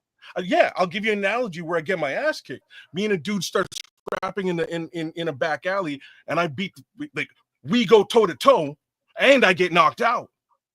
I lose the fight, but I know that I whooped his ass just the same, because that's what happened today. It wasn't an ass whooping. Yeah, and that dude knows too. He's like, yeah, I'm not Damn, I probably shouldn't have fought but that I ain't dude. trying to fight him no more because one extra shot he would have got me. He could have got me at any point. When I look at this, hell out of this alley. Your eye big, your mouth busted, your eye big. His eyes is busted too. He's bruised right. up. You know what we both bruised up. This was a real football game. It wasn't the Lions game. The Lions game, we came in and we got our asses kicked from the beginning to the end of the fucking game. Like, that's what that was. Coming out of that, all bets are off. Everybody's a little bit like you should be pissed off. Fire everybody. You know what I'm saying? This was not that. This was an actual football game where we contended against our division rivals to the final moment of the game. No. Did we lose? Yes. That's fine, because in 2 weeks, that won't be the case. The girl says the man. Mark my words. The girl says the man beat me up, but it's okay because he's going to take me to see the sunrise in the morning. Both of my eyes closed shut.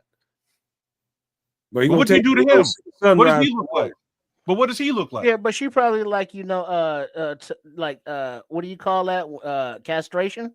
I'm salty, y'all. Y'all forgive me, man. I'm just you are, and it's crazy. I mean, yeah, and it's good. It's fine. You should be salty after a loss, but can you point to one reason offense, defense, or special teams that's why this game is lost? Like, no. Yes, I can. There's enough to go around. Yes, I can. What? Don't nobody want to hear that at this point. I already did that. All right. But like I said, it's funny that you're in your feelings about it and you have all the right to be. I'm just saying, I'm not. I'm sorry. I'm actually super positive about this situation.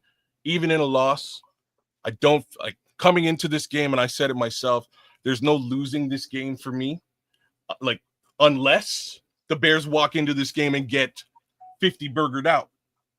If they get disrespected in this football contest, then yep, these guys are not going into the playoffs. These guys are not, they're not going to the Super Bowl. All of that's off the table. That's not what we saw today. We actually saw a really decent team give the Green Bay Packers a really decent go for the money, and they're going to have to be worried in 2 weeks when the rest of the missing talent that went il disparu this week, that's French for they fucking disappeared, show up. And then also that's another sign of growth of this team or lack thereof. It's like, all right, they're feeling however they're feeling right now, this very minute, but they also know that it's like, oh, we're going to see these fools again in 2 weeks at our house. How will they respond from the coaching and play calling on both sides of the ball to every player in their execution? Now I'm going to say something with some precise precision like you've never heard me say. Here's the bad thing. This is the worst thing about that loss. Is everybody that's anybody in this league was watching that game. Every fucking football player, even if they was playing a game at that particular time, even if they was playing at 2, 12 o'clock, 3 o'clock, no matter who you are in the NFL, you're watching what the Green Bay Packers are doing. You're watching what the Chicago Bears are doing because of their records, number one. Number two is when they're watching that game, and the NFL is a copycat league, and I'm about to get to the point right now. What they see the Green Bay Packers do to the Chicago Bears, everybody's going to try to do. Everybody's going to try to do, number one. And number two is a loss like that can either, and this is going to go one or two ways. There's no in between. There's no fucking gray area. There's no almost here. This loss is either going to galvanize this team, and they're going to find a way to really topple these Packers the next time around, or it's going to be a bad sign and a bad omen, and the next team that we play, who are the Cleveland Browns, are going to take advantage of what the Green Bay Packers did to. This is how the NFL works. Other teams see what the last team before them did, and they'll try the exact same thing and try to do the exact same thing to you and see if you respond differently. That's the bad thing. That's the bad thing.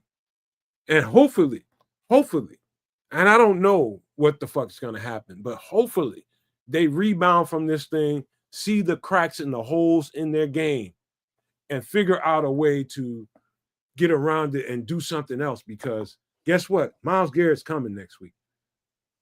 He ain't gonna be fucking playing. So is Shedeur Sanders. So how many sacks did Micah Parsons get today? None. Yeah. That don't work on Myles Garrett. No, because he's even when Myles Garrett gets like 8 sacks a game, that don't mean they win. I don't see this. I don't see Myles. Like, I'm not afraid of Myles Garrett. I don't see him coming to town to do the same shit against us that these guys do. Although you are right, they're gonna watch the film, they're gonna watch the tape, and they're gonna do their best damn, their best damn take on it. Damn ball. They're gonna do the exact same thing until the Bears beat them doing that exact same thing. They're gonna definitely try to do it. You're right. Why would you do anything different than what the Packers just did? No. You're right. I'm agreeing with you 100%. That does not mean that they can execute via that means. It doesn't. They don't have the dogs to necessarily do that at all. Nor does that mean they can stop the run. This is where I'm going. I'm We're talking about the Cleveland Browns defense. Do you know that? They're good defense, bro. Have y'all Googled them? I'm familiar with the team. Okay. You know what I mean? Like they're good defense. It doesn't mean that they can do what Green Bay did today. Doesn't mean that at all. Not to mention they also have to score points, and they have a very hard time doing that. But it also helps if the Bears stop spotting teams, the first quarter of the first half. Bingo. This is another major issue. And like I say, so things to note. Patrick was saying, perhaps Nomad knows that Caleb just isn't the guy. I didn't say that. I said Patrick said it. I didn't say you said it. You said perhaps Nomad knows that, or at least feels that. And maybe he does, maybe he doesn't. At the end of the day, in my opinion, this is just year 2 for the young quarterback. He has stuff to clean up. He's not fully like I in Dragon Ball Z terms, this is like Super Saiyan level 1. You know what I'm saying? Like, he's going to level up. There's still another layer to this guy's capability, and you can see it. He's got stuff to clean up, namely everything we talked about in this after show. He's got to learn to step up into the pocket and be a quarterback and take them shots and take the hit and draw the penalty, draw the flag. Like, that's something these are things he needs to do. The other thing he needs to do is really focus on getting his feet set so he's not sailing balls all over the place. That'll perfect his deep ball. Everything can't be on the run. If you're standing in the pocket, everything isn't on the run. All the more reason for you to get your foot set. You don't have to really think about it. You're there. You're not running around. So these are just little things that I personally feel that he'll clean up and get with an off season. I think it's going to take an off season to get there. Nomad disagrees with me. I don't disagree with you, but I will add this. I don't disagree with you at all. Okay. What I'm saying is you're absolutely right. It's going to take him some time to get to where he needs to go. My question is, and this is something we don't give any credence to whatsoever. You got the quarterback, and then you got the coach. You got the coach sitting here dialing up the right shit. Most of the time, I'll just say 98% of the time, Ben Johnson's right on point. Every now and again, you get a straight call that you're just like, oh, why did he do that? Every now and again. Am I right or wrong? Probably right about that. Now, it's the coach and his mindset. Looking at this quarterback after, what is this, the 14th game? Well, what is this? Game 13? Game 13? 14, yeah. Okay, so he's looking at this point, why he's probably starting to think, okay, this is who this quarterback is. So what I'm calling and the type of plays that I'm calling ain't going to work for this particular quarterback. And the question is whether he'll go into default and go into more Caleb Williams type of plays, and that is running out of the pocket, on the run, those type of things instead of being under center. What's happening is under center, when he's not running the ball under center and doing the play action, when he's doing the play action bootleg and there's one read for him to throw the ball to, he's fine. But when he has to stop and put his feet down and deliver the ball on time to layered concepts, he is struggling. And I'm just talking to y'all vicariously through the shit that I see on all 22. The coach has got to be at this point like, okay, what the fuck am I dealing with? Is this something that I'm doing wrong? Or I think I've said everything that I can to this quarterback, and maybe I need to move my ball a little bit towards his corner, maybe script more plays that help him out. That's what I think we are, because there's no other thing that you can do at this point after 13 games other than try to cater this more to where Caleb Williams is comfortable. Because if we're starting the game off and we're constantly in a Ben Johnson script in the first half and it's not going well, that's what's going on, kids and trips. We're in a Ben Johnson script and it's not going very fucking well. And in the second half, it seems to cater towards what Caleb does better, and that's running, moving out of the pocket, and that kind of thing. Easy rhythm throws. You got to start scripting this thing more towards what Caleb is doing for the sake of this season. And we'll worry about his development in the pocket later on after the season. But right now, I think that's what needs to happen. He's got to design this shit that fits in a way that fits Caleb more at this point. We can't fuck this season up.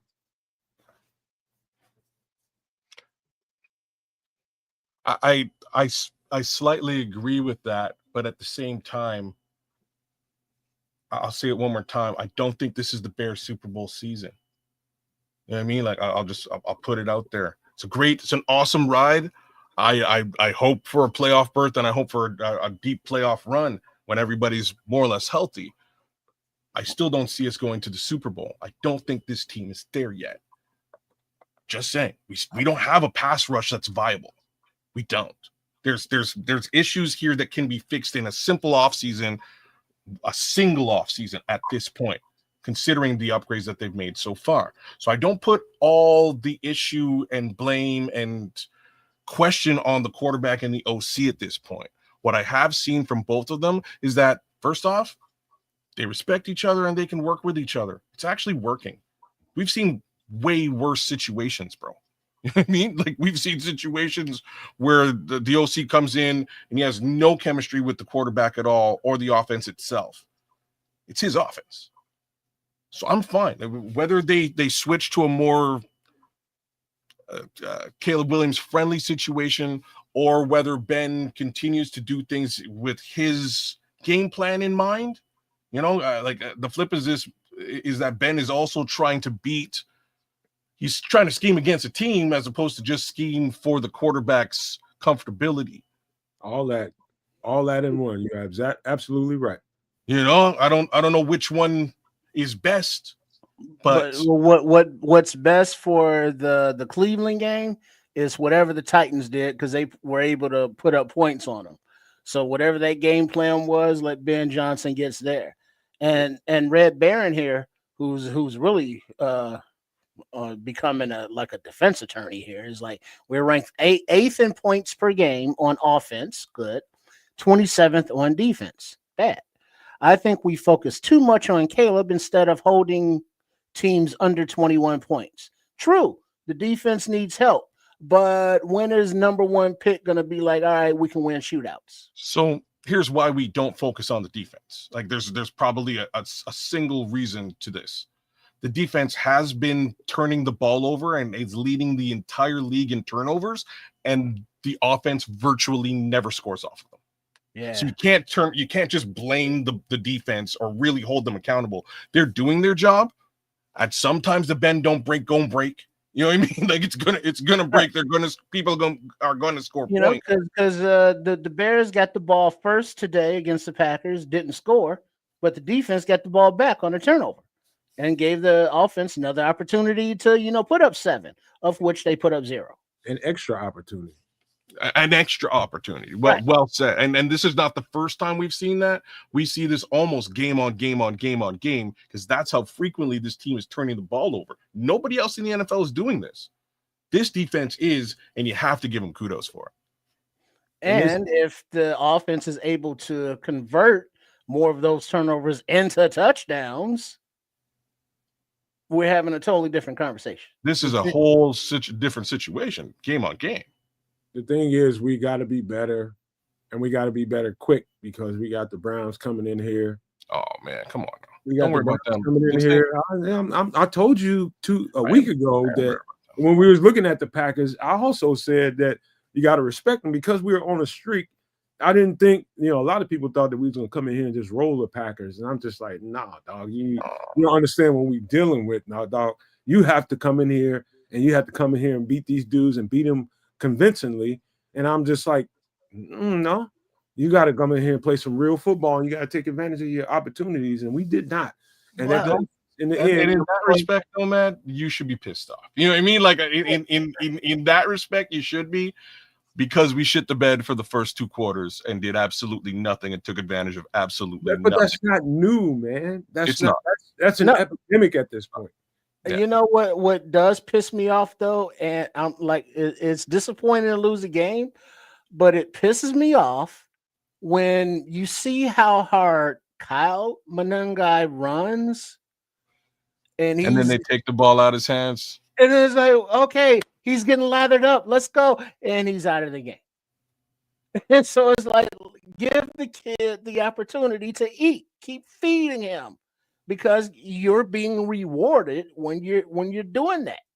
And I get that, you gotta can't have him run 100% of the play. You gotta bring in Swift, cool. But it seems as though the in and out that they're calling, it's like, all right, Monangai is in and he gets, good run on first down, second down, third and short. All right, Swift comes in. Or they vice versa, and then you're on the goal line, then you bring Swift in instead of Monangai, who runs harder on the goal line, or just in general. And so just the utilization of the running back room pisses me off, especially when they're giving DJ the ball on handoffs. I'll just tell you this, man. before I got to get something to eat, man. I'm hungry as shit. All I ate was some breakfast, probably 8 hours ago. It feels like I'm hungry, man. But I know if I'm Ben Johnson, and unfortunately he has to look at this film and sit there with a chapped ass about it, because offensively that's his job. It's his job to make sure that this offense is running with the fluid mindset to it. They're moving the ball, moving the chains, and not putting so much, given all y'all said about the turnovers and how many opportunities they're giving this offense. You got to take advantage of those. And the truth and the fact of the matter is the offense isn't taking advantage of all of those opportunities given to them. And we're struggling in the first half of offense, man. We go out there and we make games harder than they need to be, and we find ourselves in these shootouts late in the games. And to Caleb's quarterback credit, he's found ways to win games, but we shouldn't be in those tight games. We actually should be blowing motherfuckers out if you take advantage of the opportunities given to you. We're dropping the ball, man. We're dropping the ball, and guess what? We got about 7 days to figure out how to tighten that up. All I did was give an example of things that Ben Johnson can do to try to help facilitate getting us off to faster starts, getting this quarterback into a better rhythm. But that's just me talking. I'm a fan of football at this point. I don't play football anymore, but I do love the game and I understand it intimately. And all I'm saying is we don't get nothing for second place. And that's especially in a game like this. I don't give a fuck how close the game was, how tightly contested it was. It's still a goddamn loss at the end of the day. And my ass gonna be chapped until I eat this chicken. I'm just gonna tell y'all right now. That's how it is. About 15 minutes until the shit cooks up. Somebody needs some num num. Get it out your system now. But yeah, like I say, Let's get some pleasantries, man, before we get out of here. All right, y'all. Big ups to all you guys for coming through, man. Thanks for watching the game with us, having the experience with us, sharing the experience with us. It was one hell of a football game, and like I say, I came into this game with a positive attitude. I'm leaving this game in a loss with a positive attitude. I believe in this squad, and I think there's a lot more that they can do and clean up over the course of the next couple of weeks, especially again with some of the bodies that were missing in this game returning.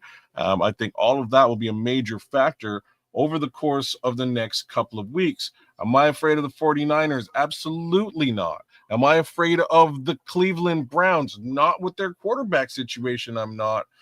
So I think we're good for another couple of weeks. And I think by the time we get back to Soldier with these cheese-eating MFs, I think it's game on, y'all. And I think it's a Bears win situation coming down real soon.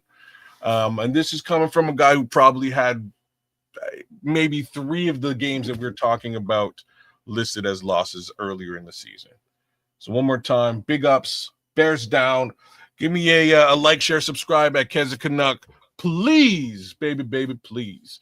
Do the same thing for my guy right next to me here. Sports Chicago style. He deserves it. Give him a little bit of love. Give the chef a little bit of love as well. The homie, the chef. Give Trip Kundo some love over there as well. Give Baby Ked some love, and give the Nomad Network some love as well. Give us a little bit of love in the chat and in the comments. We would appreciate all that. Like, share, subscribe. Have yourself an awesome Sunday. I don't want anybody holding their heads down or listening to any of that Bears suck BS, because the Bears are about to whoop ass in 2 weeks. Just mark my words on this. Bear down. Yeah, big up to everybody. Thanks for joining us for the live call and/or the post-game wrap-up. And once again, make sure you are subscribed to Nomad Network, Keds Canuck, and Sports Chicago Style, a.k.a. Triple RSCS. I don't make the handle. Well, actually, I didn't make the handle, but YouTube makes the handles and makes us use them. There's a channel name. There's a handle name. I don't know. But whatever, make sure you are subscribed. Much appreciated. And then at Chef Trips, excuse me. You've been talking all day. At Chef Trips for the healthier recipes, and at Trip Kundo, as Kids also mentioned. Much appreciated. And also, it's a loss. It's a loss to your rival, but it's not as disappointing as previous losses, and the opportunity to just keep going forward of where this team is and where we've come from. Keep your head up this week. Don't go out and kick your puppies or your kittens. This will be a learning experience, because we're going to have faith in Ben Johnson and this regime, not only when times are good and his nipples are out, but when there is adversity, and how do they respond to it. All right, man. Listen, man. I appreciate y'all, man. I don't get my fire and intensity confused with doubt or misunderstanding of what's going on. This is just my fire and intensity, and me being a truth teller. I speak it the way I see it, and that's just who I am. Again, man, don't forget to make sure you subscribe, like, and do all those things that are free for all 3 channels, please. And we would appreciate you. We thank you in advance. All the new subscribers, all the new people that like the channel, share the stuff, please.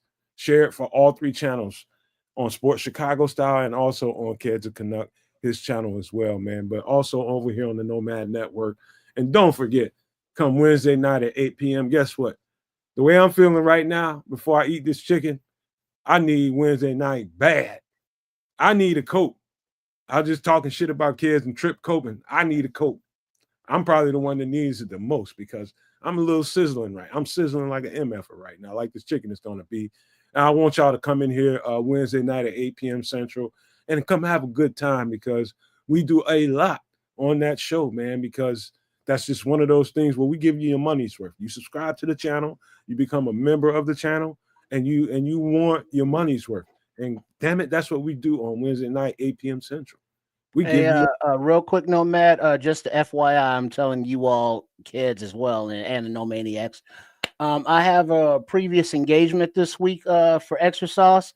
So I'm not sure who between the two, but Coach Tripping or Trip will be here to fill in for me.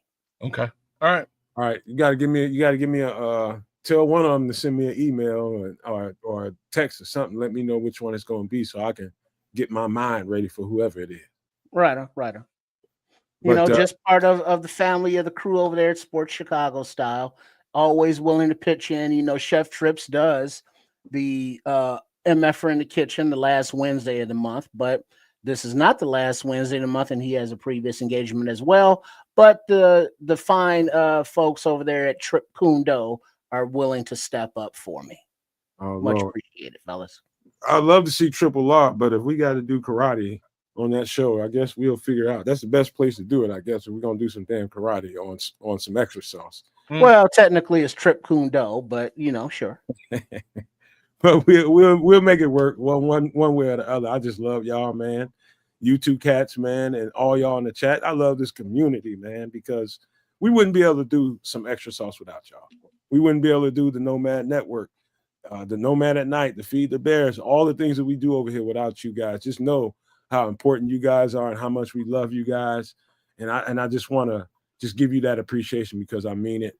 And I think I say that for everybody here, man. We appreciate you guys for allowing us to do what we do every single week. And we'll see you guys Wednesday at 8 p.m. Central. Make sure you come through.